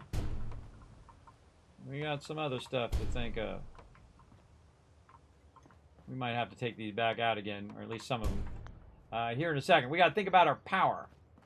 Now, I probably want to put my power right on this side. So let's get to our power. Now, because I have the vault-tec kit, it actually has one of the most powerful generators in the game. You have this one, which is normally your fusion generator, which is 100. This one here is 150. You're like, well, kids, that's not much more. It's only 50. Well, this one is 500. So this one is 5 of these. So we're going to go ahead and utilize that one. We're going to put it right there. Now, there we go. We have 500 power now coursing through this entire area over here that we can now utilize. And let's go ahead and get back over to our vault-tec kit. Man, this is shaping up real good. And then we're going to utilize all of these. I want to do this too close, otherwise you can't come up and down the stairs because you're going to hit your face on the stairs. Keep that in mind. Just like this. And like a dish. And we're going to fill this all in real nicely. Like so. Okay, now the current amount of power that I'm currently using up above is 900 right now. Move this up to the side for a second. And that is actually utilizing all of this down here. Now, see, when I put the 500 in there, that means that there's a whole bunch more power somewhere that is more than I'm using. So now the smart thing to do is to get this power connected outside. So to connect that power outside, what I'm going to do is go ahead and run this out here and do a little bit of a trick where I can actually use this to run this power. So I'm going to go ahead and make myself, let's say one of these, and run that outside. And then I'm going to go to my power option, and there's this really cool thing that you can do, switches. It is the vault-tec switch right here, which actually goes on the wall. And then I can run that power anywhere else I want it to go. So if I want this power to be connected to all the rest of my water over here, I'm going to need to get down to the water level down there and then run it up there. So let's go do that real quick. Take this off and just run our way down. Right over here. And we'll grab one that maybe has a clear view of it. Maybe turn this way. There we go. And let's see, maybe this one. Let's try that one. Doesn't matter which one as long as they're all connected together. And you can see I can get the cord and then walk up there, or I can use my scroll wheel to try to hit it. Much easier if you just walk up and see if you can do it. Yeah, see, it's going to go through the floor. And that's a problem. So I need to find one that's further back. Let's go ahead and jump down onto this one. Try to connect that one. And see, no, that one's too far back that way. Let's go ahead and jump down here. What about this one? Now remember, you can't jump when you have the wire because you have to hit the space bar. And I can't hit the space bar because the space bar is what makes the wire go. So it does limit you on how you can get there. But you can see I'm just walking around. I think I took the long way there. But we'll get it going here. See if we can get this to go across here. All right, no such luck. Still hitting that ground, no worries. What we can do is we can go ahead now and use a power conduit. And so we can move our power conduit over to the edge here. And I like to kind of put it around the edge, kind of rotate it a little bit. Get it so it's here. And we can also put it up a little higher. So we have a little bit more distance. There we go. We can run it from here to the power conduit. And then from here down to whichever one we feel like. I'm filling this one again. Right over here. Nope, not going to go there. Ah, there we go, that one. Okay, so now we have the power running from the power that's inside the vault through the floor, up onto the wall, from the wall down into all of these, and of course all of these are connected, so that means that the power is now being distributed among all of these. Now, how do we know it's working? Well, here's what we're going to do. We're going to run all the way over here. Oh, I got to defend this log here in a bit, too. We're going to run all the way over here, and we're going to remove our other power that we have over here. And you can see we've got a lot of these. 1, 2, 3, 4. So these are actually less than that, than what I have over there. So fusion generator, scrapping all of that now. Scrapping all of this walls that I have over here. I no longer need this little bunker. Scrap all this stuff. This has now been obsoleted. And there we go. Like it was never there, everybody. Very, very cool. Got that going. Now, when I look up at my power, is my power red right now? The answer is no. It is not red. That means that it is actually powering all of that water right now. Nothing is unconnected that needs that power.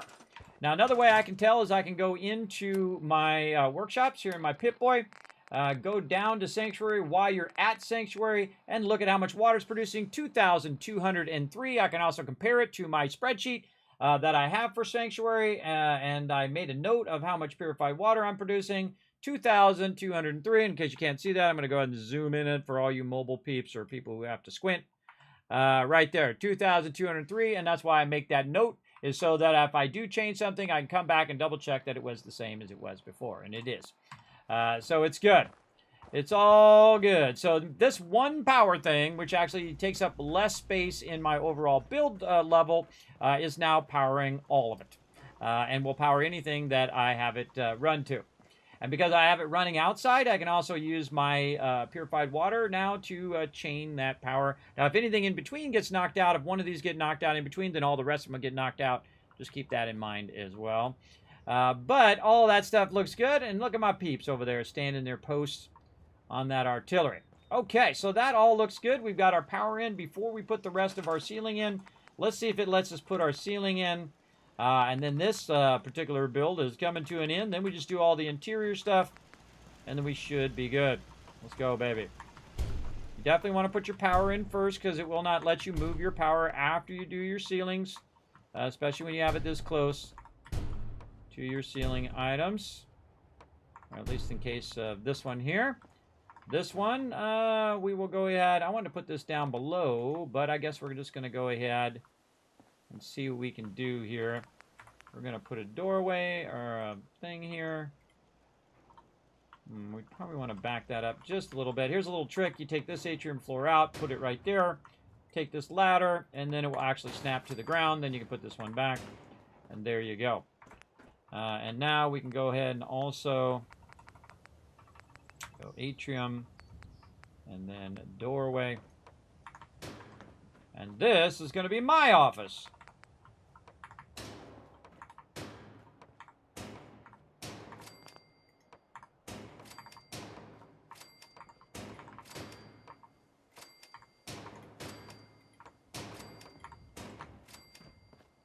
All right. I'm digging it. I'm digging it. Good view of the wasteland. I can see the bridge coming in.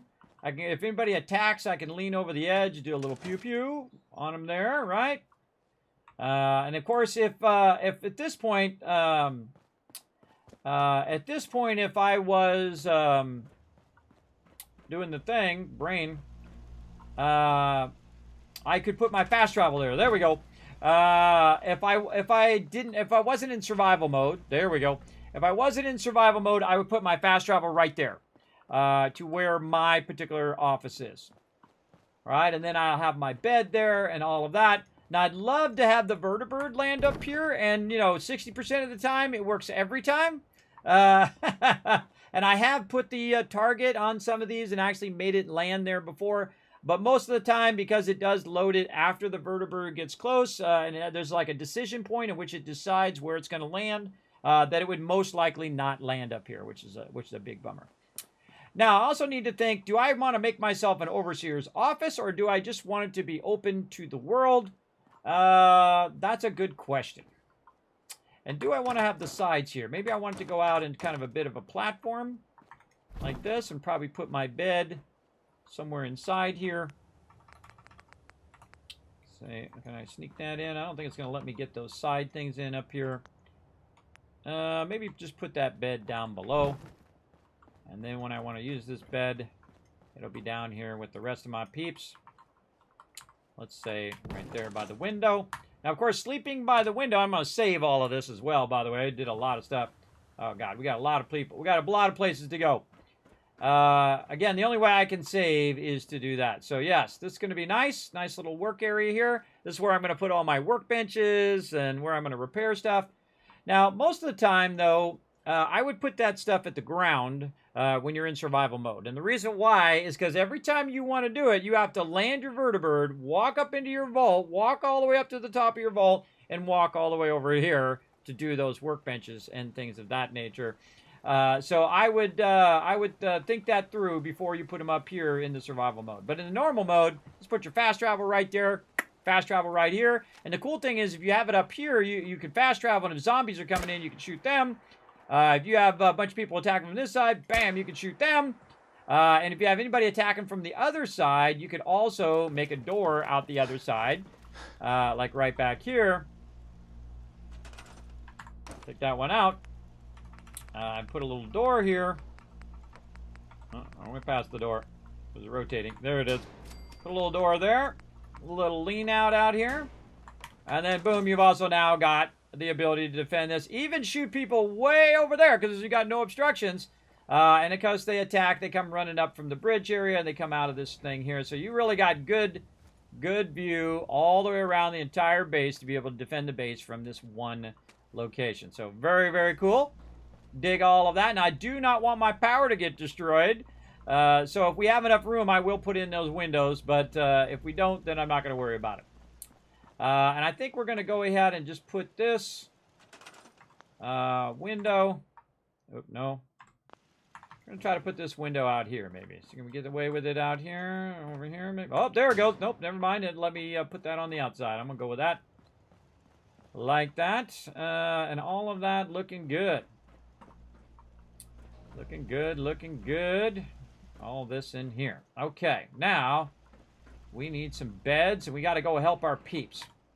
Let's take care of the beds first so we don't lose too much happiness. We've already lost 6 points of happiness because my peeps don't have their beds. So let's go ahead and make this a much nicer. Now, I believe in a nice bunkhouse style for all my peeps. And I'm going to go ahead and give them lots of room. And these guys are going to be living probably the best of anybody other than the people at Sanctuary right now. They're going to be living really, really well. Again, I'm going to line them up to each window. Now, this is the tough part here when you've got the blocking. Let's see if I can walk past there. I absolutely can. So that's all good. Now, again, they could potentially get shot through the window. And again, I will decide toward the end or after we add the build mod, the unlimited build mod, we might come back and just add those windows. But for now, we'll see how it goes. Now, because they're up as well, when they're shooting, they're going to be shooting up at an angle, so they won't necessarily hit them. So you could, in theory, just go without those. Go without those windows and be just fine. And even if they do get hit, guess what? They just get downed and not killed, so you're good. And that's what this whole upper area is just the sleeping quarters.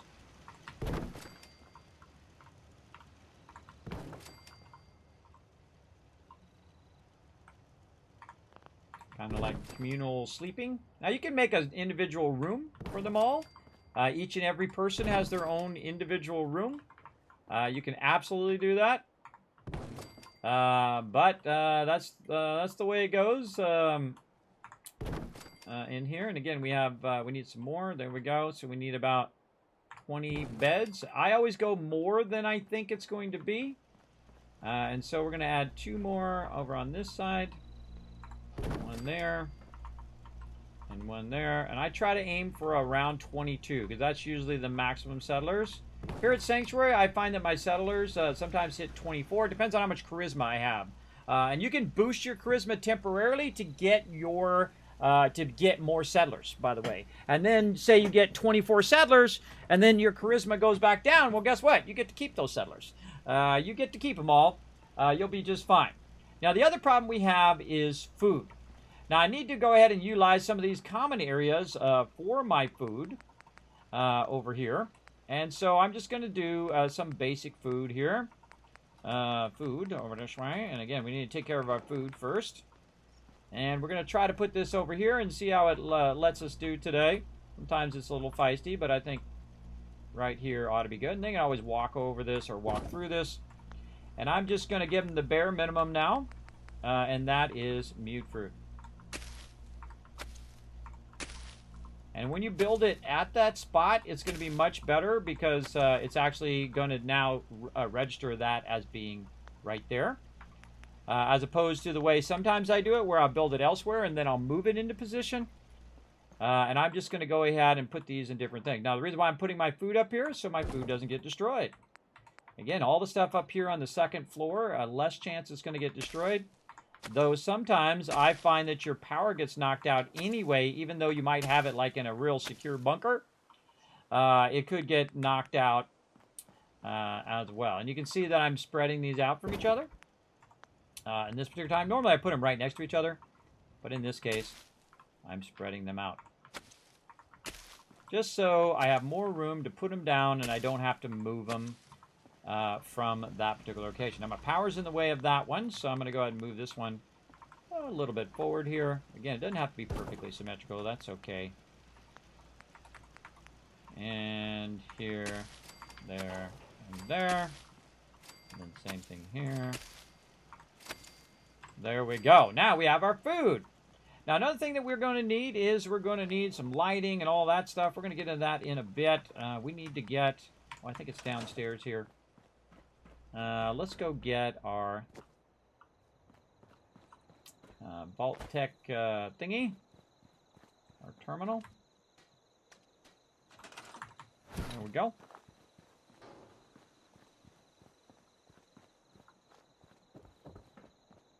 Okay, now how can I get this vault-tec terminal to be tied into the whole entire thing? Well, actually, very easily. I'm going to tuck it kind of over here by the vault door. Very easily, because I could put these little conduits on the wall. This one, there we go. And again, this is like my favorite piece in the whole entire game. I wish there was a way that you could grab something and duplicate it instead of having to look for it in the thing. That would have been a great addition to the game. So I can just run this here, and now it's got power. You can see that it's going to have trouble actually seeing that power. I'm going to try not to obscure this too much. Yeah, that's totally being obscured. Maybe we can get away with something like this. Maybe turn this way just a little bit. And trying to get it out of the way so they can walk behind there. Yep. And then still walk in the door without it being an obstruction. She bumps it a little bit. Can't remember the last time I had cleaned things. Plenty of water out there. Go out there and clean them. All right. Find jobs for the unemployed. And then we're going to go ahead and assign to farming. And we're going to put 4 people on farming because we have 4 of the things. And each person can do 6 each. So now we have 4 people on farming. And if we look at our food again, well, guess what? Boom. Our food all the way back up again to 24. Now, again, I do usually do 24, 24, 24. Try to get 24 people, 24 food, 24 beds is a good kind of rule of thumb. In this case, I'm going to do 22 and looking good. Now, all the other cosmetic stuff like lighting and all of that, that's where you can come in and do all of that. But what we really want is we want the location to have the basics, right? It's got its defense, it's got its power, it's got the water going, it's got all of those things, and that will then stem off the unhappiness of your peeps. Now, also down here on the bottom level, these people are going to be doing some work because all the rest of them don't have something to do. So we want to go look at our vault-tec thing here and see how many people we have unemployed. We'll do a vocational overview now. We have 4 unemployed people, but everybody else still employed, right? So we have 4 unemployed. And so we'll go ahead. I call a good day?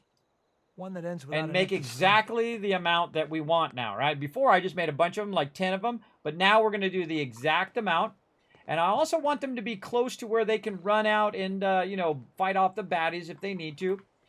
So I'm going to put them here at the end so they're kind of out of the way. And we're going to do exactly the amount that we want. And we're going to do extra scavenging production. And yes, they do stack. I have tested it. They absolutely do. And so now we're going to take our unemployed people here. And we are going to assign them to scavenging. And we're going to put all 4. And now our settlement is perfect, by the way. It is perfect amount of food, perfect amount of water, perfect amount of people working in the perfect amount of things. And now that settlement is good. That's a GG. Right, now again, we'll come back and we'll do all the lighting and all that other fun stuff.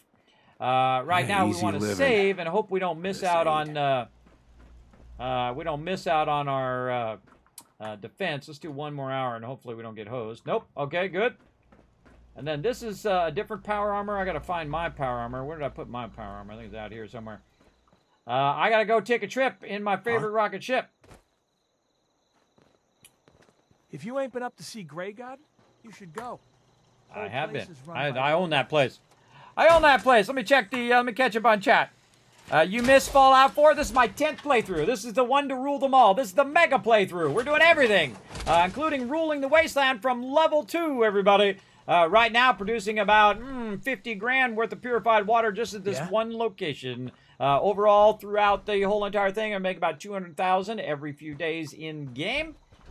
Since I started the game, I came down out of Vault 111. In fact, I grabbed all the things that were Vault 111, like all the cones and the barriers and all that stuff, and I threw it down off the thing and brought it over here and even scrapped those as well to get a big boost at the very beginning of the game. And you can see I built it out as well. Oh, can't forget our dog houses. Let's put those down while we're waiting for our vertibird. Let's get our vertibird in here. There we go. And while we're waiting for our vertibird to land, we're going to go put our dog houses back in for our buddies, our pals, our little puppy dogs. Let's get those going on. Right in here. Now, if I see people in here, then I did it right. That means they can make it up that ramp and they can get into the base. And that's cool. All right, where's this puppy dog house? I got to remember where it's at. Puppy dogs, puppy dogs. Where is it? God, memory fail. Decorations. Vault, miscellaneous. You'd think it's a decoration, but it's really not. That's their actual house. So let's get these puppies in here and then have them have a nice, nice location right here. Now, I got 2 puppies. Second I put those down, there's going to be right there. Oh, I forgot my moo-moos. And we've got to come back and do some moo-moos. What's up? What's up? Okay, what are my quests here? I've got to go to the miscellaneous quest. I've got to go to the slog first and then egret tours. I think definitely slog was first. Okay, we got to go help some peeps out. They're calling for the Minutemen, and for the Brotherhood in this case. We're going to go help out our settlements so I don't have to go back there later and fix them. Let's go. Aboard, Knight. Stand by for takeoff. Drink some water. Watch our sweet vault. Minigun should be loaded and ready to fire. Good shooting, sir. And again, I like the atrium because you have like that, you know, it's one piece, but it's creates a big area, so you don't have to build up a bunch of pieces. Just allows you to build more. We'll take a look at it on the way out. Yeah. Very cool. That is a cool place. I've actually never built a vault in that exact location. I have built it there in different locations there, but again, I try different things each time, and I actually love that location. I think it's a really good spot for a really cool vault right over there. Freaky Moomos! The prison is still your favorite build? I think it is mine too. Either the Norhagen Beacon of the Wasteland or the Bad Attitude Prison. Question, Kiz, does the power armor conduits in the Fallout 4 work the same way as they do in Fallout 76? Yes and no. There are some pieces that are different, but mostly the same. Sarundo, what's up? Look at you! 6 years, 1 month, and 27 days and 16 hours of love. There you go. Kismet Marine, there you go. Last I checked, Hell was a explosive minigun. This is true. This is very true. I think Hell is making a gigantic sentry bot as your provisioners. That's what we're doing. We just set up a provisioner as our sentry bot, and thus gives us more settlers to do other things like collect scavenge and scavenge loot for me. Now, of course, it's dark time, but I don't want a forward time wind. Oh, there's somebody down there, too. I see you there in the plane. I can see him because of my targeting HUD. Oh, there's a car there. Oh, we haven't even gone there yet. Oh, I forgot the whole shopping thing there. I don't want to hit that because I hit him up. Over here, look out. What we got? Those look like baddies to me. Let's get these cars.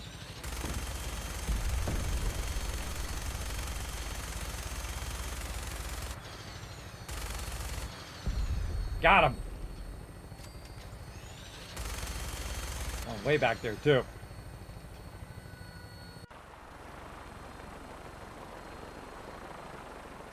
Oh, yeah, look, they're fighting them off, too. Fight off those baddies. My provisioner down there. You gotta be careful you don't blow up cars by your provisioner. You can actually kill your provisioner that way. Oh, yeah, look at this. Whoa, shooting off rockets. I'm bringing her in. Hang on to something. So hard to shoot people. Let's go. Somebody's got a Gatling gun. Remember, I'm in the hardest mode, everybody. There's 2 of them. Go for the headshots.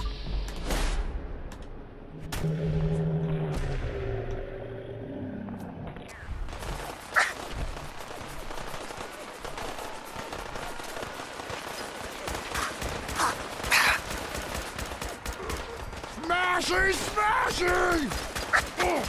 Smashy, smashy that.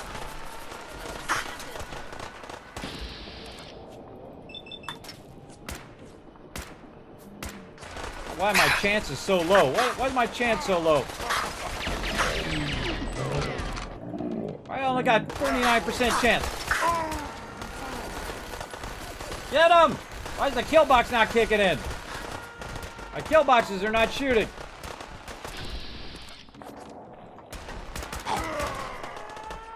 Kismet, get it done. Whoa, he's got a flamethrower. What else is going on? Yeah, why is my kill box not doing its thing? Oh, they're destroyed. They're destroyed. We gotta repair them. Oh, watch this. Kismet, kill box, do your thing.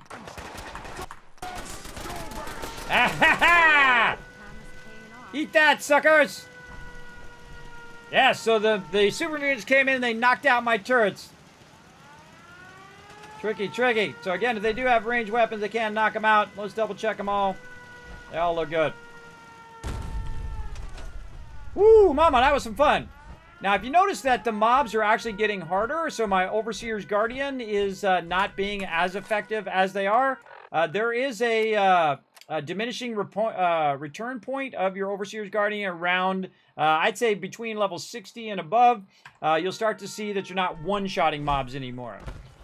Keep that in mind. All right, dude, just like taking a nap there. All right, that's some good loot there. Let's grab it all.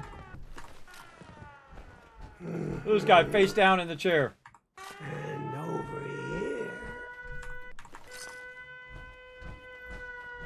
All right, where do we take out some more baddies? Over here. Ah, the kill box over here wiped these guys out.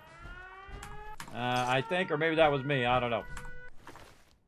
Now, that guy definitely was the guy with the 50 cal. Again, just try to remember where we killed him at. This is the guy with a missile launcher.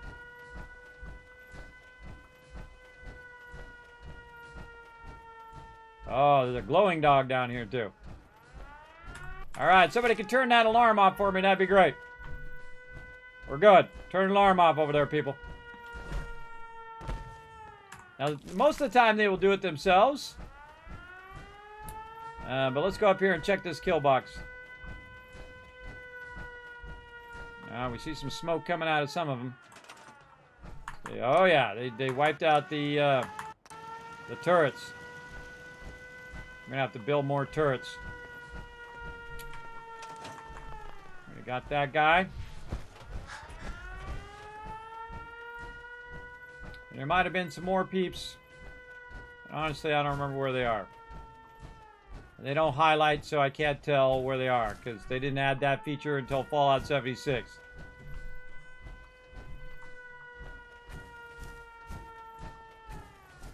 Got any baddies over there? Nobody wants to run up and get in some trouble from over there? Apparently not. Oh, they broke my thing! How dare you? Breaking my stuff. Breaking my stuff. We got that guy. Alright. Seems good. I think we got... There we go. You're being creepy, guy. Very, very creepy. Alright, we got on East Gash. Take a little peeky peek. I think we good. Alright, now whenever I roll up on a place like this, I try to remember to grab all the loot and take it with me. Not only the loot of the mobs that I kill, but also the loot that's in the actual workbench. And the reason why I do that is so that they'll make more purified water and they'll go collect more resources and so on and so forth. So I'm going to grab all those resources there. And then I'm going to call in a vertibird. Tighten this.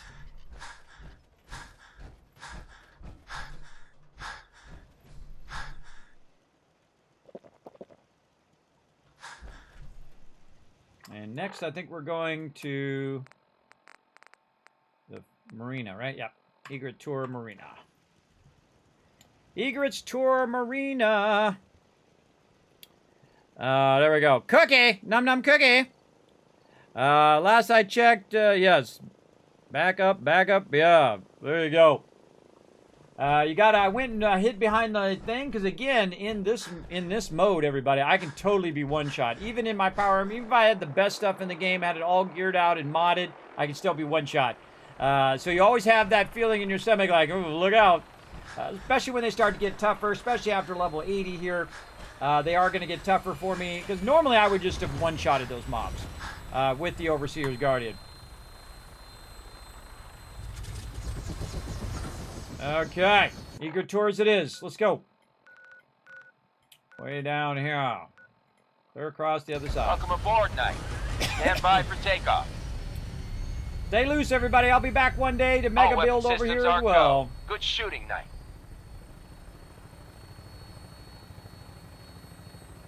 If there's any baddies up here that need to be shot. There's somebody right there, but I don't know if they're a baddie. If I can't bats them or clear that they're a bad person, then I don't shoot them. Better be safe than sorry.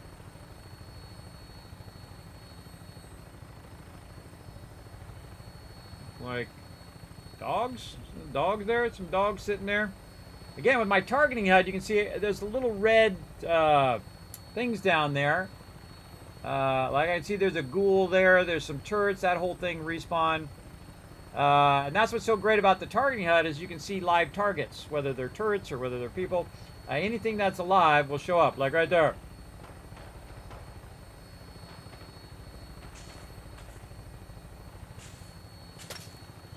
Tank's attacking my provisioner.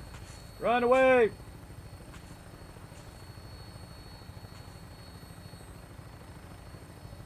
Moo is out of there.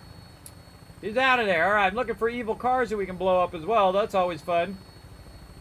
But again, I don't want to forward time when I need to defend my my locations. People down there, I don't know what they're doing down there. See if there's any cars inside here I can blow up.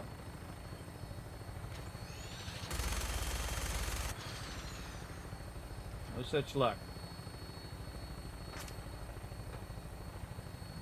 come down there and get you guys eventually, too. These guys still over here? I don't see those guys down there anymore. Might be sleeping. It's a long way, clear across the other side. They love to send me all the way to the other side. Oh, more baddies down there. Shooting at me.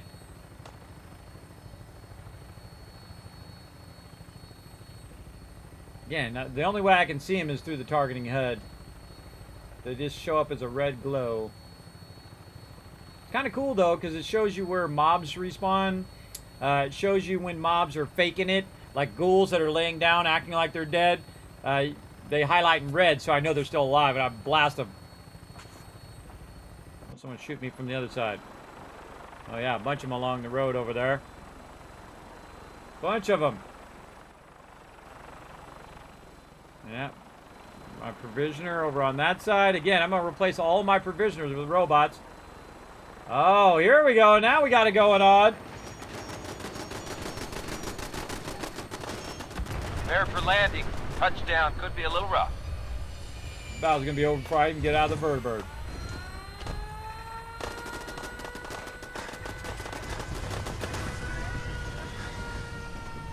There's the kill box doing his job.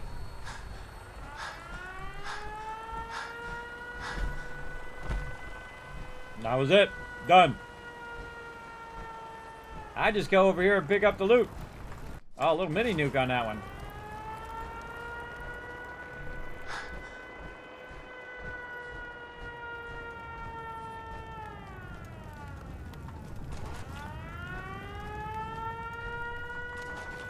So much free loot.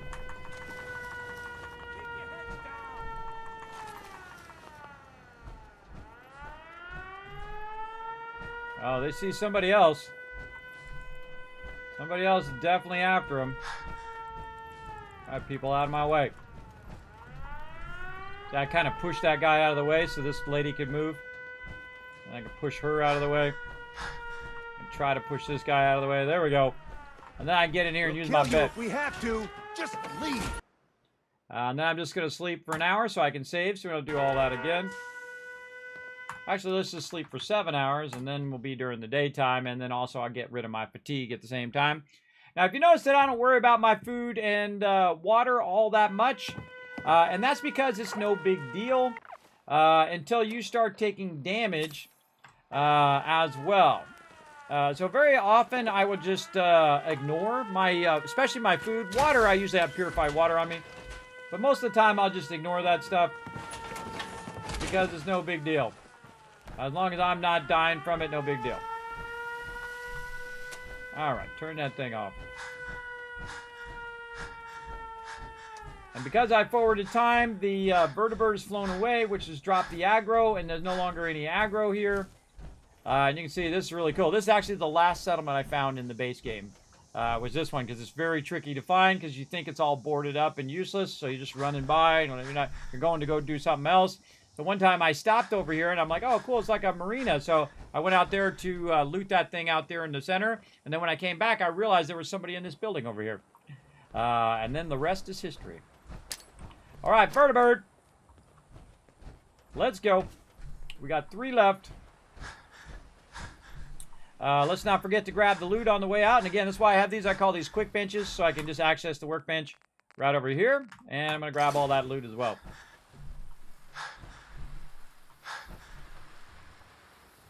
So they'll generate more.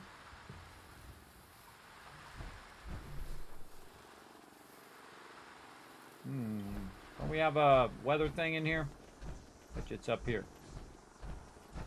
Yep, right there.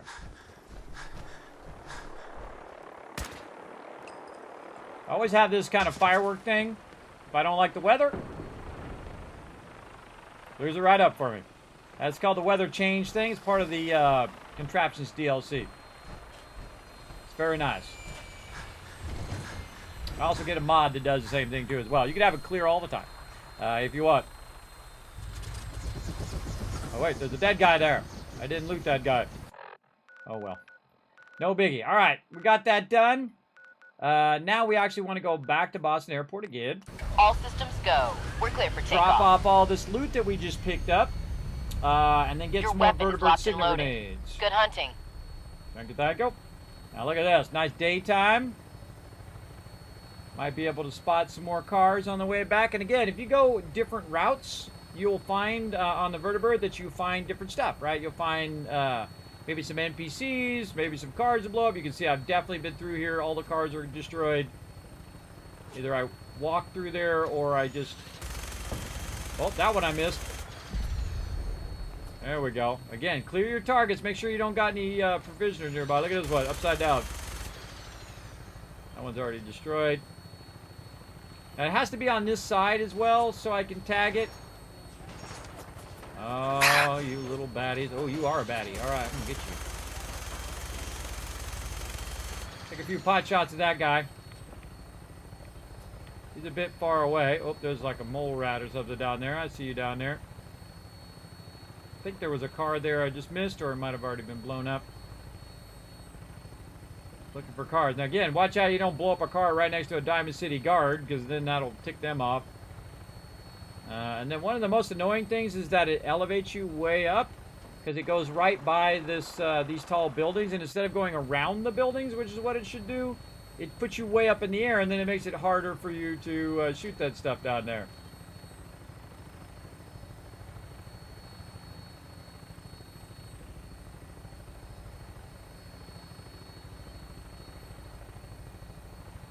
I think flying around the buildings is smarter. That's just me.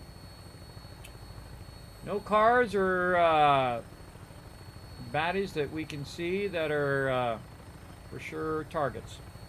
And here we go, coming in at the Boston Airport, of course, by the Pridwin. And we will eventually get our main quest done. Eventually. We're just trying to push forward on our mega builds tonight. And I do like to kind of switch back and forth between building and questing and whatnot. And we're going to be going all night long, so settle in, everybody. We got lots to do. A lot of fun ahead. That is for sure. Let's see what else we can put in here. Any 8 items that we got? Yeah, let's put all that stuff in there. Looking good. Razor gain. Robot repair kits. You know what? Let's just put all that extra stuff in there that we don't really need right now. We got some purified water that we can go ahead. If you work, you eat. It's Drop as simple off as over that. here. So purified water into there. And now we're 257. Did we drop our... We got a bunch of other random loot that we picked up. There we go. And we should have put our Minutemen stuff away. What is it? Newsboy cap. What's her outfit name? Colonel Duster, Minuteman hat, Newsboy cap, red leather trench coat. That's what it is. That's for Piper and for Nick Valentine. Or not Nick Valentine, for Preston.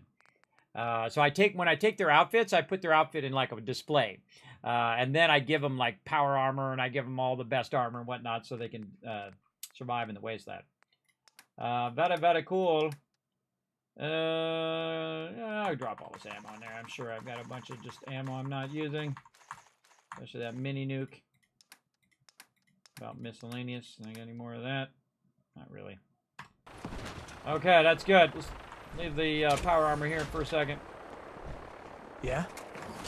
Let's go ahead and do this ahead of time. You can count on me. I count on you all the time, Dan. Thanks for having my back, brother. Can't believe we slept this late.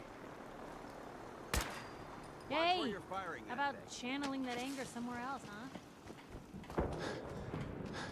Just making it a beautiful day again. Always loves to be dark and stormy in this game. I don't know what's up with that. Pew, pew, pew. The kill box doing his job. Yep, you know it. All right, now every time I kind of roll through here, I go to the Pridwin to get some vertebrate signal grenades, which is what I need. But this time, I'm actually going to go to Norhagen Beach first. Grab all this loot. And then I can run up there and then run back. And then we can fly out right after that. Whee!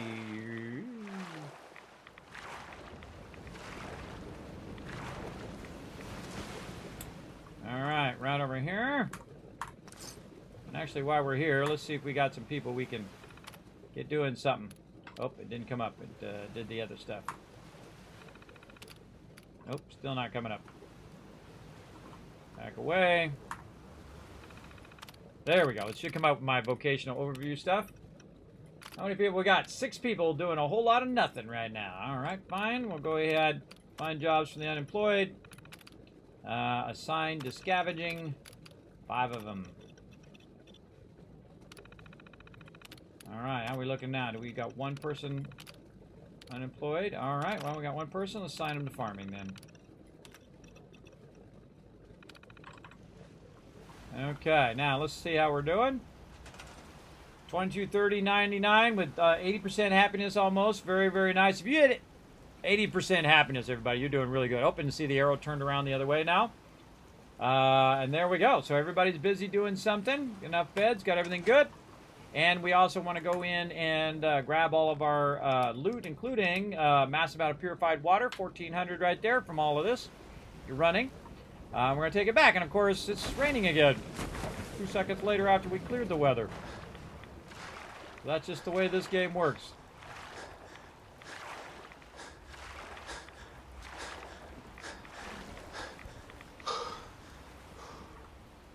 No walking this out of here.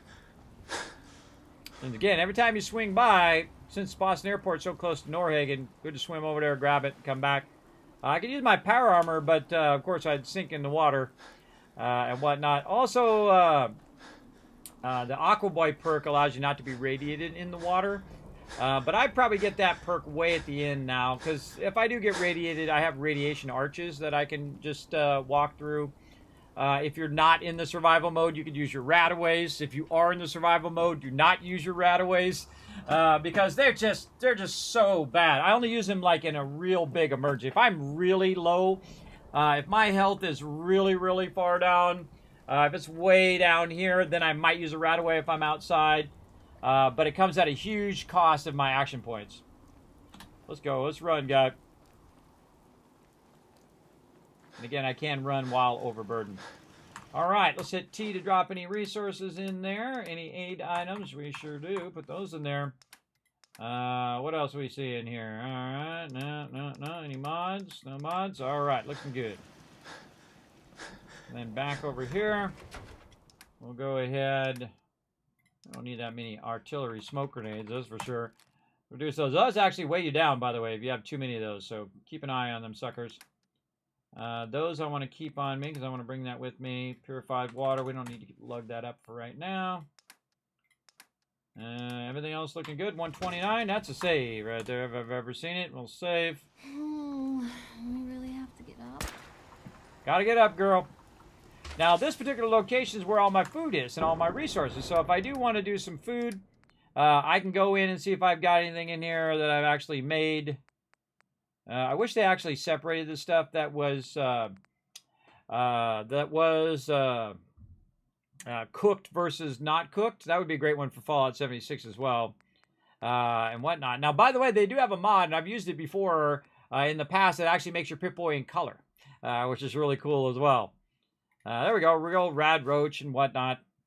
And you don't really even need to do all of that. You can just get a bunch of mute fruit, eat a bunch of that mute fruit, but I'm going to eat a bunch of this until I'm properly fed. Then I can just walk through my contamination arch. And then, of course, the food that I just ate is going to heal me, and now my contamination arch removed all my radiation. So great combo there. I'm back into power armor. Oh. Back in the power armor, and we're going to make another run for some vertibird signal grenades. Huh? Eh? What's up, party people? Coming in pretty good. That's right. The crop is coming in pretty good, considering there's no crops.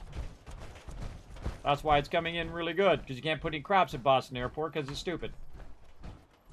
Because it's a useless thing. I think if they do update Boston Airport and do an HD version of Fallout 4, they should make it where you could use that settlement.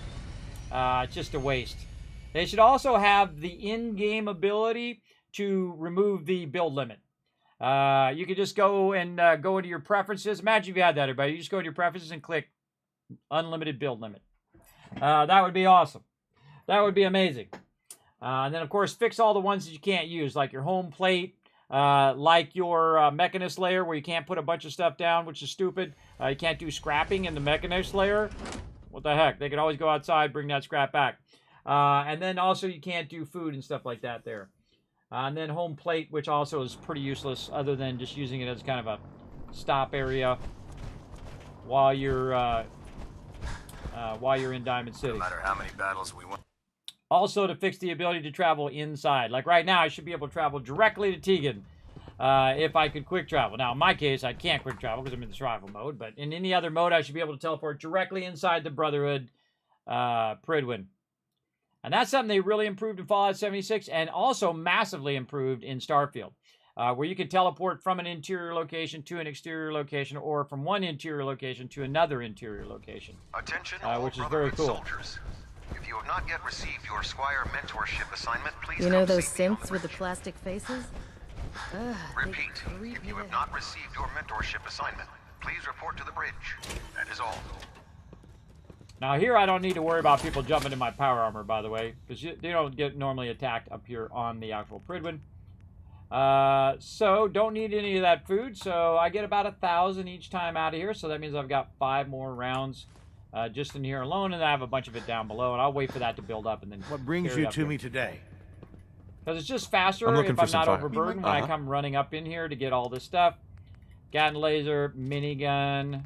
Oh, 9 vertibird stun grenades. Oh man, we've been busy, haven't we? I can always tell we've been busy doing other things when we have a lot of those in there. Random mods, 308, fusion cores. Remember, we're also going to be giving fusion cores out to everybody, every one of our settlers, all 600 of them. So I buy all that stuff, and then I just give them the purified water in return. Let's say around 10,000. Well, that's pretty close. And then I do the trade, so it does the math for me, so I don't have to figure out how much is left. And then I usually go over by a few caps. And if I go over by a few caps, oh well. I can always get more purified water. And there we go. So I just spent 20 grand right there. And that's nothing. I got 350 grand back at my at Spectral Island. Every time I run through there, it gets more and more and more. And eventually you'll see that I have so much purified water that I don't even use it anymore. I don't even need to do it anymore. Because at this point, I want to get so many resources, so I don't need to go buy out the vendors anymore. Because each and every one of my locations will actually be scrapping all of the resources that I need. Carry food with you. And so what I really need to do is go to each location and pick up the scrap. And then they'll make more scrap. And go collect more and collect more and collect more.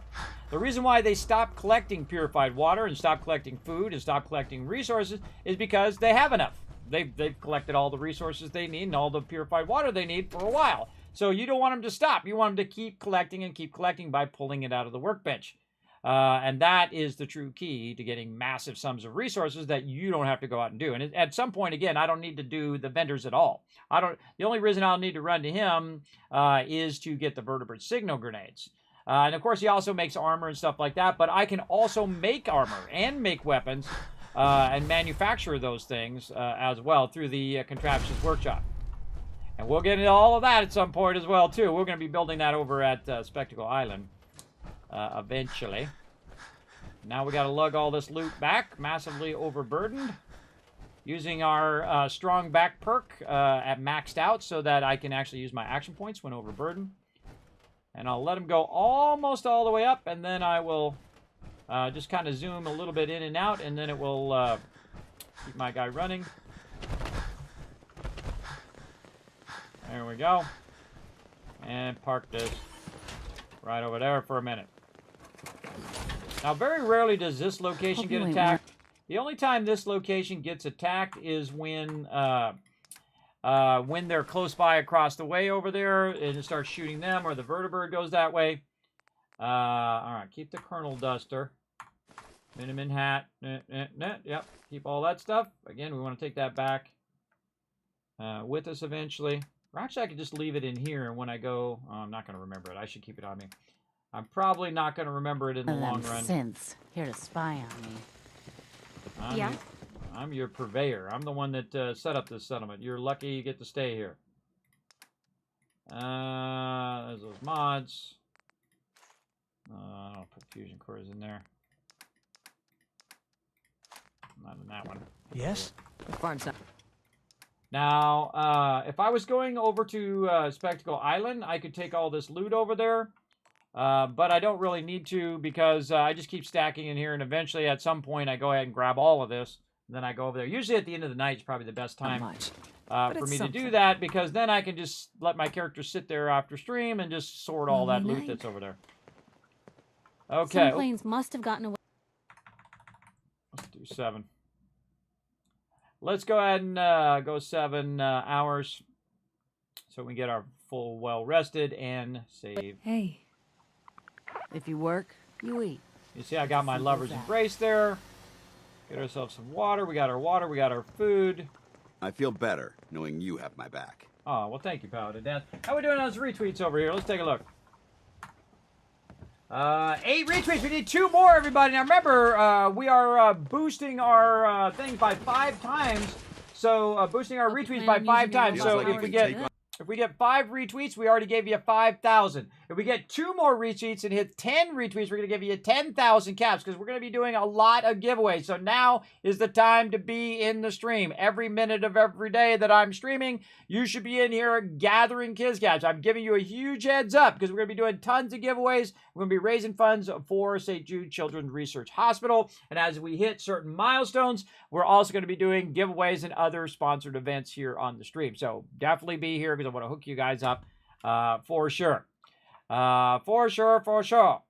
Okay, in the power armor. It's nighttime, but that's okay. I think by the time we get back over there, we should be good. Throw that vertibird signal grenade down right there. Look at this guy. That's a real awkward way to sleep.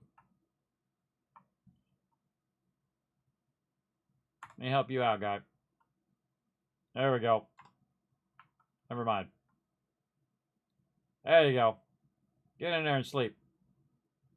There he goes. Okay. I got the sound off, so I don't have to listen to all that overlapping audio. Look at the beautiful stars out tonight. Actually, a clear night. Here comes our vertibird. Look at the Pridwin in the background. If you've never played this in Fallout VR, everybody, I gave my VR setup to Roram, who hangs out in the stream all the time. But if you've never played it in VR, everybody, you have a VR headset, highly recommend it. When you first see the Pridwin come up overhead, it is so awesome. Now, the problem with VR for me, one, I have a constant vertigo, so VR is very difficult for me to do. Though I did play it sitting down. You can't adjust the height and all of that, so it acts like you're standing. Sorry, I had to sneeze there. But you guys can't see the cool 3D unless you're wearing your 3D headsets at the same time. So it's really a one-sided thing. You guys can see me playing it, but you can't see the actual the 3D version of it, where you can actually turn your head and look different ways.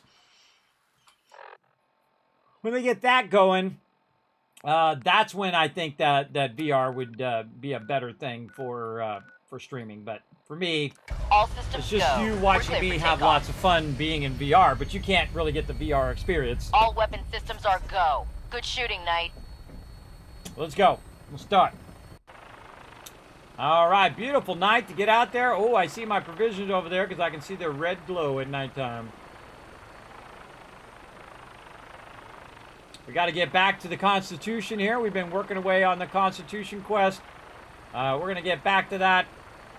I should probably take a break while we're running back. That's what we should do. Yeah, I'm going to take a quick break while we're running back because we do 2 things at the same time. So you guys enjoy this little thing, and hopefully I don't die when I get to the other end. We'll see. I'll be right back.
All right, I'm back. Everybody put a 1 in the chat if you can see and hear me. That was a perfect time for take a break. We're going clear across the whole wasteland there.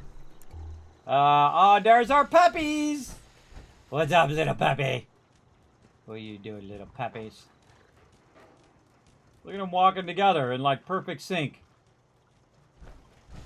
Look at that, that's wild. Huh. I don't think I've ever noticed that before. Cool. Alright, let's get our crazy moo-moos inside so they don't get killed out here. Alright, Brahmins. Now, I kind of feel like these Brahmins, you're supposed to kill those and get food from them or something like that, but I never do. I consider them part of my settlement. And the crazy moo-moos are actually bring fertilizer to your camp as well. There goes the puppies. They're going to go to their doghouse. And he's probably going to get on one of these. Which one are you trying to get? I'm going to get this one. There's our provisioner, our brand new provisioner. We've unleashed hell upon the wasteland. He's got nukes he shoots off and cluster bombs. So if anybody attacks over there, they're in trouble. So again, let's line up our crazy moo-moos.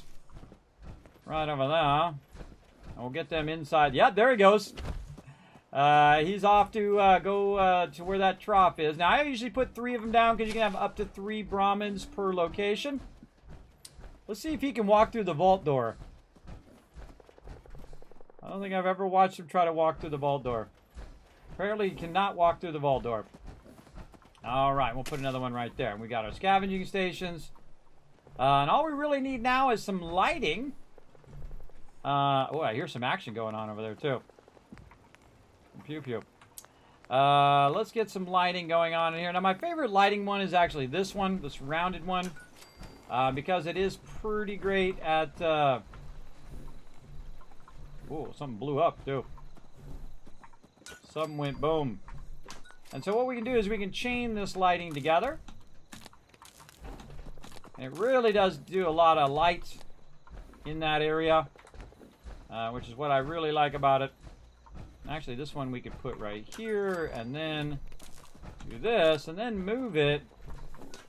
And then you see the lighting actually changes, and then you can move it to kind of the optimum distance. See when it starts to get dark on the wall there? We can kind of move it to its optimum distance. Let's say in between here, so it's not blocking this. Let's say nice and close as well. How about this one? Same thing. We'll move it nice and close. This one we'll move here. It's not in the way, and we put that one at the end. Yeah, I hear the kill box going off at Red Rocket. Definitely some action over there, maybe just right there. Then we added a little bit of lighting down there. Very nice. And lighting completely unnecessary. Look at a moo-moo, he's in the doorway now. Moo-moo! Push him out of the way. We gotta get out the door, moo-moo. Hey, are you on the bad guy's side? Is that why you're blocking my doorway? Let's see what's going on over here.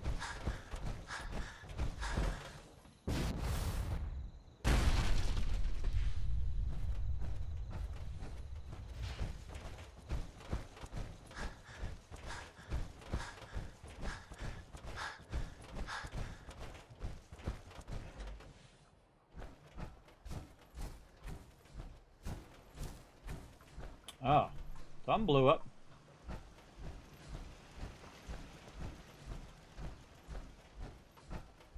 All seem to be sleeping peacefully now.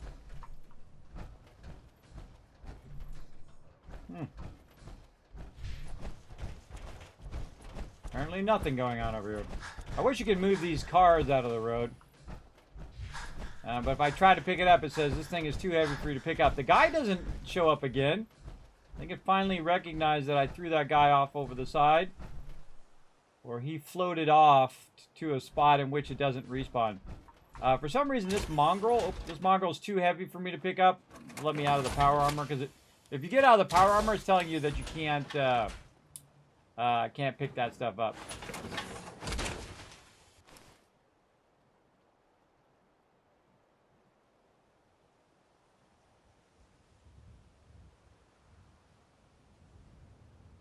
Oh, coming up and asking me, do I want to put my alerts, my stream element alerts with my Twitch alerts? And the answer is yes. Yes, yes, and more yes. I don't use any of those other alert programs. Don't need them. Stream Elements is all I need. I combined in my 25 different bots I had, and I'm not kidding, but I had a crazy ton of bots and things that did loyalty points and all that stuff in the beginning. It was an absolute nightmare to keep that stuff going. And so I combined it all in one in Stream Elements, and then I've never needed anything. It works great. Never need anything else. Very, very good. So big love to Stream Elements, also for their awesome support of the stream over the years as well. Appreciate them. Big time. All right, so we got just a few more things to do over here. Just to kind of work all this stuff over here. I think we could probably scrap these power pylons now. We could get our bell going here. Like this. We've got some power things, I think, still to do. We got to get our sign back up again.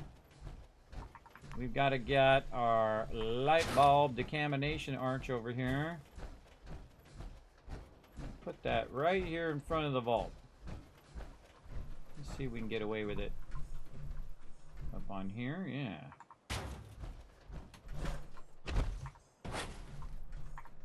Now the biggest problem is getting the power to get back to the decontamination arch. And now I actually do need one of these power poles that I just scrapped. That's okay, I've got a bunch stored up anyway. And so we'll bring the power back from the purified water. And then we'll just kind of put this as far over as we can. Kind of tuck it back just a little bit. And then now we've got our decontamination arch every time we walk up into our base. Very nice. And if we need all of our peeps, we can summon them. Let's actually summon them off to the side, maybe just a little bit, so that's not in the way of our people walking through. What else we got over here? Various benches. All right, let's just store these for now. We have our firework mortar. Let's store that. Let's just store all of the stuff. This we can just keep. Now this I like to keep out where I can get to it in case I am out of purified water. I can just run over and grab some of this. So I'm just going to go ahead and put it here. Now you want to put it where the handle is outward because you're going to actually grab hold of the handle. This has got a bunch of my purified water and whatnot in it.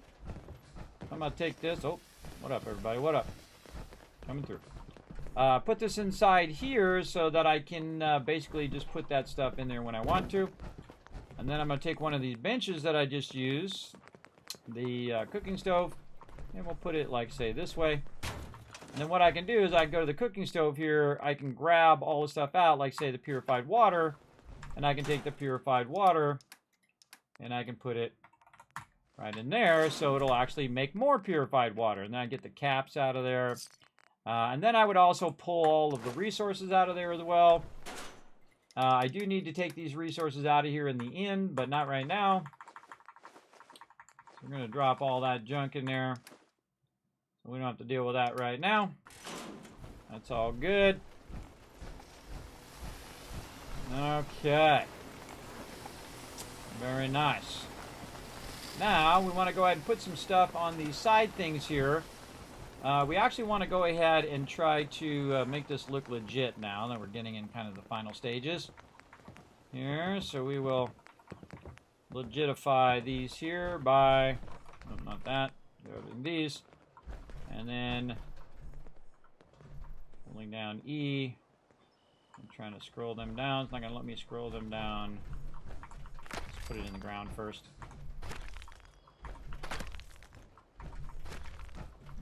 Gonna let me slide that under there, are you? Okay. Actually, we'll probably take this one out anyway. And line that across there. There we go. So we'll take this one out temporarily, put it on the ground, and then we'll put this under here. And just pretend like that's actually connected. And holding that up. There we go. And then the same thing on this side. This one's gonna allow me to get under there. And we'll say we'll do it right along edge, and there we go. Now see, it looks like that's holding that up. Sometimes it'll let you get under there and do it, and sometimes it'll be just feisty. Yeah.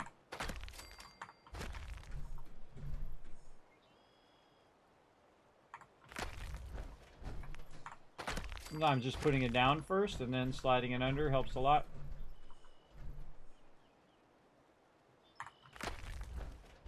There we go. So those are going to hold those up. And then what's going to be here on the sides is things that I want to use for when I roll through here. Like one of the things I just stored here is our switches. And so when I roll through here, I want to go ahead and shoot off some fireworks. And that's what this is for. You guys thought that was for turrets, didn't you? That's not for turrets. Not this one anyway. And then we're going to go ahead and put in our, let's see, miscellaneous here. Is it this one? No, I don't think it's this one. It's back here under power. Miscellaneous. Now, I always forget what these are. Yeah, right here. Actually, I think I have the angled one. Yeah, angled one, which will shoot off in that direction. So we'll do this. And then now we need some power for this, but now we can just chain this power, say, back over here. It's going to let me get there. Scroll outwards. So it tries to get there. Alright, there's a little lip here I can't go over because I can't jump. There we go. Alright. I brought my power armor for that so I can jet it back up again. Alright, now we need to put these back in here though so that we can use those as well. Right in, oh, that's not it. Wrong thing. Miscellaneous. There we go. Just like that. Now I think it's always a good idea to put your chem bench by where this is, because this is where you're most likely, I'm going to be using the chem bench at this location. So I'm going to actually put the chem bench right here at the end. And then I can make more of those when I run out. Now there's actually another thing that I want to do. And that's called the Minutemen in when I have some trouble over here, right? So my peeps, what they're going to do is they're going to activate some things that are going to cascade and happen here in the base. One of those things is to use the siren. Oh, I actually had another one over here. I don't have anything else over here. This will store that one. So what I wanted to do is to call in the Minutemen whenever this location gets attacked. So what we're going to do is basically do the same thing. We're going to do the fireworks and all that fun stuff, but we're going to have a siren over here where my peeps can run and do the siren, and it will call in the rest of my peeps here. Siren is under resources, miscellaneous.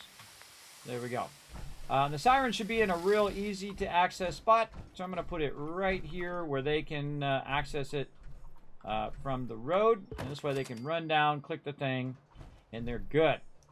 Now I'm going to go ahead and run the power to this, like this. And then we're going to route that power to the doorway, because this thing is the thing that's going to open and close the doorway. So we're going to use a little bit of advanced power now called logic gates. We're going to get those going. Oh, and we also need to move our thing back to the front here. Let's see how we can do that. So when you're walking up in here, you're going to see that this is Respite Retreat by the Spartan. If we can get this to go up on top of here.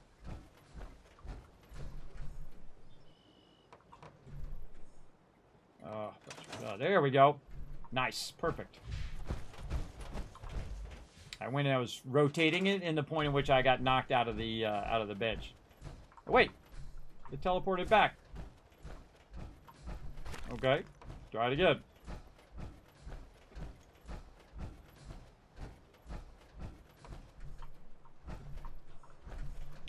I have a feeling it's going to be on the wrong way. I'm going to have to redo it anyway. No? No, that worked.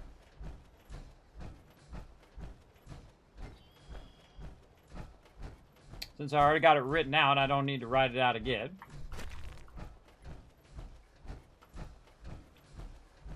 And much cooler way to do it by doing it right by the door. There we go. Very cool. So we got that there. What else we got? We got this over here. This actually wouldn't be too bad of an area to have some turrets in the front here, which will just be guarding this front doorway. We'll get into that later on. We want to have our turrets on the different edges of the location. We need to work with those over there. We got things still to do. Beautiful day. I can probably get out of my power armor. Don't need to be walking around in that. Burning up my fusion cores. Not that I'm hurting for fusion cores, but still. Gotta make sure everybody's got a job as well. I'll check on that. We got those. We got this. Okay, now, what we want this to do is this to be the center of all the interactions. So our peeps, my actual settlers, will run over here and flip this on and flip it off after it's done, after it's been attacked. Now, what we need is we need a logic gate that's going to control whether it activates or deactivates the stuff, right?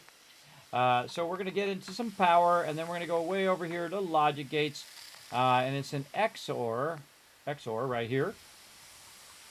So I just kind of put this up on the wall, and then I'm going to go ahead and run this out to the input of this, okay? Now, this is not going to activate. Oh, actually, no, I need to do this by the door, now that I think about it, because the door needs to connect to that one side, too. Okay, or we can just go underneath there and just make it super awkward. Whatever you feel like doing, guy. Another thing you don't have in this game, he can't pull himself up. Man, I really like that feature in the other games where you can pull yourself up over other stuff in Starfield. A great feature. That'd be super useful right there. Yes, we need to put this by the door because we're going to need to run the power and then have the door connected. So let's go ahead and put this by the door first. I like to usually put it right in the back of the door. Oh, this is perfect right there. Take that out. And let's see, we run power there. And we run this power to the door. Oh, not going to go. All right, let's move it down. And there we go. So now it's working, right? So we're running the power that we've connected from the vault that's run out into all of these, and then these are now making the door open.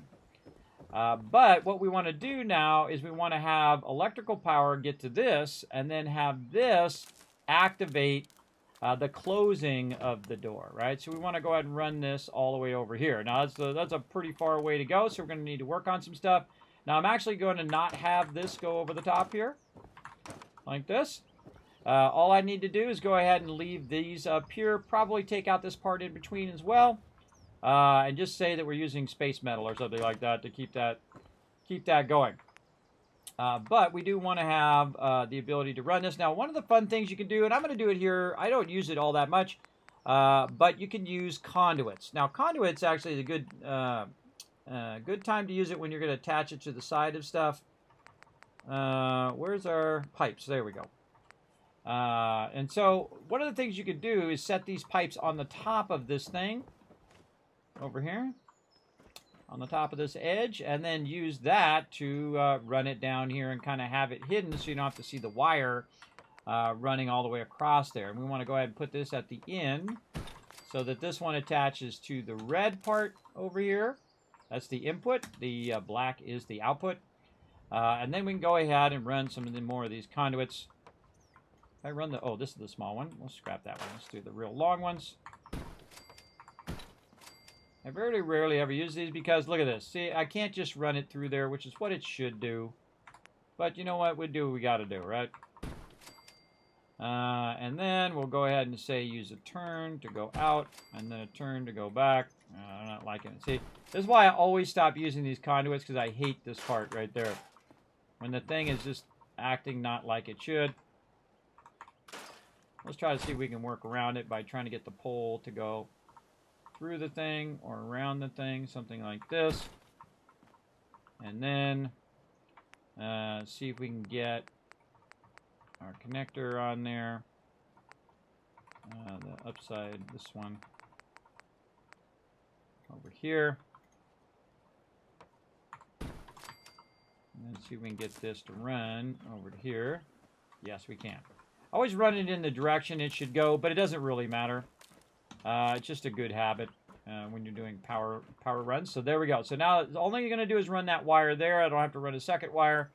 I'm just going to go ahead and do the conduits here.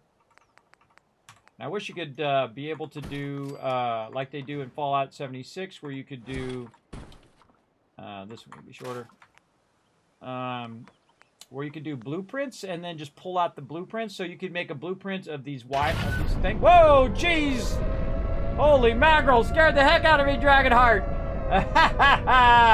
Good timing. He's nuked the stream with love, everybody. Show some love in the chat. We got a raid coming in from Dragonheart, Wormkin. Bring all your viewers into Vault 45. Welcome, everybody. My name is Kismet. They call me the Wasteland Tycoon. Right now, we're doing some mega building in playthrough number 10. That's right. Number 10 here in the Kismet stream. They call me, again, the Wasteland Tycoon because I play a lot of Fallout over here. And right now, we're doing some more advanced stuff. Like about to show you how to make this door close by flipping this switch over here. Here we go, everybody. I'm going to flip that switch. And that door is now closed. Now, why did that close, everybody? Well, the reason why that closed is the XOR works on the principle of if you have two connections and only one connection is providing power, it'll keep the door open. But if two connections are providing power, it'll close the door, which means that when my people see some danger and they flip that switch over there, guess what? It's going to supply power to this door. This door is going to be closed, right?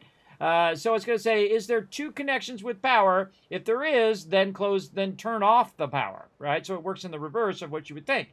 And so then it's also connected to the actual door. So now my settlers have control over closing this door and protecting against any zombies coming in, running in, and trying to blast this area. Now, another cool thing that we can do right here is we can also light up our sign out here for the Respite Retreat, founded by the mighty Spartan up there as well. And so we're going to go ahead and put our switch connector up here like this, and then run that also down into our purified water down here, wherever it's going to let us connect.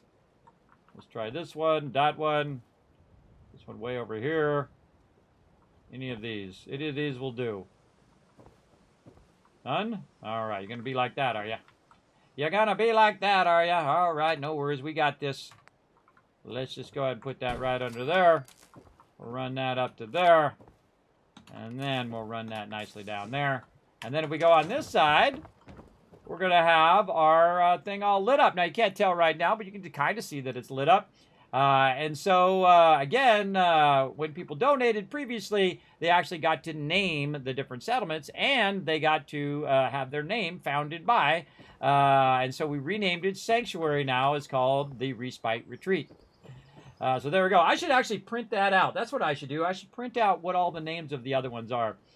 This way I have a little printout of it. So now we have that interactivity that we can use. Now, we can also use it for turning on turrets and whatnot. But another thing that we want to do is we want to have the ability to call in the Minutemen when we need to.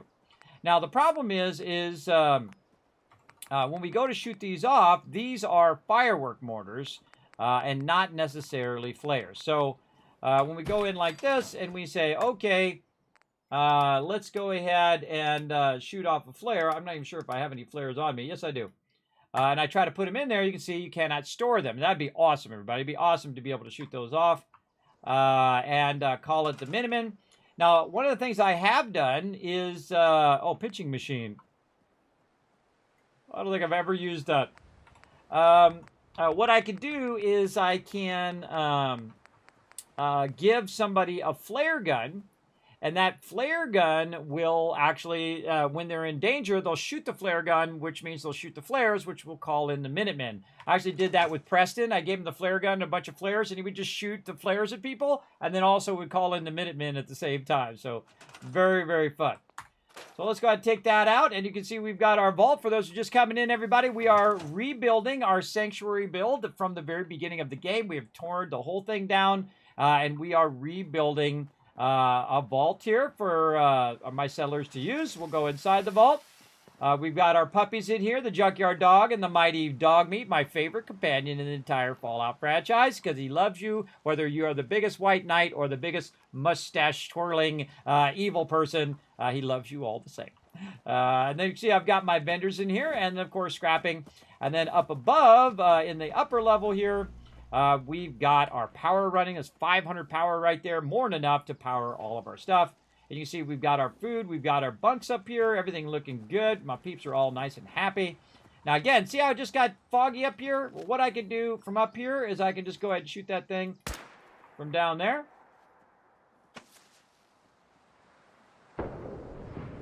I can also tie that thing in too, make that go off whenever that thing is going on. But there we go. So now we can see around, and we can see we've got a lot of aerial view. Anything comes across the bridge, we can wipe it out like ghouls. Anybody attacks from over here, pew, pew, pew. Wipe them out.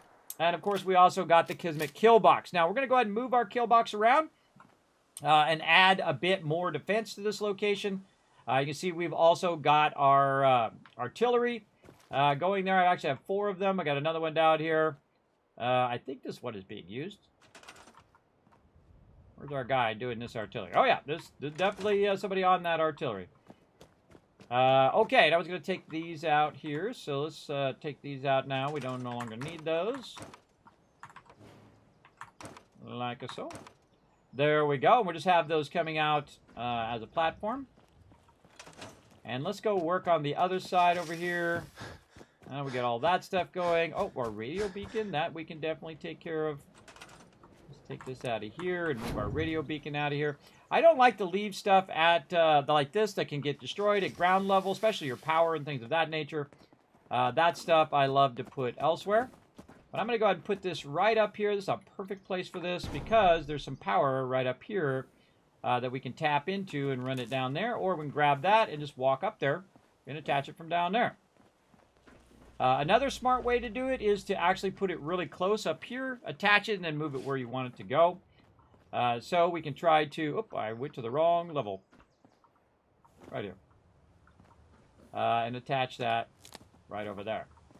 And again, I always feel like the further up you put this, the more it'll attract people, or the further forward into the wasteland that it might attract people. And I'm going to put it right there. Let's aim it toward the wasteland. There we go. I don't know, it's just a little RP that I use. But that'll recruit more people to my location. Now, I've actually already filled up this location multiple times and sent them elsewhere. But right now, we're just trying to get things all lined up. Okay, now, over on the other side here, we need to kind of make this look a little bit more legit than them just floating up there in the air. So let's start all the way down here at the end. And we're going to keep using our vault-tec kit here. And we're going to try to get our vault-tec stairs. Again, that would be great if that just worked. It'd be great if that just snapped and went into the ground like the other kits do, but nope. Nope-y nope. Okay, we're going to take this out. We're going to do some reverse engineering here. We're going to use the concrete floor right there. And then we're going to use the concrete stairs. Let's say on this side. And work them stairs back down. That's not going to work either. That's too far down. Maybe we get away with one of these little ones. That's good enough. Okay, so now we got that guy going. And then over here...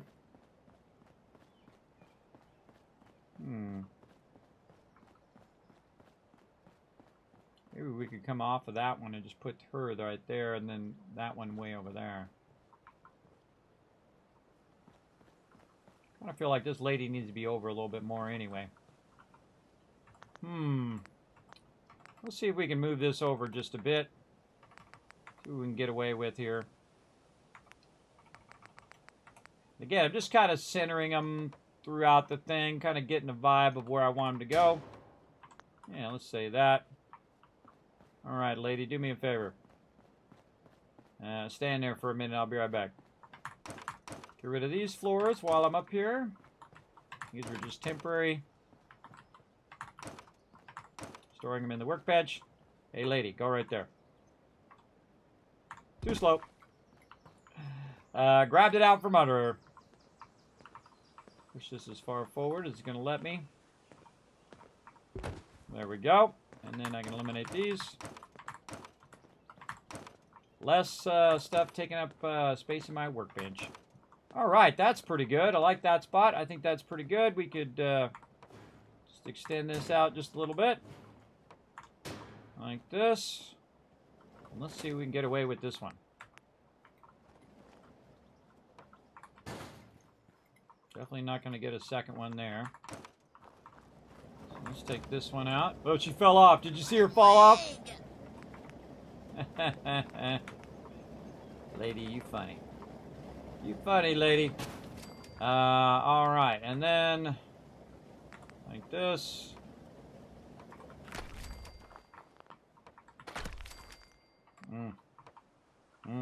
Not liking it. Let's go ahead and get that one in at the end. There we go. Very nice. Now she can get up there. Oh, there she is. She's already up there. Okay. These benches over here, probably don't need them over here anymore. And then we want to take out all of that.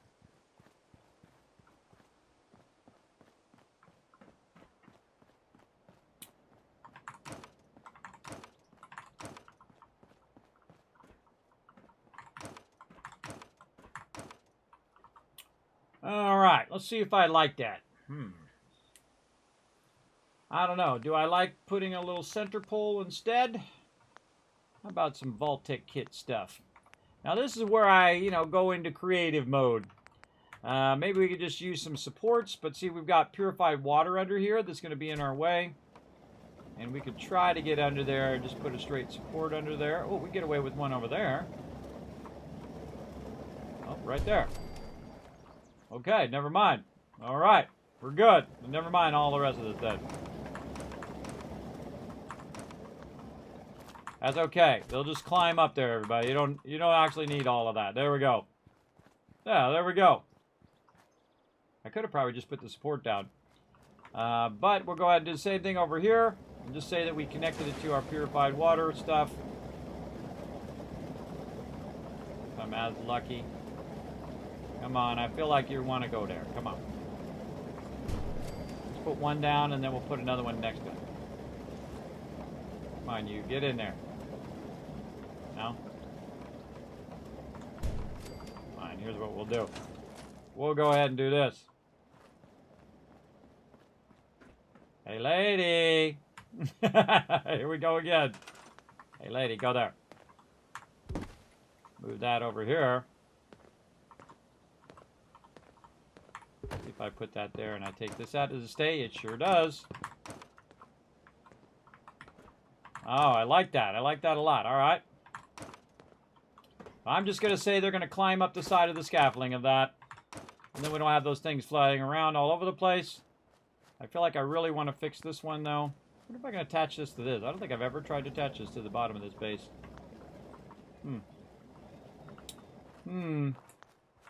Let's climb up there with using our concrete stairs. We have a bunch of those stored. We can fine-tune this a little bit.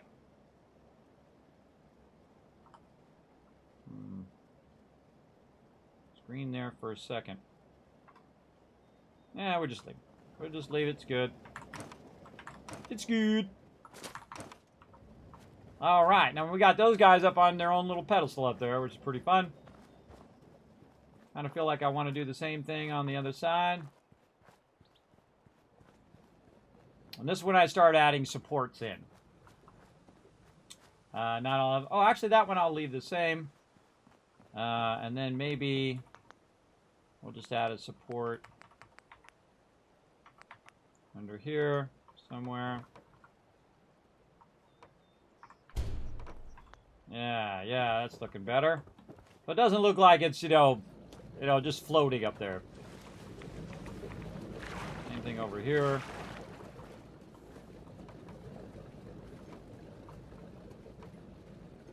Oh, I had it there for a second. Come on.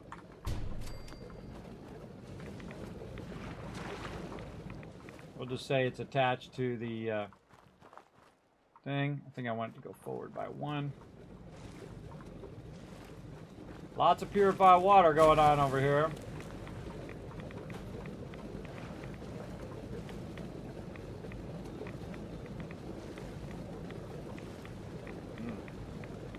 These pieces are really awkward to do. You can't see the top of it. There we go. Hit it more toward the top. There we go. Now I have more control.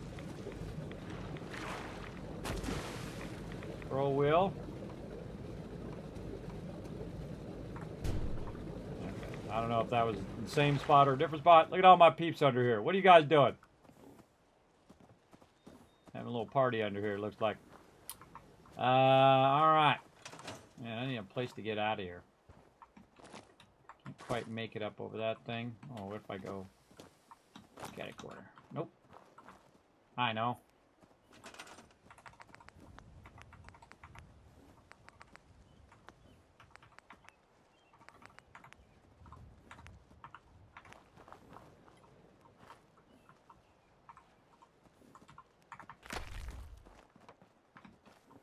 Quite.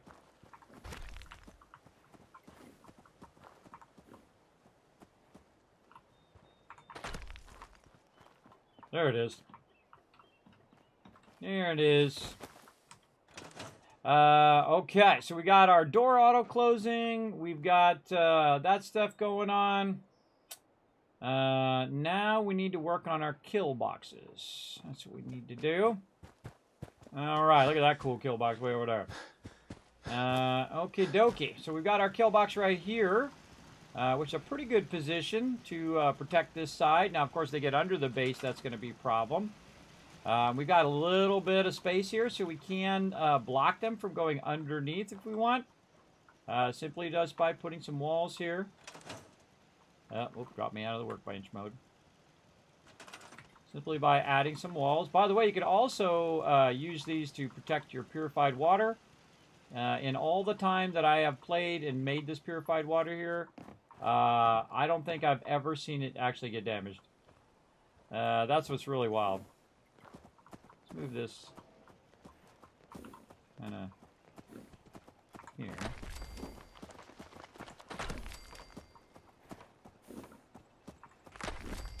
We're going to hit E.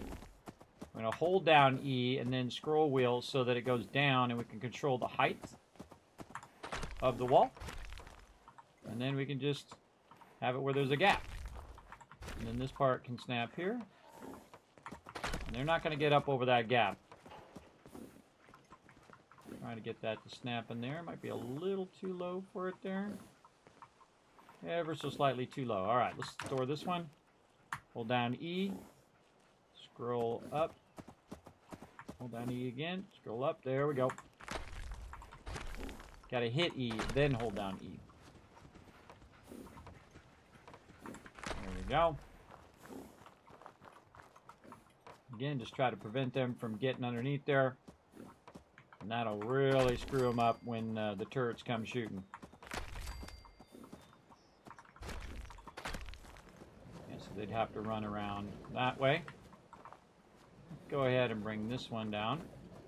E, and then hold down E. Bring that one down.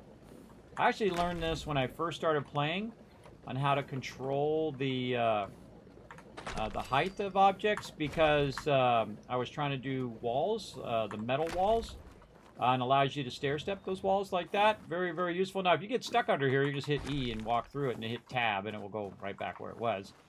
Very, very useful. But there we go. So a little protection from them getting underneath our base there. That's good stuff. And, oh, we're working with the Kismet kill box over here. Now, the real question is, do we need to leave it on the thing, or can we just put it on the side of the base and then have it utilize it from there? For a good question. Kind of feel like this one wants to be back a little bit now. If I hold down E, I'm going to get everything connected to it, which is the whole entire thing. Kind of feel like we might want to have this over here. And then look at where it can shoot. And so it can shoot down into the center here and this whole center part here. And then also defend there. And it can also shoot down in here and wipe out anything that's on this side. So you're getting double use out of that turret as opposed to having it tucked way down there. These turrets can shoot really, really far as well. So we're going to move this, say, right there, so it can shoot the maximum distance out that way, protect this whole low side, and also shoot up over this bush into this side.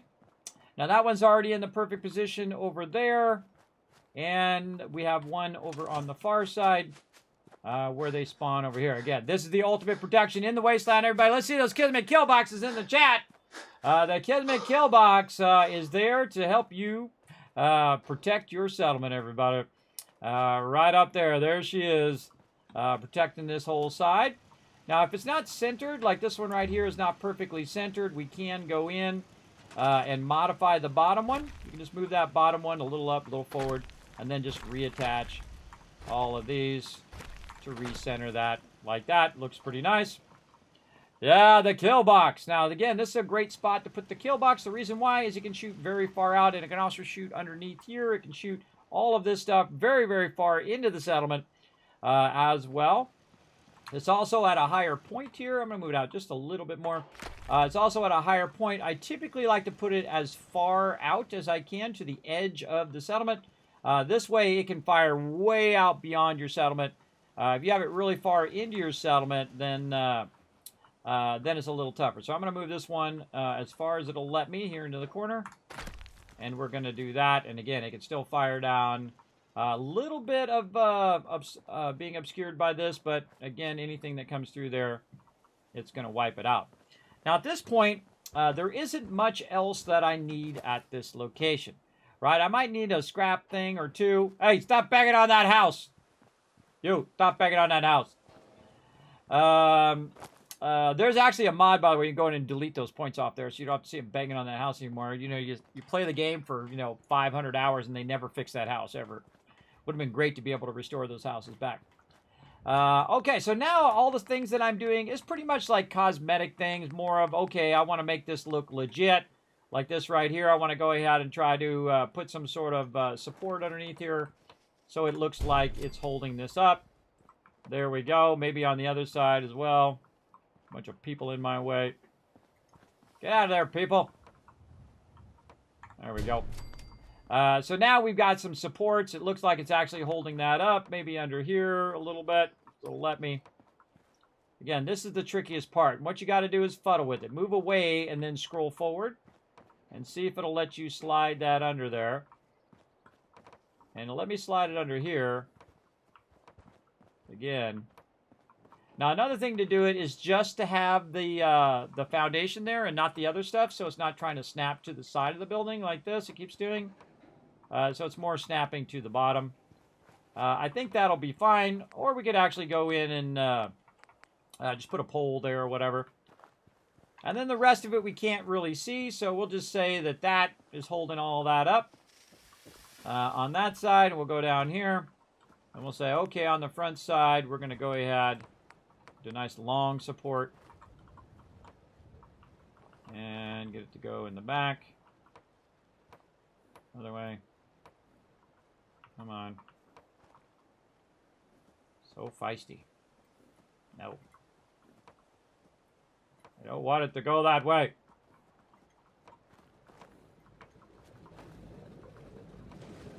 So awkward sometimes.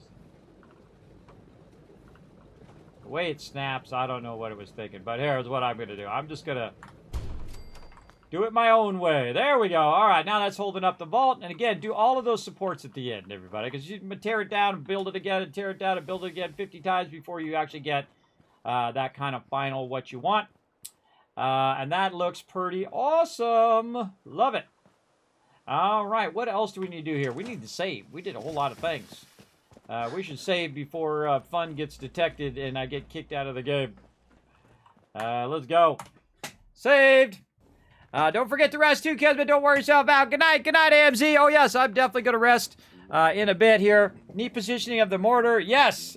Everybody's best pal. Love the use of vault parts. Yes. The vault-tec kit is one of the toughest kits, but I have shown you guys tonight how to maximize and use it. A lot of my advanced tricks as well. If you did miss it, don't worry. This turns into a VOD here on Twitch as well as a video over on YouTube.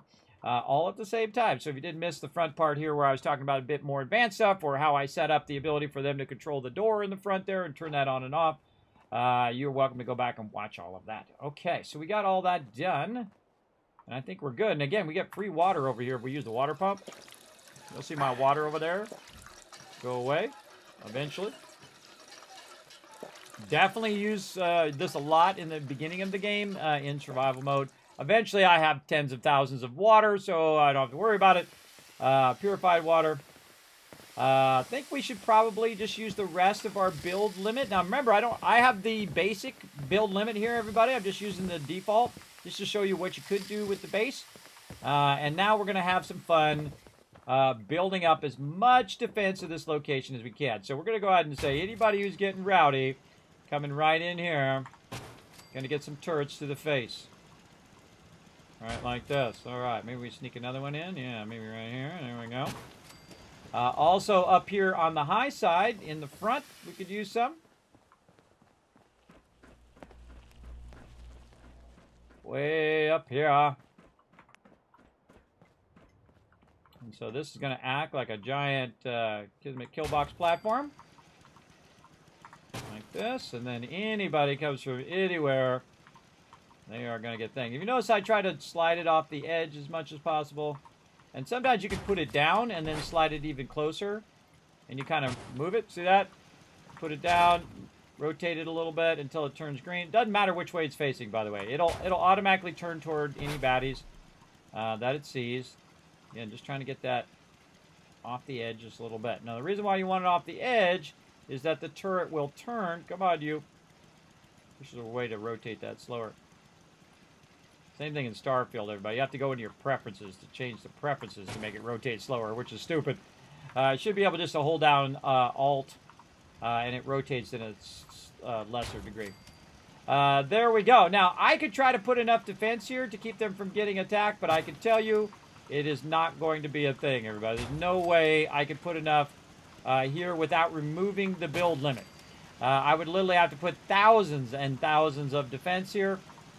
But this is definitely going to be super effective there. And then we also have some platforms on the lower side here that we could use as well. If I make it, there we go. For even more defense, right? Again, if you look at this, see, it can shoot straight down. So that really is helpful. And again, I feel bad for anybody who makes the stupid mistake of attacking my base, everybody. And we could really line this side too here. We could really optimize it if we wanted to. And just put as many as we could. Come on, you. I know you go there. Come on. You can't fool me. There we go. All right. So that side's going to defend over there. And again, we're just going to bird up any room we have left. Now, later on, we could always come back and add or remove the turrets. And so these turrets are going to be up here in the front. Aiming that way. And then anybody who comes in along this edge is going to get a little extra fun. Also, if you try to put it up here on the top, if it's going to let me. I don't think it's going to let me go on top of the wall, but I could try to put down a little kill box thing that will help us do that. So what we do is we put down another wall on top of this wall. And then that is going to allow me to put down our little thingies here. Actually, let's start with a little rounded one. Can we get it in the front? Can we get it in the front? Absolutely. Take that out. We don't need that. And then let me just sneak out here just a little bit.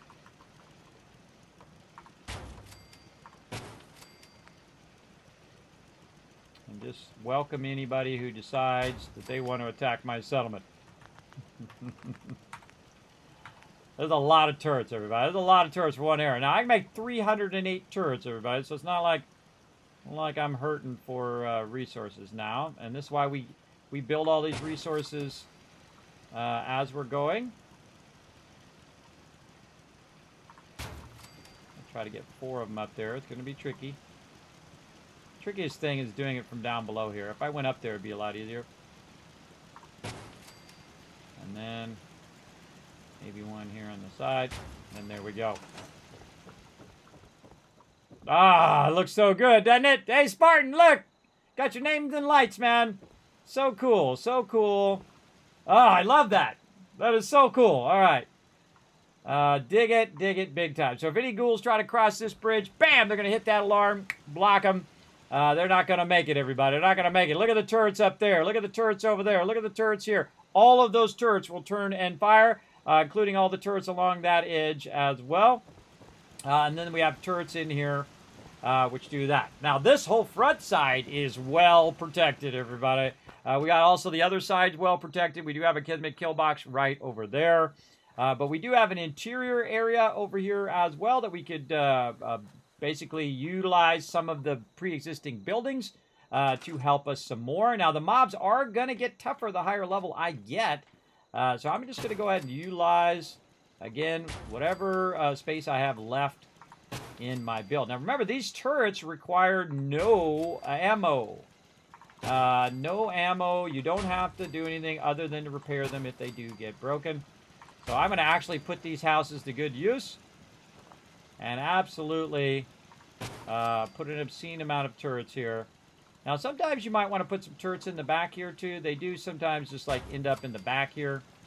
So I'm going to go ahead and just put a few extra turrets back here, just in case they wander there. And there we go. Nothing more can be built. And the only thing that could go wrong is if they attacked over there on the far side. But there's nothing over there for them to destroy. The only one for them to attack really is Trash Can Carla. And then this guy who's just chilling out over here. Hey, dude, you should be scavenging. What are you doing? And there's really nothing built over on this side other than the kill box itself. And if there is a problem, what they'll do is they'll flip the thing on over there, and they'll run over there, and they'll defend the base. So I actually like it to be more open like this, because then there's no place for them to hide. And they get absolutely annihilated. I normally build my base over on that side, by the way, when I'm not doing survival mode. Much better to build your base up toward the front in survival mode, because you can just run in, do whatever you need to do, and then run out, or vertibird in and vertibird out, or vertibird in, and then run to Red Rocket, and then run back. You get the idea. And I think that's it. That's a done deal. That's a mega build right there, everybody. Let's see some GGs in the chat. Do you prefer machine guns over things like missiles or lasers? Yes. The problem with missiles is they actually can kill your own settlers. That's right. You can kill your own settlers with the missiles.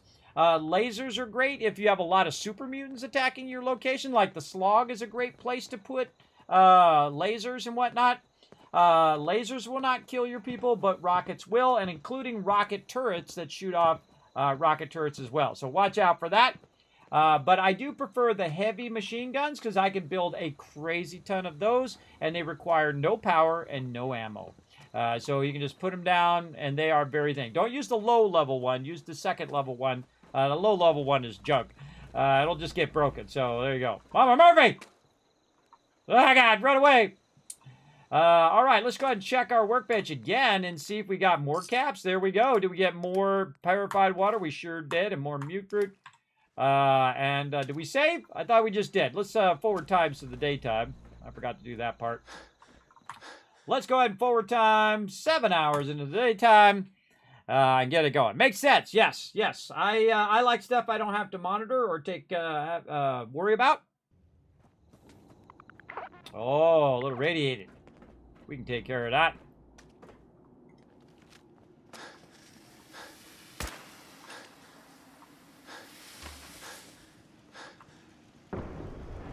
Just thought us up. Hey, Sturgis, go over there for a second. They're going to be ending up out there. I need to move these workbenches inside. I think I'll put my workbenches over here, so I don't have to run all the way up to the top. Let's put all these workbenches back down. Almost forgot about those.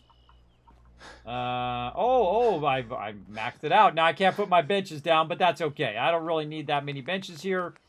I don't plan to hang around here too much more. Well, let's bring that bench inside so Sturgis is not out there chilling out outside. All right, let's save one more. One more round here. All right, still a beautiful day. And now what we're going to do is take all this loot and run out of here with it. Over here. We're going to grab all of this, and we're going to grab all of this. And that is a GG for right now on Sanctuary. And we also replaced our provisioner with our sentry bot now. So that means we have more people who can work at the location, at the base. And your actual bots, you can make an unlimited amount of bots, put them as your companion, dismiss them as your companion, and you can actually fill up a location with 50 bots if you wanted to, or 100, or however your computer can handle. Absolutely. Now, while I'm here, I'm going to go ahead and grab a bunch of this loot. I should have put my my thing back on the bridge, but that's okay. Maybe we'll come back and do that later. We're going to walk over here to a red rocket.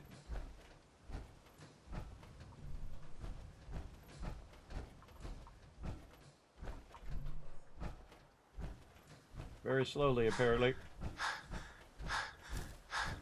Right over here. There we go. We're going to go ahead and drop some of these resources in here. We're going to drop all this purified water. And there we go. We're going to come back. We're going to mega build this in the future. Let's go ahead and run over to Abernathy Farm since we're here. And we can kind of pull the resources from all of these ones and have them gather more. Up, and there it is. Fun detected. I knew it was coming. But we're going to keep going, everybody. We're going to be going. I can just sense it sometimes. It was trying to sync to Steam. That's what usually gets you, everybody, when it tries to sync to Steam. All right. Fun detected. Let's see those fun detectives in the chat. Oh. Ah. Gets me every time. That music gets me every time. Yeah, there we go. Rotisserie G's got it. Fun detected. Again, if you are a sub, you get that fun detected. Now, remember, as a viewer, you also get a bunch of emotes as well. If you didn't know, that's right. Some killer emotes as well. I put all my primary emotes down into the viewer level and then gave a bunch more new ones to my peeps who are subs. So you guys get these ones up here at the top. You get the wave, you get the GG, you get the tip of the hat, you get Saltbot, as well as you get a 1. So if I say put a 1 in the chat, you can use your emote right over there. So there you go. So remember, that's for everybody who comes in, hits that follow button. So don't forget to hit that follow button, hang out in the stream.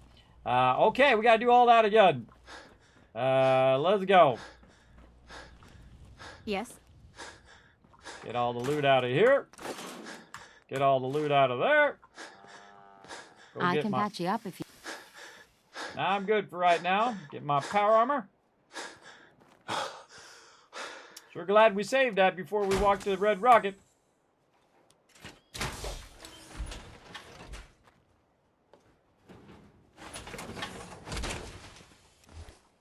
All right. Try number 2. I think that build turned out pretty awesome. Now, of course, we're greatly diminished at Sanctuary because of all the water purifiers. We could make an even bigger one if we didn't have water purifiers.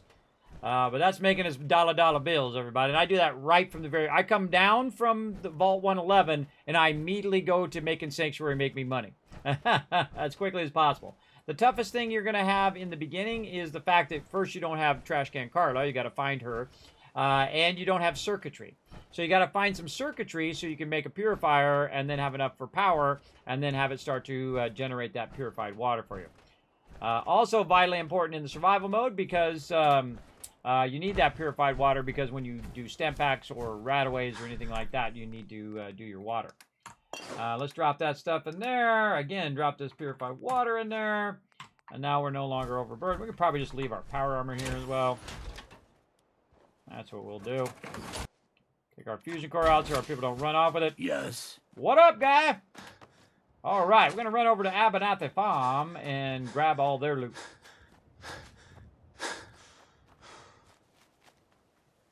And actually, from the very beginning of the game, I've actually already set up Abernathy Farm, so it already has its interactions as well. I built a little fortress for them. Yeah, this is where my food is at and where Clarabelle is at. You're like, who's Clarabelle, Kismet? I'll show you here in just a second. Now, if you flip this switch right here, boom, it goes into emergency mode. All the doors close down on both sides, including protects all of my food and Clarabelle, who's right in there. And, of course, it triggers everybody in there as well. They come running. What's going on? Oh, my God, Kismet, what is it? What is it? right over here. Now this guy says, look, nothing's going on. Yeah? I'm going to turn this back off again. That's what he's thinking of doing We're in right some there. real trouble here. I hope you can help. There we go. And when I turn that off, it opens the doors right back up again. You create all sorts of great interactivity. Again, the name of that one is called an XOR right over here. XOR logic gate. So when you have two things connected and both of them have power, it will actually cut off the power, which is the output, which is the black side. Black side is the output. The input is the red side, right? So basically when it says 1 in, then the rolling rattle door is getting power. And then when you have two of them running power in there, oh, wait a minute, and now the rolling door doesn't have any power, right? Again, you can do it one way or the other way. That way I find works the easiest as well. And you can see we've got the kill box. We've got a bunch of peeps in here Hey there, doing friend. all sorts of different We're in types some of real food. trouble. Maybe you can help. Not many doctors around these days. There's Clarabelle. So I keep Clarabelle in here so she doesn't get in trouble. Yeah. And again, if anybody attacks, they're going to lock that thing down super tight. Now, we're going to come back. We'll mega build this another time. We're just here for the loot, so we're just going to go to the chemistry station, grab our bottle caps, grab all of our other resources. Apparently, try to use the chemistry station. There we go. Get out of that. And then run back. What are you doing, crazy Moo-Moo? Need some help? Push you. Push you out of there. I got you. I got you. All right, well, maybe not. You're too heavy. There you go. All right, I got you out of there. There you go. Crazy Moo-Moos. All right, running back. Wonder if this stuff is reset over here. Let's go see. Man, sometimes I forget where this thing is. I know there's a thing right here. Oh, yeah, that reset. Okay, okay. Ah, my provisioner. One of these days, she's going to not have to walk back and forth anymore. Where's that other chest at? Man, I got to remember. It's over here somewhere. Where are you hiding, little chest? Oh, there it is. Oh, yeah, that respawned too. Thanks for the free loot. Okay, so we grabbed a bunch of loot over there. We do need some food at some point. Whee! We'll get that going here in just a second. Here's what we'll do. We'll run down here. And we will see where our radiation arch is. No radiation arch? What's going on here? Oh, it must be up above. And you can see I built up above Red Rocket here. The top area. Yeah, there it is. So we got our radiation arch. Now what I'm going to do is, if it lets me go back into first person. Come on. First person.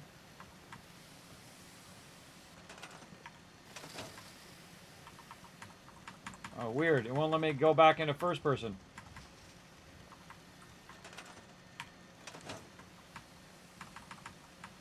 Oh, broken.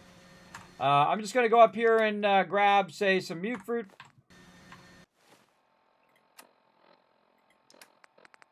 Eat a bunch of mute fruit. Going to radiate me, but then I'm just going to go through the radiation arch. It takes it out because the mute fruit does heal you. Remove the radiation, and then the mute fruit is then going to heal me right back up again. Great little trick when you don't have that much food. Yeah, there's something seriously going on. My zooming. Huh?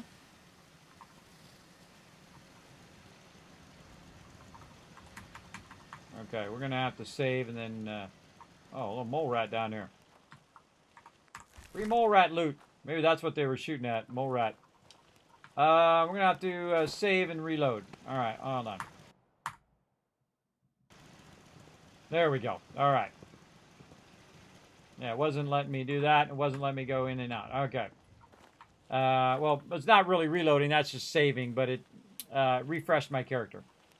All right, power armor and loot, and we out of here. Power armor.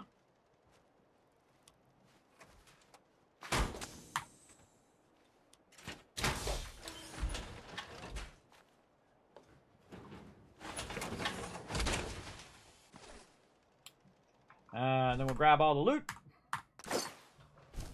Call in the birdie bird. We out of here. Ba-bam. Beautiful day in the wasteland, everybody. Beautiful day. And now we got Sanctuary done. That's a done mega build over there, everybody. Ain't nothing else I need to do. That thing is built up to the nth degree. And now we've got our provisioner going back and forth. I don't know where our provisioner went. But it's a big robot that's going back and forth from that location to this location. Now, she's actually part of Red Rocket going to the other one there.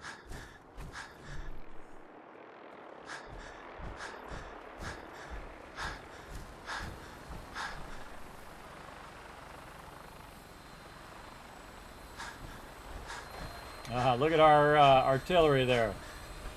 Cool.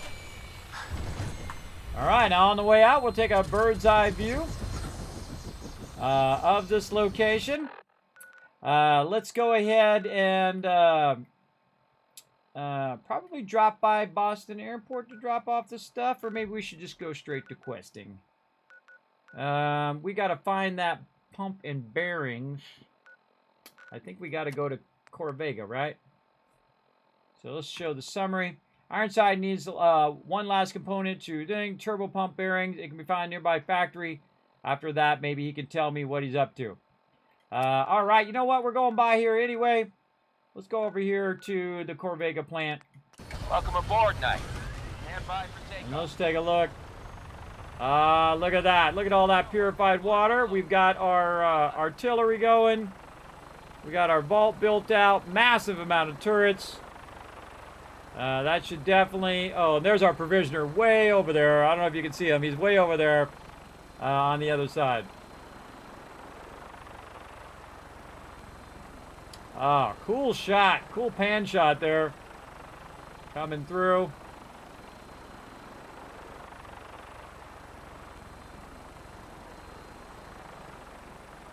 I've never seen the cars respawn in this game, by the way. Oh, maybe I should kill that drug dealer guy. Come up here. I actually left that drug dealer guy this time. I should have annihilated him. But oh well. There's another vendor to help me out at the beginning of the game.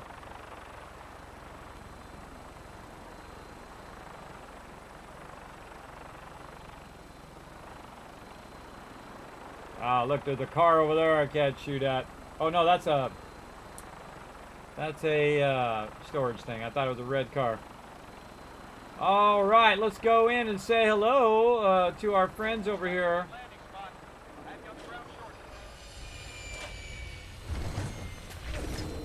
Oh, we got no companion either. Oh, I hear the big boy. Oh, there he is.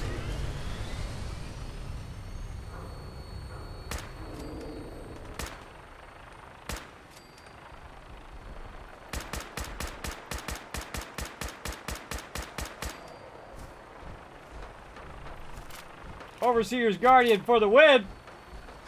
Batty's up in there doing some trouble too. Ooh, mama. Let's party. You get the first one. Oh, I'm out of action points.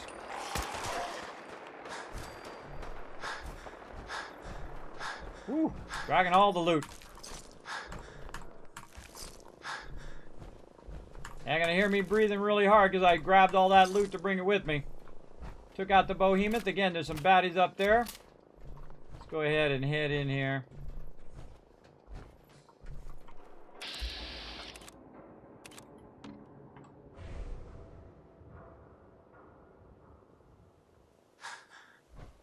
I don't think I've ever shot them from over here.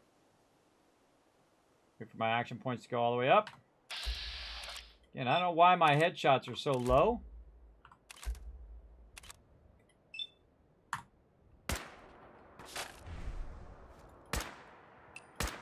There you are, you bastard!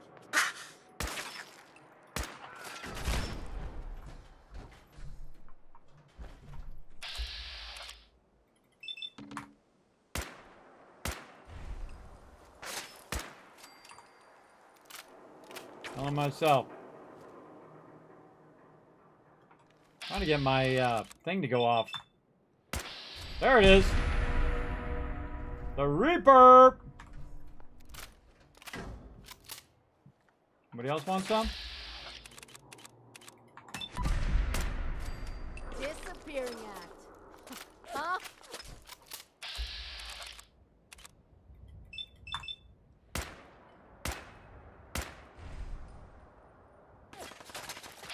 I do this all day. Because all I gotta do is hit her once with the Overseer's Guardian, and she's dead. All I gotta do is get one hit in. Like that.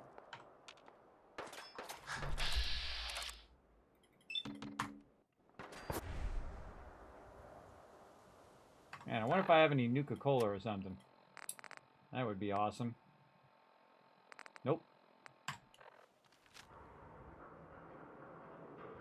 Go ahead, stick your head out, I dare you. I'll be over there in a second. What was I doing? Going into this building. Don't get distracted. You can trust me. I don't trust you at all, lady. I'm gonna go up this building. Grab a whole bunch more loot that we don't really need, but we'll grab it anyway. We wiped out a bit of baddies up here, so we'll grab their loot too while we're at it.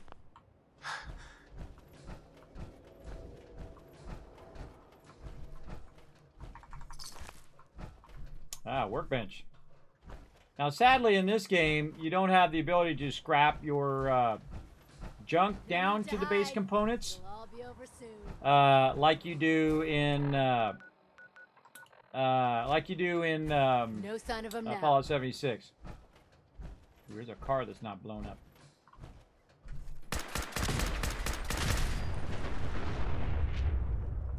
And you picked the wrong fight. Need backup over here. Cover me. They're not doing a good job. People.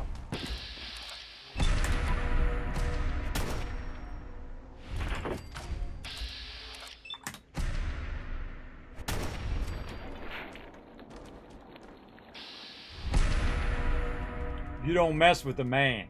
That's the Reaper and 4-leaf clover there, everybody, which means just re-up my criticals over and over and over again. Absolutely annihilated them. Coming in hot. Why you don't mess with the man. Even went over Burton. What the fuck was that? Nothing. Alright, now wasn't there 3 peeps? I thought there was 3. This is bullshit. Oh, other guy's down here. Oh, and there's a car to be blown up too. I think those cars respawn. I think I blew those things up eventually, or back in the day. Or maybe I didn't have enough ammo. That could have been it.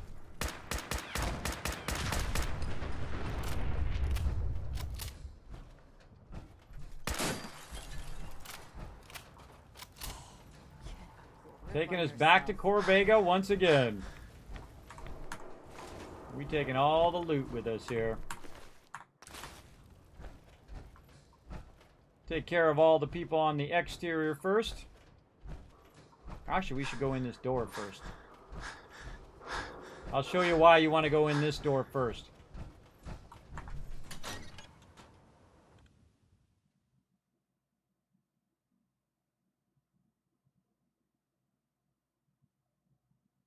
Ooh, big load time. 2 more retweets, everybody. I'm going to give you guys 10,000 caps. That's right. Follow that link in the chat. Hit that like button. Hit that retweet button. We get 2 more. I'm going to shower you guys with caps for future giveaways. Here's why you want to go inside. There's a cigarette machine right here that we can go ahead and set all this loot down like this. Still don't want to set that kernel duster down, but you know what? We'll just do it anyway for right now. I'm going to come back and get all this stuff later on anyway. What I'm doing is using this as a temporary container to hold all this stuff, including all this purified water and other loot that I brought from my other settlements because I thought I'd stop by here on the way, including all of this junk that we have. But see, the problem is it's not a workbench. Now, if you can find a workbench, even better, because then you can just hit T and all of this stuff will drop in there. But you can just as easily go through and just take your time, hit E, and put it all in there until it all gets out of your inventory. You see some of that stuff's really heavy. You see how it took like 600 off of my thing there? And again, since I'm going to be in here looting all of these mobs, it's a good time to drop it all right here. And this whole area would have respawned as well. So now we'll go ahead and go inside. We got a bunch of mods that we found. A bunch of random ammo that I don't need on me right now. And shotgun shells. We'll keep all those fusion cores. How are we looking? 135. It's looking pretty rock solid. Anything that we might be holding on to there? Everything good. Now if I go this way, you might find some baddies down here. First you want to look down here and see if there's any down there. Definitely respawn because there's loot back. Everything's starting to sound like footsteps these days. Huh?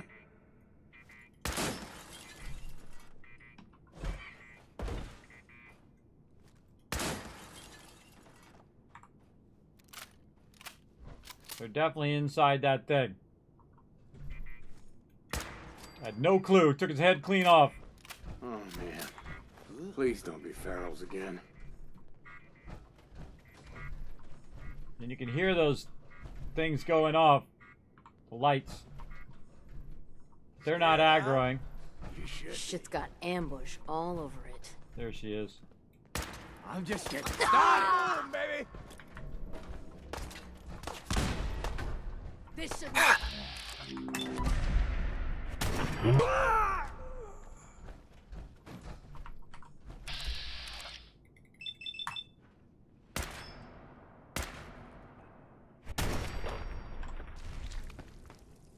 Didn't get the Molotov off. That was cool.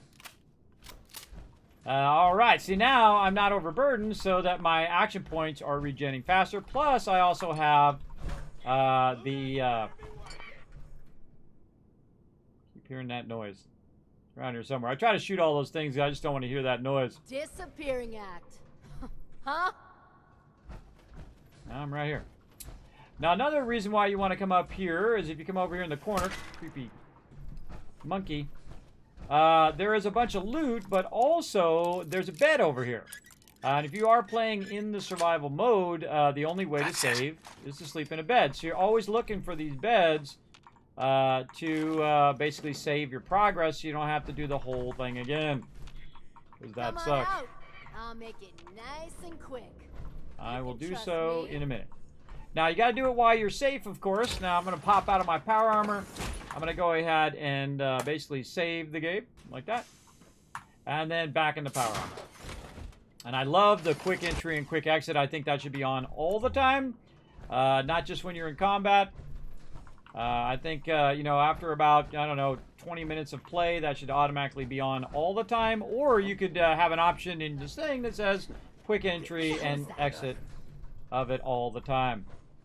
Another good one. Of course, you could also probably get a mod for that, for sure. Because somebody else has thought of that as well. I'm sure. Okay, cut the shit. Who is that? Hearing shit. Pack it in, boys. There's Gotcha! nothing out there. What the fuck was that? Did you hear that? You saw something? Get a grip on yourself. Too much jet will make you jumpy. Hey. Take care of the danger first. Nobody? Hey, who's there? I must have a concussion. Fucking see him. Somebody blew himself up. I love it when they do that. Now, I've actually already looted this area, but I'm going to come through and loot again. Get another place to save down here. Hey, I think someone's out there. What the? The jet will make you jittery. Guess they were right. They're hearing my power armor because I'm making lots of noise, clomping around in my power armor. Going crazy. That's why they keep making that noise over there. All over it. And grabbing all this loot. These days. Lots of steel. Again, I don't really need any of this loot, but let's be thorough.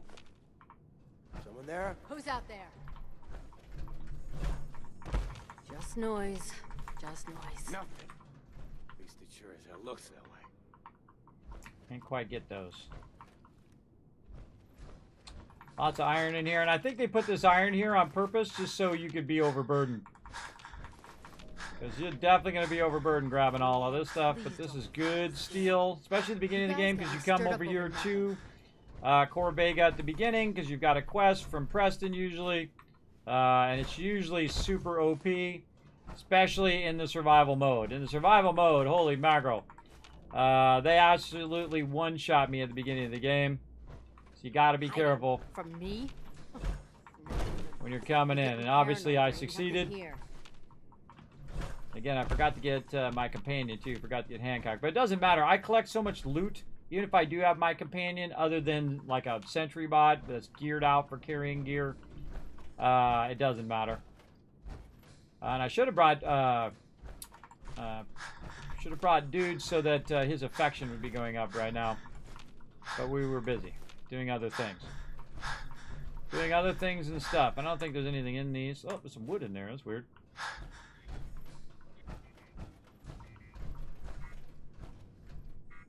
I hear one of those things going off, but I don't know where it's at. Definitely around here somewhere. Alright, let's get up here on the top. Walk around the back here. Oh, this way. Getting shook up over nothing. Where is it?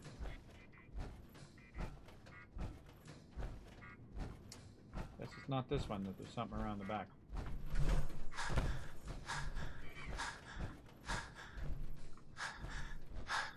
It's weird that you can't go under there even though you're crouching. They go all the way this way. Easy to get stuck in these little places here too, so be careful. Alright, I think we thoroughly got all the stuff down here. I hear something. Oh, there's a wrench there, maybe not. Get a grip on yourself. What the? I know you're here. Another weird thing about this game is they'll hear you from another room and then they'll start talking like they're right next to you and freak you out. But they're not next to you, they're in the next thing over. Again, we'll consolidate all of our stuff down into this cigarette machine here.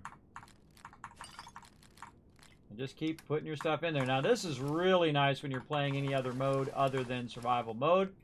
And that's so that you can put all your stuff in here, and if you can travel while overburdened, boom, you got your strong back all the way up. You can just take all this stuff and teleport back to your base. It's actually pretty sweet if you're playing in that mode. I am not, so I have to lug it all with me. Who? I swear I'm a... You sure you saw something? Probably a good time to save, too. Good time to save, so we'll walk back. Hey. Over here. And that's why I clear this area first, because it's the furthest away from the other mobs, and if you're too close to mobs, it won't let you sleep. Oh, Vault 88 under attack. Alright, well now I can't sleep too many more times, because otherwise Vault 88 will get wiped out. Or at least damaged. But at least we can save it there. Alright, that's it. Time to go to work, everybody. Time to unleash hell on all of these people. What? Kismet coming up, gonna say hi. Oh, it's on! What the...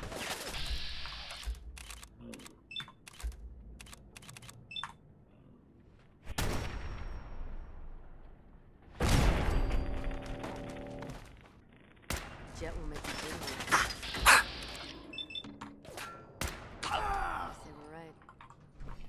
That's funny every time.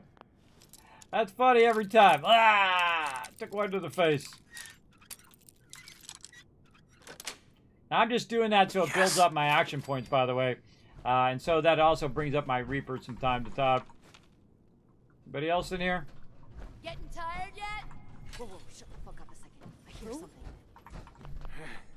Grip on yourself. Huh? All this steel. Somebody up there. There you are. Look at you.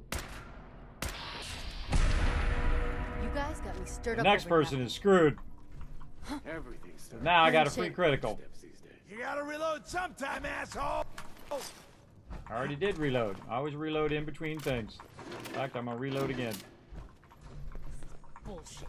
Come out and fight. You're getting paranoid. There ain't nothing. Hey, I think someone's out there. Support. Nothing. Try to find me. That's the real question. Now I have the Corvega key, so I can get right in. Ah. Only several hundred bobby pins left. Got it. I love that function in Fallout 76 where you can get to the point and have a legendary perk where you never have to do the lockpicking again. God, I wish they had that in Starfield. That's the first thing I would have unlocked, everybody. If that was the thing in lockpicking, I would have done lockpicking all the way to maximum. Because that whole digipick thing, I'm not a fan of that. Definitely not a fan. Need some cover fire over here. Alright, I'm gonna listen to these NPCs go on and on the whole time. Oh, well look at you!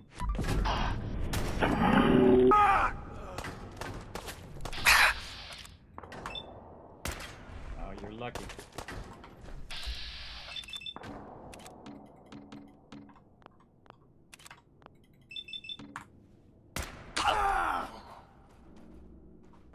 Trying to build up some criticals. Notice I reload after every time, because that one bullet may be the difference. Especially in survival mode. Give me some purified water while I'm at it. Slowly get me some regen. See my health slowly regenning over here.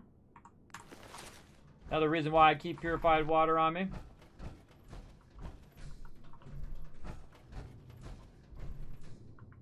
This nice little area back here, but nothing back there. Can't go anywhere. You'll run out of playing games with me, huh? Under stuff. Oh, that's freaky. It actually clips through the thing. Whoa, freaky. There's a clip area there. Freaky. Now, don't forget to look in these little pillar things, because sometimes you can find stuff in those. Like I'll find lunch boxes and fun things of that nature. Only a fucking coward hides. Why are you hiding?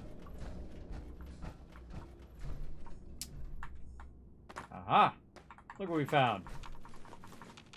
I picked up the box by holding down E. Scared, huh? Anything over here? Hold down E. Anything in it? Nope. I'll just shoot the box out of there. See if it's got anything in it. Everybody says. Hold down E, left mouse button, or right mouse button to rotate. Very, very cool.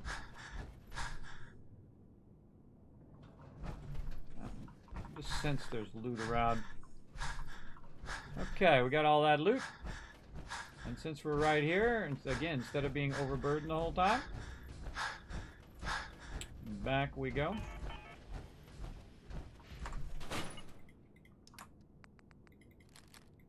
Man, so many smoke grenades.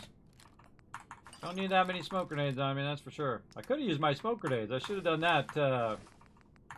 I should have lobbed that up there where the guys were and let the artillery take them out. Maybe I'll do that on the backside of the thing. That'll be fun. We'll sneak over there and artillery smoke grenade them.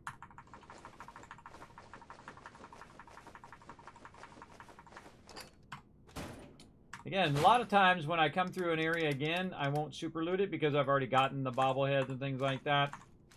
But I don't know, I just kind of feel like doing it at this point. Just feel like looting all that out, giving you a little gist of how I loot stuff. And I super loot. I loot everything because these are all resources that lead to mega builds. Now right outside this door, there's a whole bunch of baddies out there that I could throw artillery on and it'd be pretty fun. But we'll get a grip on yourself. We'll keep rocking on. Very fun. What up, Ebs? Thanks for coming in and hanging out. Alright, where do we feel like going? I feel like going through this door. Let's see.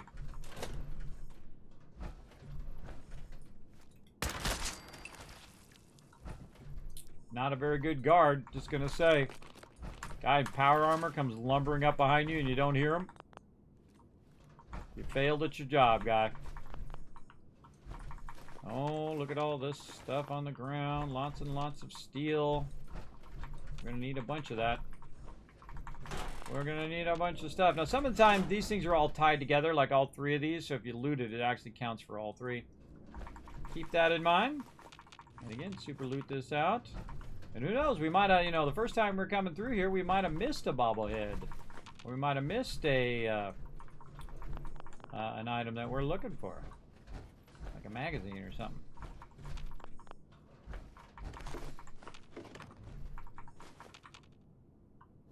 Okay, and then let's walk down this way. See where this takes us.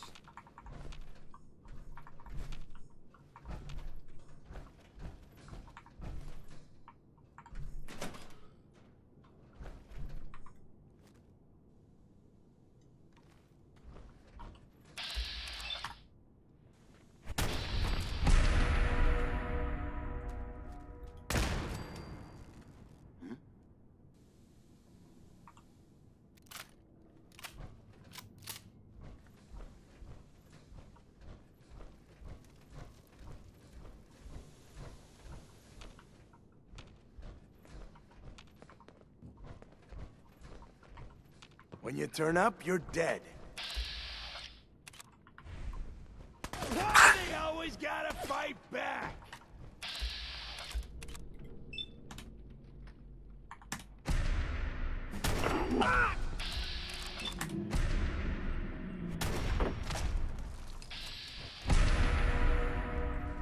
That Reaper is the best.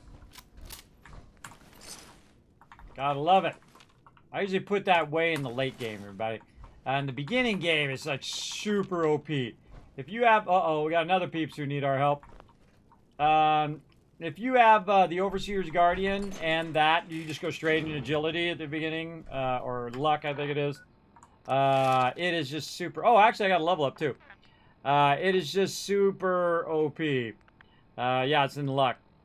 It's super OP because it's just like bing, bing, bing all the time. Especially you also have critical banker like I do, so you can have 4 crits built up.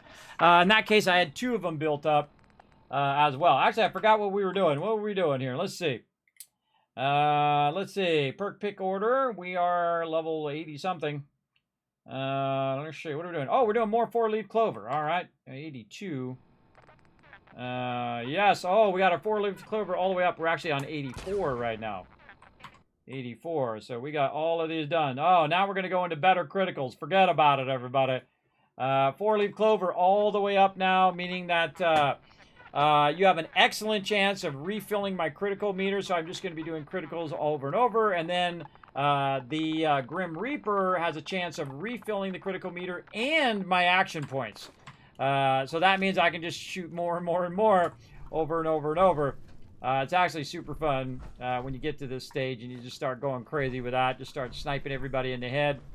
Now, at the beginning of the game actually used to be super OP because they had it kind of overtuned where you could just headshot the heck out of everybody. All right, zombies, come on out of there.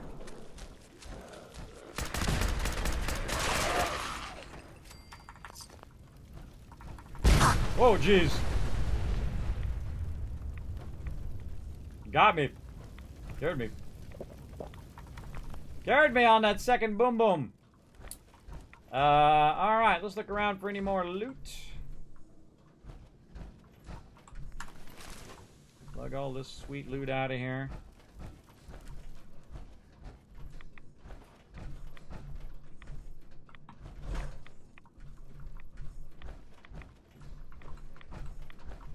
The exit, it's gonna go that away, which we'll check out here in a second. Always good to kind of sweep the room to see if you missed anything. Look behind stuff. I found so many things just kind of hidden underneath stuff, in stuff. Like you're in a kitchen. They're up high. You're in a kitchen and there's like caps up on the top thing, inside the thing. Caps hidden in terminals and things like that. Very, very fun. All right, let's go out this back door. I haven't been out this back door in a while. Now, we don't want to go outside. We just want to stay inside. One of these.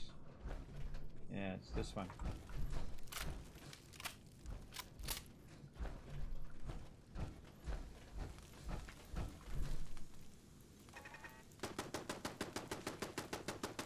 Motherfucker!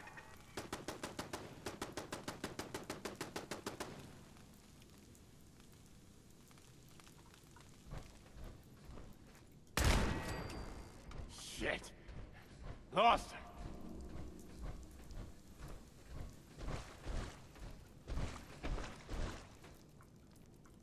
Fucking hide from me! You're dead! Ow!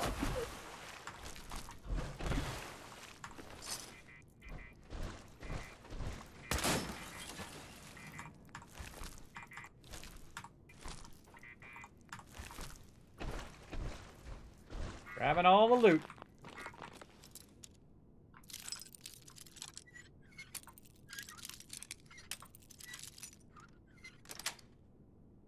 Sweet. Sweet.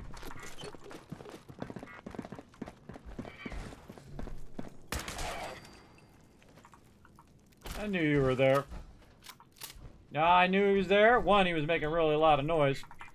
But two, it still said caution when I crouched.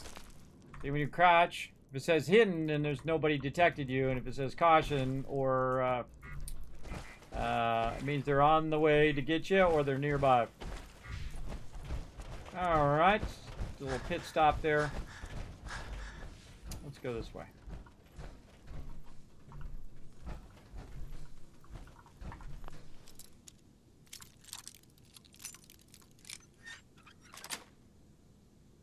Nice.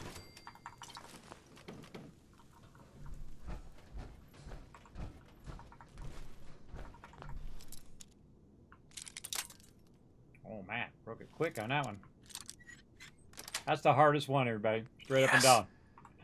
Because you very rarely ever check that one. You always think it's off to the side. So I've now gotten into the habit of trying more straight up and down. That's a start.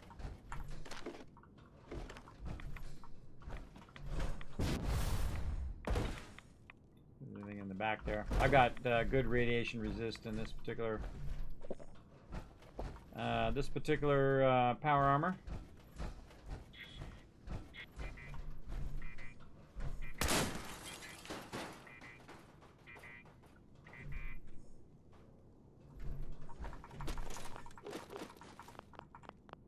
More heavy loot.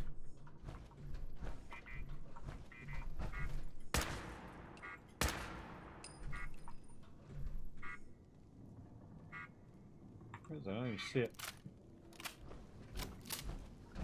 Those are acting funny.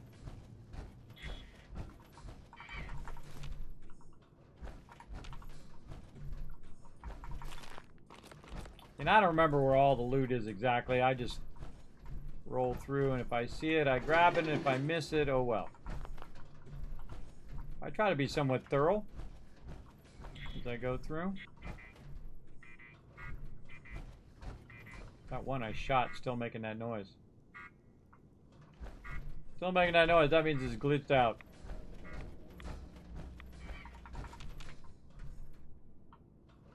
Alright, this is the other way that we went.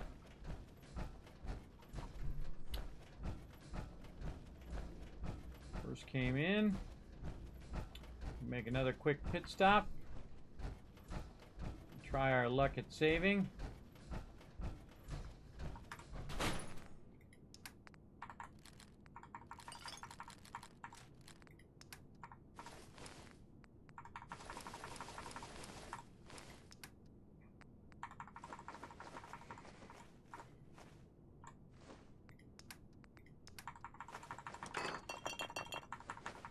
A lot of loot for future mega builds.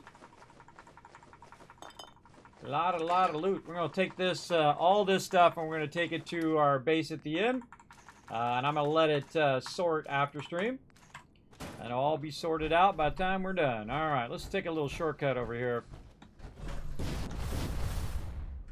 Now you know why I wear power armor. Just for the jetpack alone. Alright, let's save and hope our settlement doesn't get destroyed. Nope. And we got a weakness, so we're going to go in and we're going to use our antibiotics to take care of that.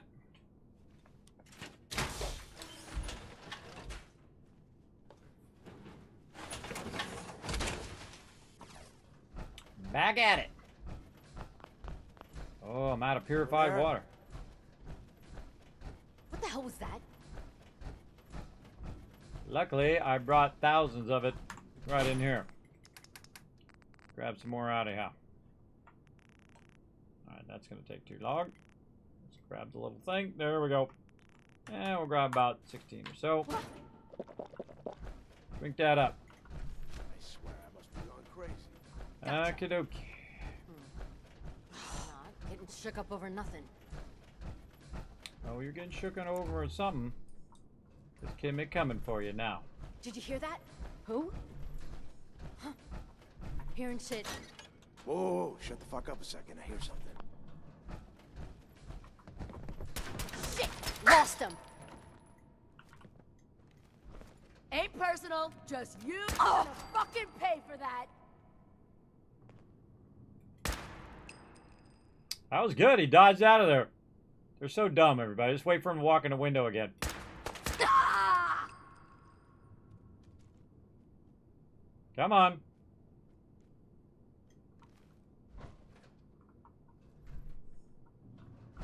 Hey. Stuck back there, are you? Call shooting straight, rookie.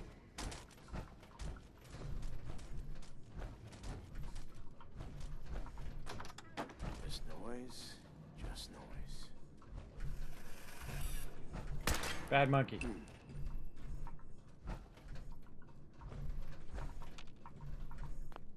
Oh, he did the tripwire. That's who got killed. Killed himself. How much you got left in you? Starting to sound like footsteps these days. What the? Nobody in here? Apparently not.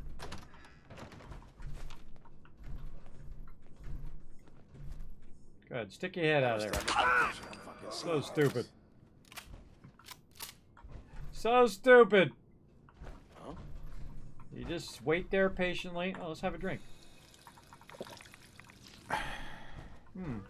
So refreshing. Nothing. At least it sure Oh, some quantum. Take that. This is the lobby. If you come in the front part, this is the Corvega lobby, which is cool. It's come in the front, get into all sorts of trouble. Oh, that was the gun from this guy. I'll be there eventually. Taking my sweet time. Getting all my sweet loot. Alright, again, I've already swept through here, so I'm not as worried about getting bobbleheads and magazines, but you know, sometimes I just feel like looting, right? You've been doing a lot of building. You used up a ton of resources. You might need those resources on the next mega build that you do. And since we're already here and we're doing a quest, we might as well get it going. Now the real cool thing is if you had two quests here at the same time, right? You had the Preston quest and this quest at the same time. Shit's got ambush all and you're getting two quests done at the same time. Oop, did not want to do that. There we go. Get a grip. What?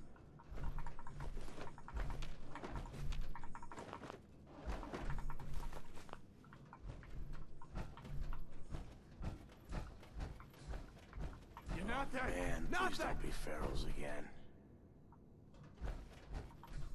The jet will make you jittery. She was right. Oh, circuitry. Always a good thing. Okay, I think we got all that done. We can take the elevator. See if anybody's in the elevator. Lower level. Nope. Nobody's in the elevator. We'll just take the stairs. Just for funsies. Should've just run. Oh, we already went down here. Already did this one.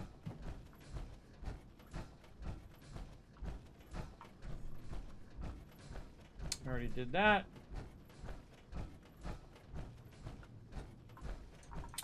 Let's go up these stairs. Oh, I bumped something. See, you hear that noise? It sounded like a clinking noise. That's me bumping into something, usually like a cup or something. You ran over it when you were walking. Bunch of various resources. There was a dog bowl for dog meat there. There's a lot of super useful resources, by the way, in the beginning of the game. Corvega can help you build out a big old settlement with turrets and all that stuff at Sanctuary right at the very beginning. Definitely. Of course, you just got to have enough bullets or melee weapons to survive. That's the tough part. Working our way back up. Here we are. Our last stop. Still kicking? Jesus! There we go.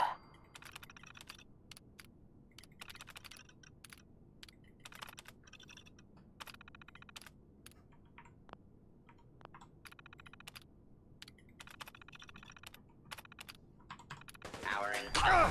Protectron on duty. Situation normal. Who's already dying from being in the fire anyway? Been restored.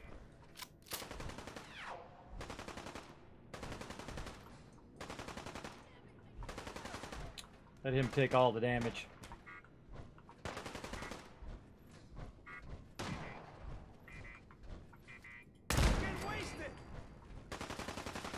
Multiple hostile targets detected.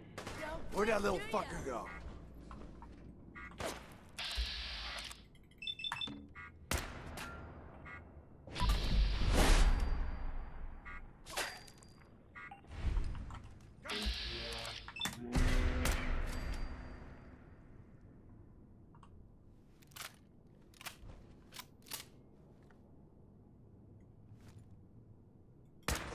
In the kneecap. Got him right in the kneecap, everybody. Too fun. All right, beep, beep, beep noise. Stop that. Stop the beep, beep, beeps. This is the exterior. All right, let's get our loot. One of the things, the reason why I like to let this guy go. Another one making that noise. All right. Is because he gets destroyed and then you can pick up the loot or you can just wipe him out. Bunch of hubcaps. Raider scum from up there. Keep out. I have the Corvega key.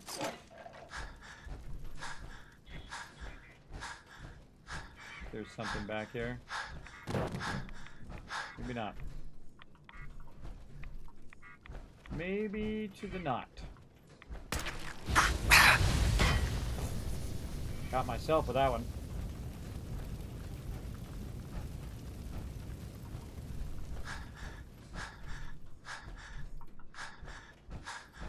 That one. That was the one that was. Oh. Turret. Got this guy with an excellent critical headshot. I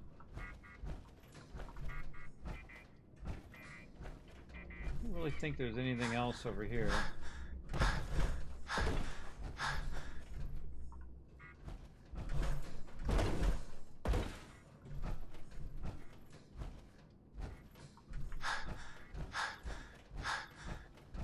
Well, I remember kind of disappointed that there was nothing over on these sides.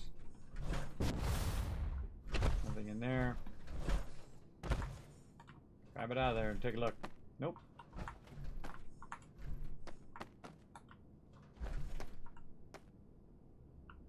Whole lot of nothing.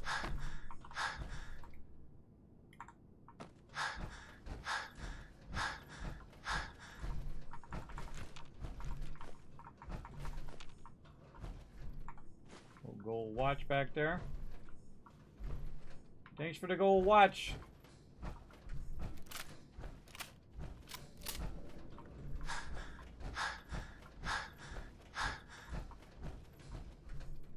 Nothing else. All right. Going this way.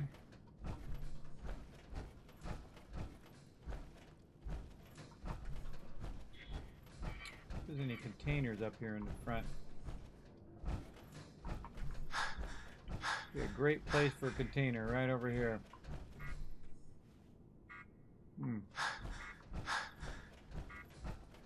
There's the elevator we could have took.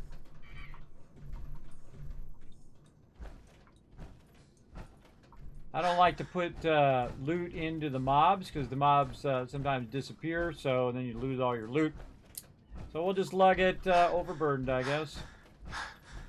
Away we go.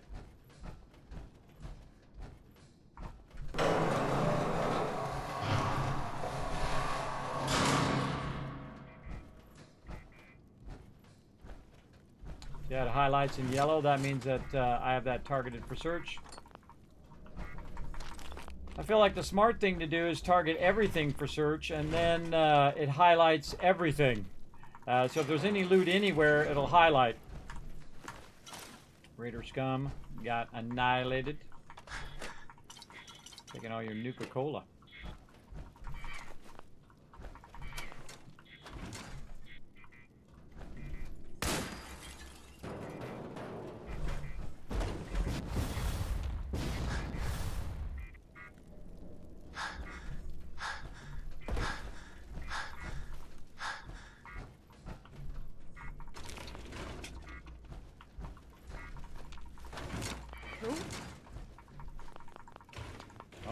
Still around. All right, here's our turbo pump bearings that we need.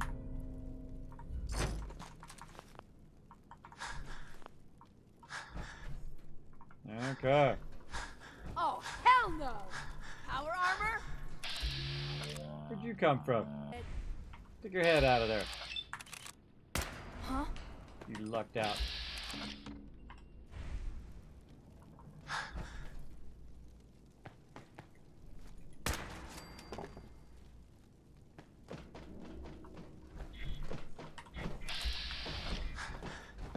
I got all day. Oh! I could have just killed her when she was down there, but I thought I'd make her come to me. See if I can get some action point hits in. Snipe this other person way over here. Got their loot. And now we got a whole lot of loot to lug out of here. I wonder where they were hiding.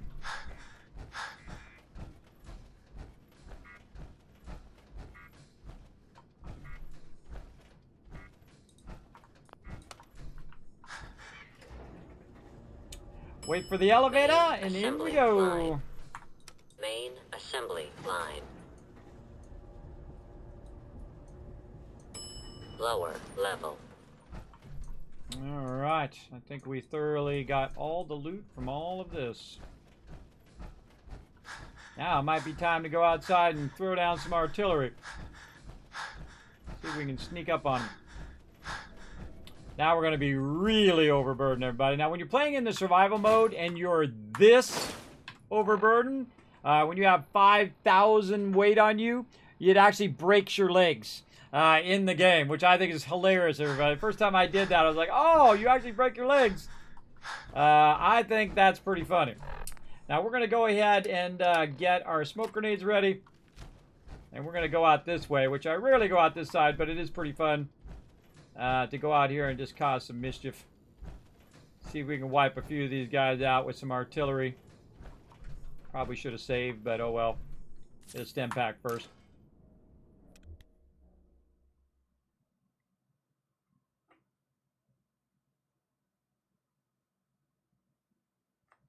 Because I have so many settlements going, I have so many settlers, I have over 600 settlers.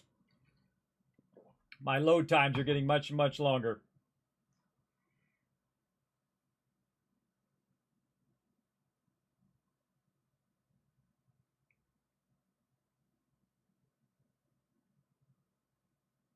I wish they had this Starfield load times.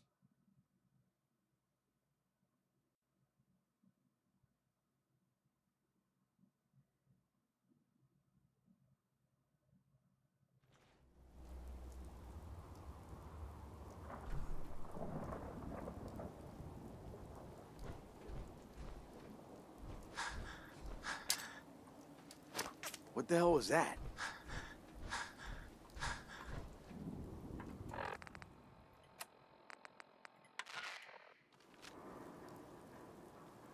Hiding from me? Oh, it's on! Target locked in, General. Take cover. Incoming fire. You're dead! Hear me? Pin him down! I need some goddamn fire support! Well, you're gonna get some.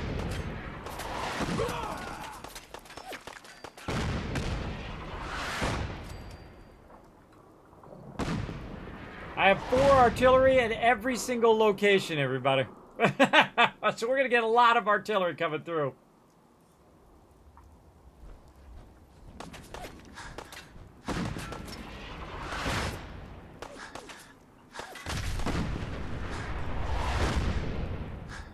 See if it gets this guy up on top. Ooh, that was close.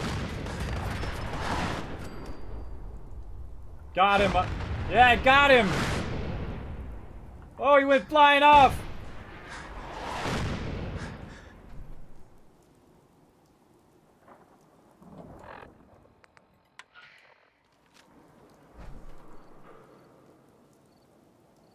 Ceasing fire. Hope that helped. Anything left is all yours. Thank you for the support. Artillery, very fun. Another reason I have the jetpack is so if I fall into a hole like that, I can use my jetpack to get out. Smoked all of them. That was super fun. All right, let's go. Now the hard part, trying to find out where they all just got blown up.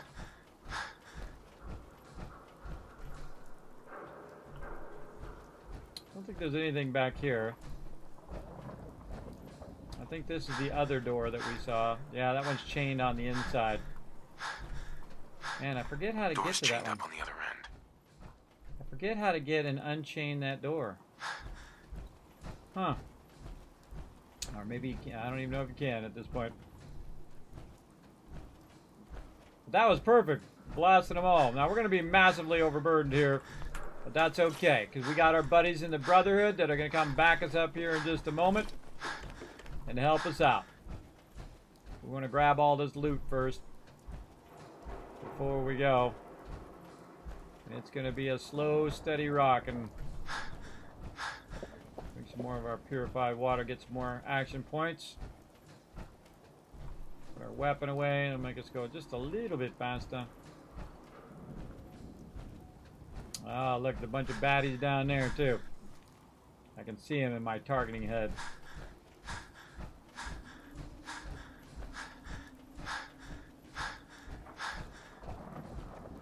Oh, look at that guy way up there.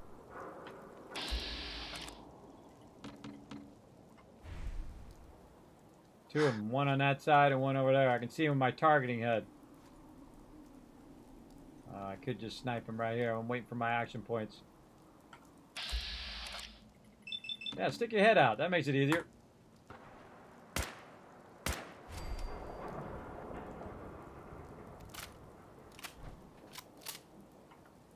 Can't see the other one. Can't see that one. Let's see if there's any remnants of that guy who was up here left. Yeah. A little bit. Got his leg left. He went flying off the side.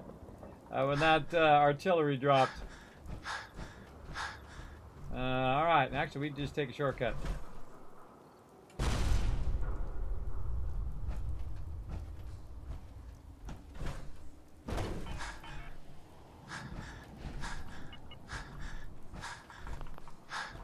Now we're just lugging all of our loot with us now. And it's a lot.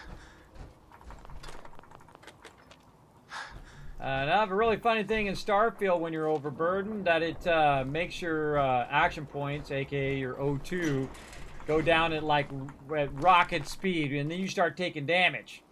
Because if you're massively overburdened like I am right now, the action points would just go like this. Like that, if it was the same as Starfield. But it still goes down, no matter how overburdened you are, it still goes down at the same rate here in Fallout 4. And again, we're just looking for all the loot. You know, we're here. We're already looting. We might as well loot as much as we can. Loot it all, I say. Loot it all and use it for making mega bases. Alright. Alright, anything else? I think we got all of that. We got this where the door we came out. I think we're good. I think we're ready for a vertibird.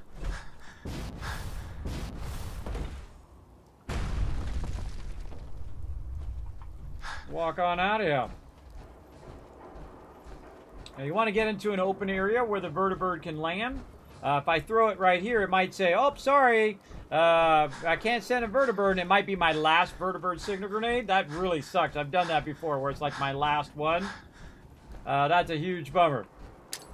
Throw it right out here. Try to make sure it doesn't roll under something. If it rolls under something... Oh, wait, that's artillery! Oops. Run away! Oh, God. Run away!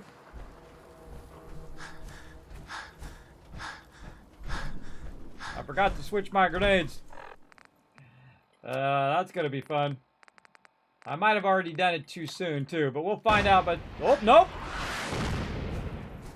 Nope, that was ready to fire again. Oh, and there's somebody up on... Oh, I forgot to go up on top.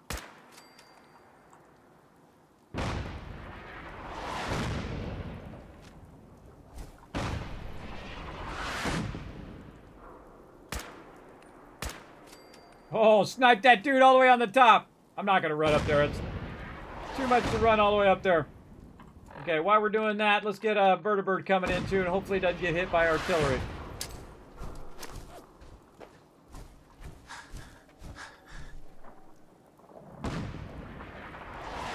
Watch the fireworks show while we're at it. Yeah, you could have just done that. Came up, threw that down, it would have blasted everybody. Or I could have threw it up on the top there. You throw it up on the top there, and then it just hits the whole top of it as well. And because I have so many artilleries nearby, it does a lot of shots. Because depending on how many you have is how many shots that it does. Because it actually loads it. Oh, and of course my vertibird coming from that direction. It actually loads it and then fires it. So you have like 4 of them. It's just like boom, boom, boom, boom, boom. Coming down. All right, vertibird. We are overburdened and we got to drop off this loot.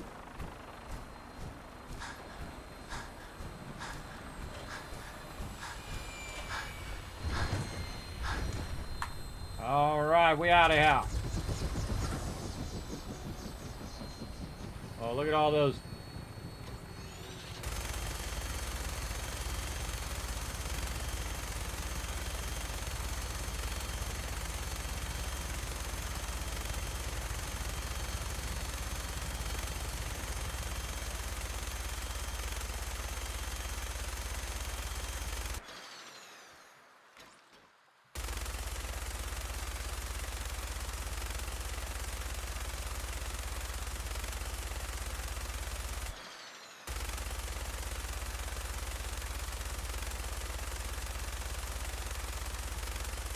Not one of those bullets can hit that rad roach.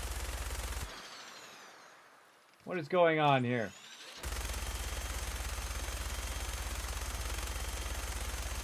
Apparently not. Well, I tried. All right, let's go. Back to Go Island. Instruments read all clear. We're green for takeoff. Weapons hot and ready to bring the pain, sir. Not one bullet is hitting that rad roach. I don't think I've ever just sat in the vertibird and started shooting. I don't think I've ever just sat there and just unloaded.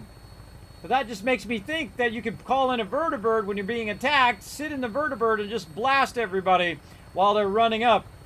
Because you have unlimited ammo in the vertibird. Oh, there's my provisioner down there. You guys can't see him, but very so slightly you can see him in red. Because of my targeting HUD. We're going to keep replacing our provisioners as we go along now. We're also going to play some Fallout 76, man. They got a bunch of cool things. I actually jumped in there yesterday and got one of those cool new vendors that they have. And some of that Fallout first stuff, because I didn't want to miss out on it. They have not said what's coming up, by the way. We know on the 5th there should be a update, which means next Tuesday. A week from Tuesday, or a week from today. They should have an update, but they haven't told us what the events are this weekend. They haven't told us what the events are coming up. They haven't gave us a calendar or a schedule or nothing. Seems pretty weird, everybody. Normally they have like a full schedule and have all that stuff ready. Hey, what are you shooting at? Normally have all that stuff ready ahead of time. I don't know what's throwing them behind, but maybe they're trying to see. Yes, there is a difference between Tycoon caps and Kiz caps. Thank you for asking, Harm. In fact, I'll give you 1,000 Kiz caps. Now, Kiz caps are loyalty rewards for lurking in the channel. Now, also, since I had those for so long, they added a thing called channel points, right? So Tycoon caps are the Tycoon points, right? So why not have double the rewards for lurking in the channel, right? And those Tycoon caps can be used for redeeming different things, like telling me, hey, Kismet, you need to hydrate, or Kismet, hello, or things of that nature. You can do that with your channel points, as well as you can interact with my stream avatars when I have them up and whatnot. There's little things in there that they're light purple. Those ones just are for my stream avatars. If you don't see them over here, then don't use that, because you're going to be wasting your Tycoon caps on that. But, oh, we had to go and help some people. Uh-oh, I forgot. We'll have to fly over here, drop this stuff off, turn right around, and go help them. I forgot. I should have stopped and helped some the people I should have helped along the way. I totally zoned on it. But yes, that's what they're for. Now you know. And if you want to know more about that stuff, by the way, they're down in the panels down below the stream. Right down here. All of this stuff tells you about tipping, different sound alerts, bit donations. Over here are different things. What are Kiz caps, so on and so forth, and what things go along with that. How do you check your Kiz caps? How do you be part of giveaways? All that stuff down below, everybody.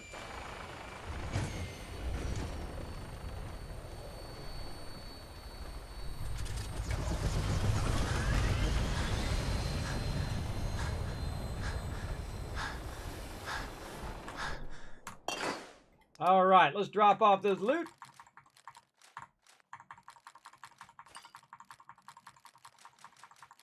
And he'll go through and sort all that stuff for me.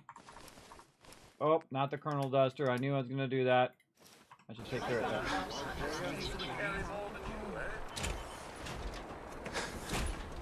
All right, we got to put some more of our decorations up. Another cool thing about Fallout 4 is you're not so limited on the amount of decorations that you are in Fallout 76. You can go in and do a whole bunch of different things. Colonel Duster and Minuteman hat. There we go. And then over here, and we got the band back together, everybody. We got all the peeps. His boy Cap and red leather trench coat. Of course, those are all from all your companions. See all my companions. So cool. Whatnot. I think I take this one out now. Oh, this has the wedding ring on it, too. I forgot. I should probably give those wedding rings to the actual people, but you can actually put wedding rings on them. So I'm going to put the wedding ring in here. Miscellaneous. Nope. Oh, it's actually under apparel. I forgot. Yeah, wedding ring. And you can actually equip it. And if you look at their hand, somewhere. Oh, it's got gloves on. If you look at their hand, you can actually see the wedding ring, which is really cool. Because I put it on there without the armor in there. So there we go. So we got those guys all back.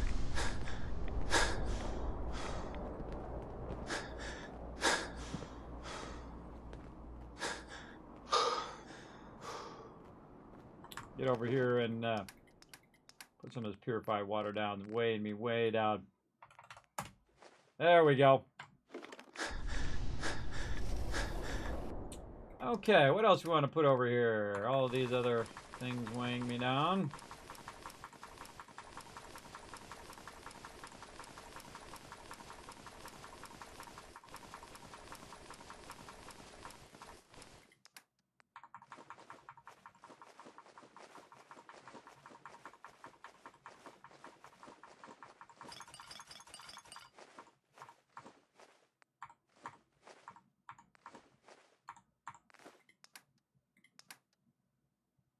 Yeah, those I'll just hang on to.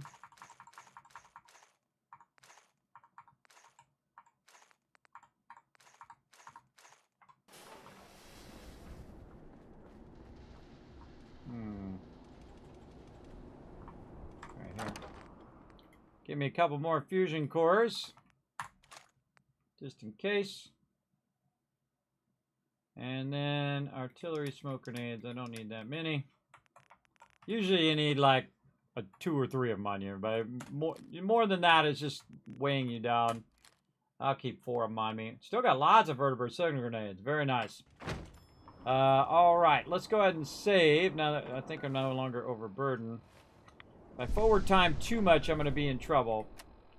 I could risk running all the way back without saving, but that's probably not a good idea. Which one was first? Vault 88. All right, so here's what we'll do. We'll risk saving at least for an hour. Yes, there we go. Ah, okay, it did already do it. Okay, it defended itself. All right, cool. So we only got to do the other one.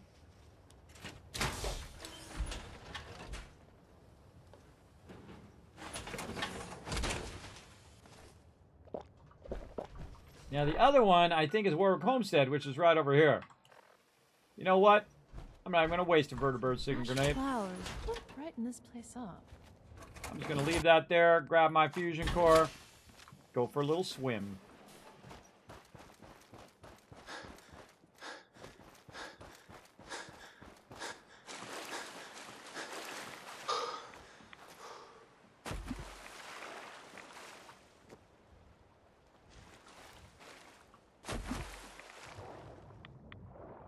Since I'm not overburdened, I can swim much faster. Because the Kismet kill box is going to do its job. Look at it go. Oh, there's assault rods too.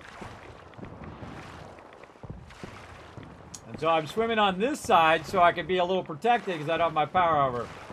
Remember, I'm playing in the hardest mode, everybody. Let's see if I die. Let's go. No one panic. Here we go. You should probably panic a little bit. Find it.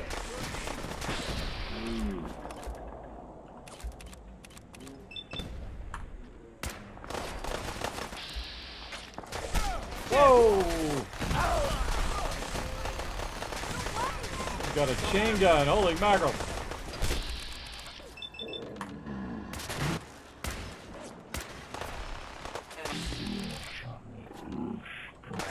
Calculating kill probability.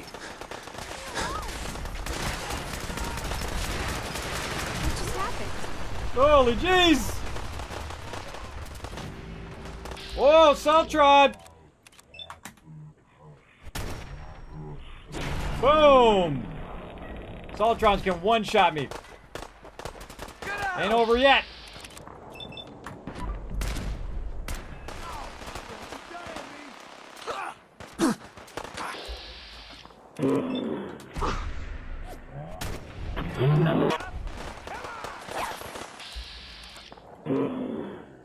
So lucky I don't got any action points.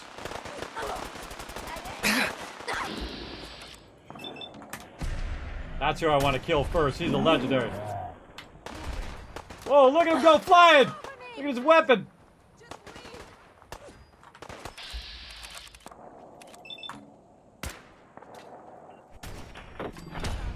What do you need, dear? I'm almost done patching spare blanket, but I'm about to... Woo! That's a good one! I've got another spool tucked I away like in that the one. closet. Oh god, that was scary. I'll look for it tomorrow. Okay. That's some sketchy stuff right there, everybody. I totally could have died right there. Had that Assaultron just turn that beam toward me, boom, one shot dead.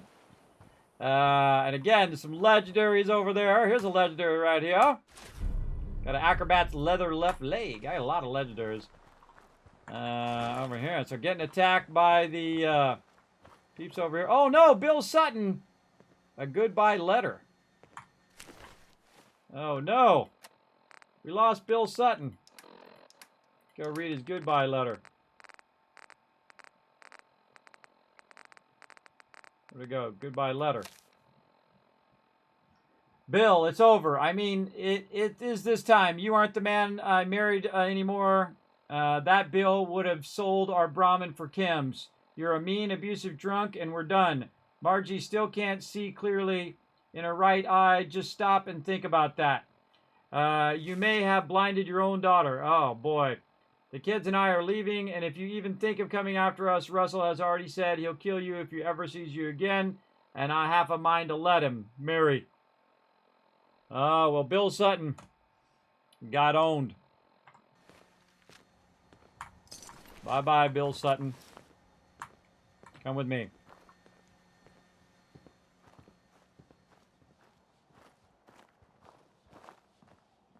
I don't know if he had a if he was here at this location or if that's just a random encounter. Stay with me.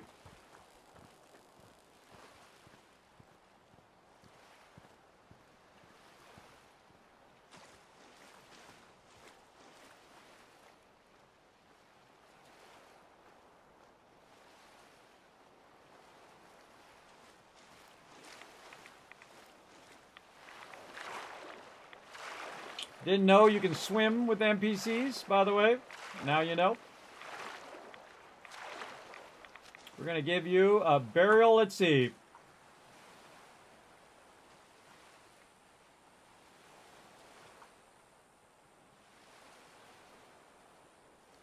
There you go. All right, I'm back out of here. Well, our Moo survived. That's what's important. I sniped these other people, man. They got sniped.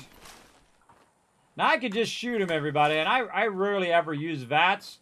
But when I have, oh, this guy got owned, too. When I have Reaper, I just love to just start sniping them one after another. Especially if you build up, like, 4 snipes. And then you just, like, target them. Bing, bing, bing. Do criticals on all of them. That's super fun. Oh, and big thing coming in. Oh, there's some action going on over there. Still have not gone over to that ship yet. Okay, now we are overburdened for sure. Thanks for your help. You're welcome. I don't think there's anything else I need to do over here. Except for grab all their loot. I think we good. And see, that's why I have this wall here and why I have the cows in the back here.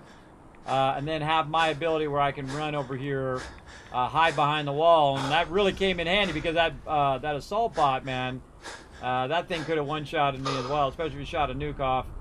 Let's just take care of this weather real quick. I usually have these at every location, everybody. And there we go. All good. Alright, see y'all later. Going back to my base.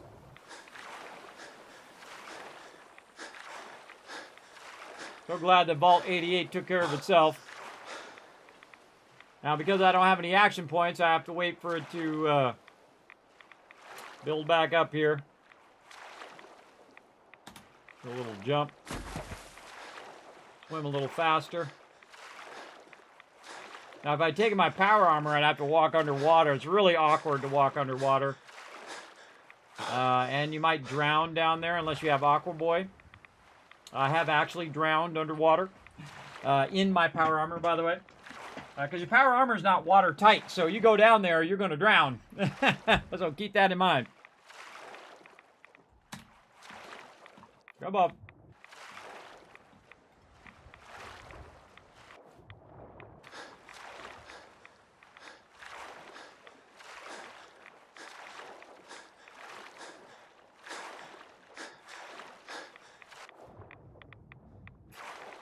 Ran into the rock.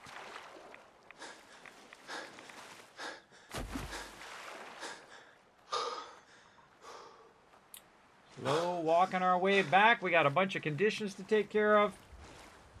We should also get all the loot out of all the purified water out of the thing.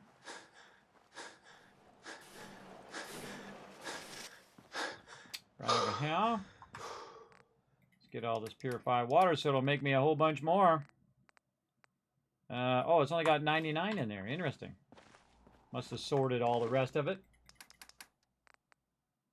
and put this in here. And let's see what else we got. We can put in here. It can auto sort for us. A whole bunch of stuff. Want that.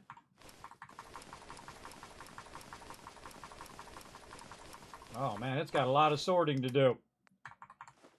Now, the only way to sort this much stuff is to actually let your character just sit here and sort all this. Put all this junk in there. Because it'll sort all this into the various different things I have up above. Let's just keep piling all this stuff into the workbench. There we go. And mods will hang on to those. Ammo. We'll manage all of that for us. And that's it. Now, any legendaries that I get, I will go up above here and put them in my giant thing of legendaries over here. So if it's a gun, I put it there. And if it's armor, I put it over here. In this case, it's armor, Acrobat's leg. And you can see I've got a couple. I don't know, I'm just collecting them more like mementos than actually using them. I actually find that in this game, you very rarely ever get anything like maybe this combat armor here. You very rarely ever get the thing. Actually, that is something I could use. Look, I got a right combat armor here, and it's not a legendary.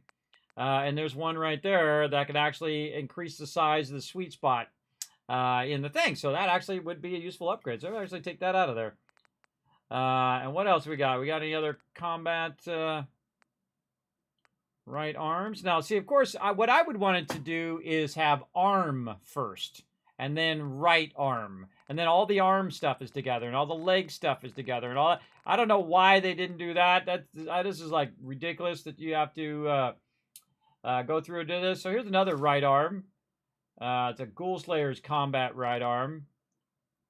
Any more right arms in here that I could replace? There's a left arm in there. +1 agility, +1 perception. What's my left arm right now? See, I went through and renamed it.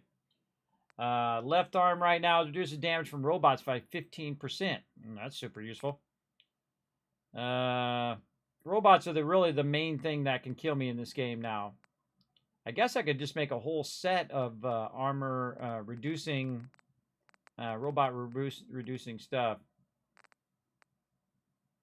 Yeah, maybe I should take out all the combat armor and put that in a separate location too. Some of the stuff I started in the beginning that I bought from the vendors, you know, the legendary stuff you get from the vendors. Yeah, lucky leather stuff. Protector's right arm guard. Yeah, a whole bunch of cool stuff I got in the beginning. Oh, super mutant bladed helmet. That's cool. I'm saving that for my buddy. We'll get to him eventually. We got to get Hancock back, though. We'll do that next time. Do we take the power? Yes. Okay. Good time to save. Now that we got that done, so we don't forget next time. And then let this thing rock and roll. Get that purified water out of there. Put that right down here. That was a bunch of purified water that we went and picked up as we were running around in different places, including Sanctuary. Right now, around 30,000 purified water. Hey, Suri, what's 30,000? Hey, Suri. What's 30,000 times 16? 30,000 times 16 is 480,000. 500,000 almost worth of purified water. It's just going to keep going. Non-stop. Keep building up them dollar bills, everybody. All right, I'm going to let that run. All right, I think that's probably pretty good, everybody. I think we crushed it. We're going to let the sorter do its job out here. We'll go take a look at it real quick. If you work, you eat. It's simple as and that. I like to sit up on the sorter like this and just kind of watch it come down the way. I just watch it do its thing. Oh, there we go. Do its thing down here. You can also watch it from this side. And see it kind of sorting all the different things down the different lines. Most of the sorting is actually going to happen down here because it's going to be between keep and sell. And anything that's not a keep or sell usually ends up all the way at the end, which is mostly junk. There we go. There's some stuff to sell. We got scavenger outfits and robot arms. There we go. You can see the food going that way. Oh, there goes some fusion cores. Those are going to be some keep stuff. And see him going in the one over there. It's just really fascinating to watch it, everybody. Sometimes I just let it run off stream and then and just watch it do its thing. It's really, really fun. All right, we'll jump back a couple here just to watch these first two. As we go ahead and do the Kismet Love Train. Let's go.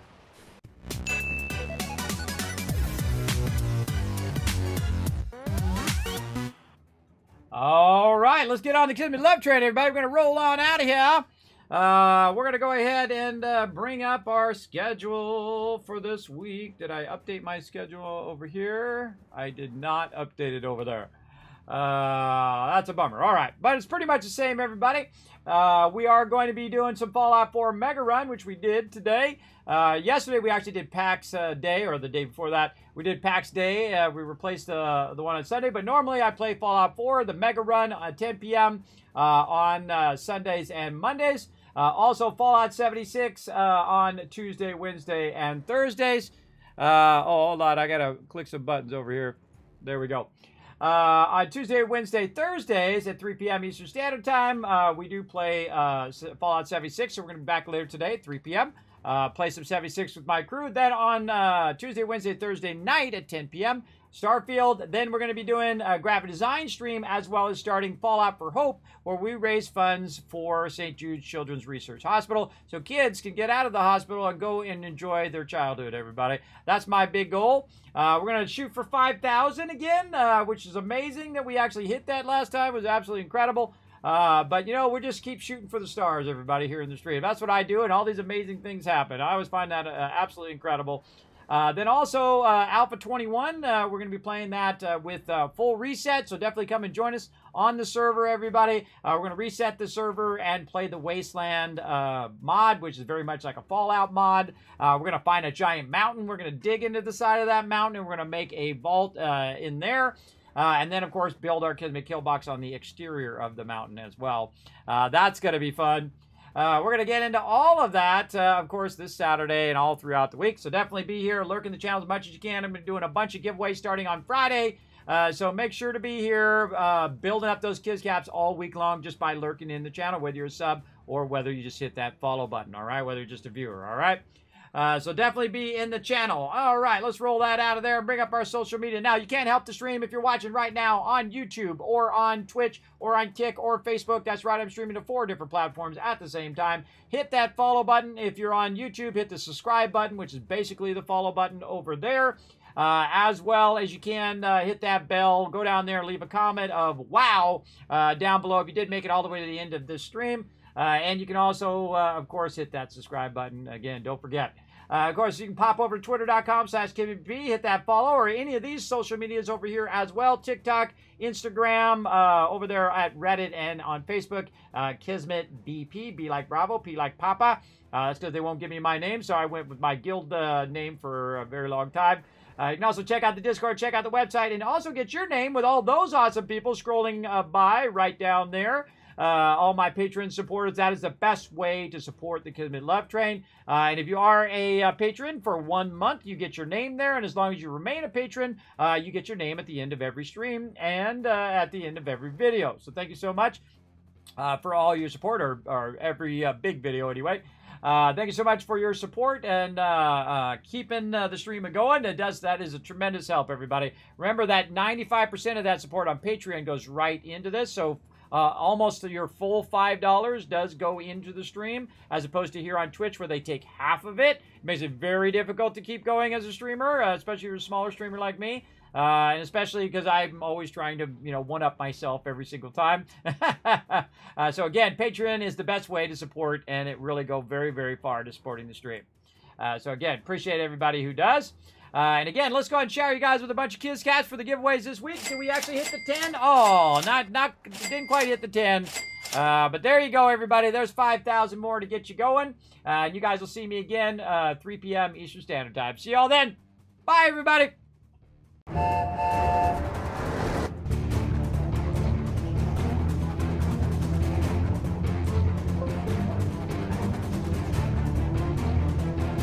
Hi, this is Norbert. Thanks for watching. This is the Sky.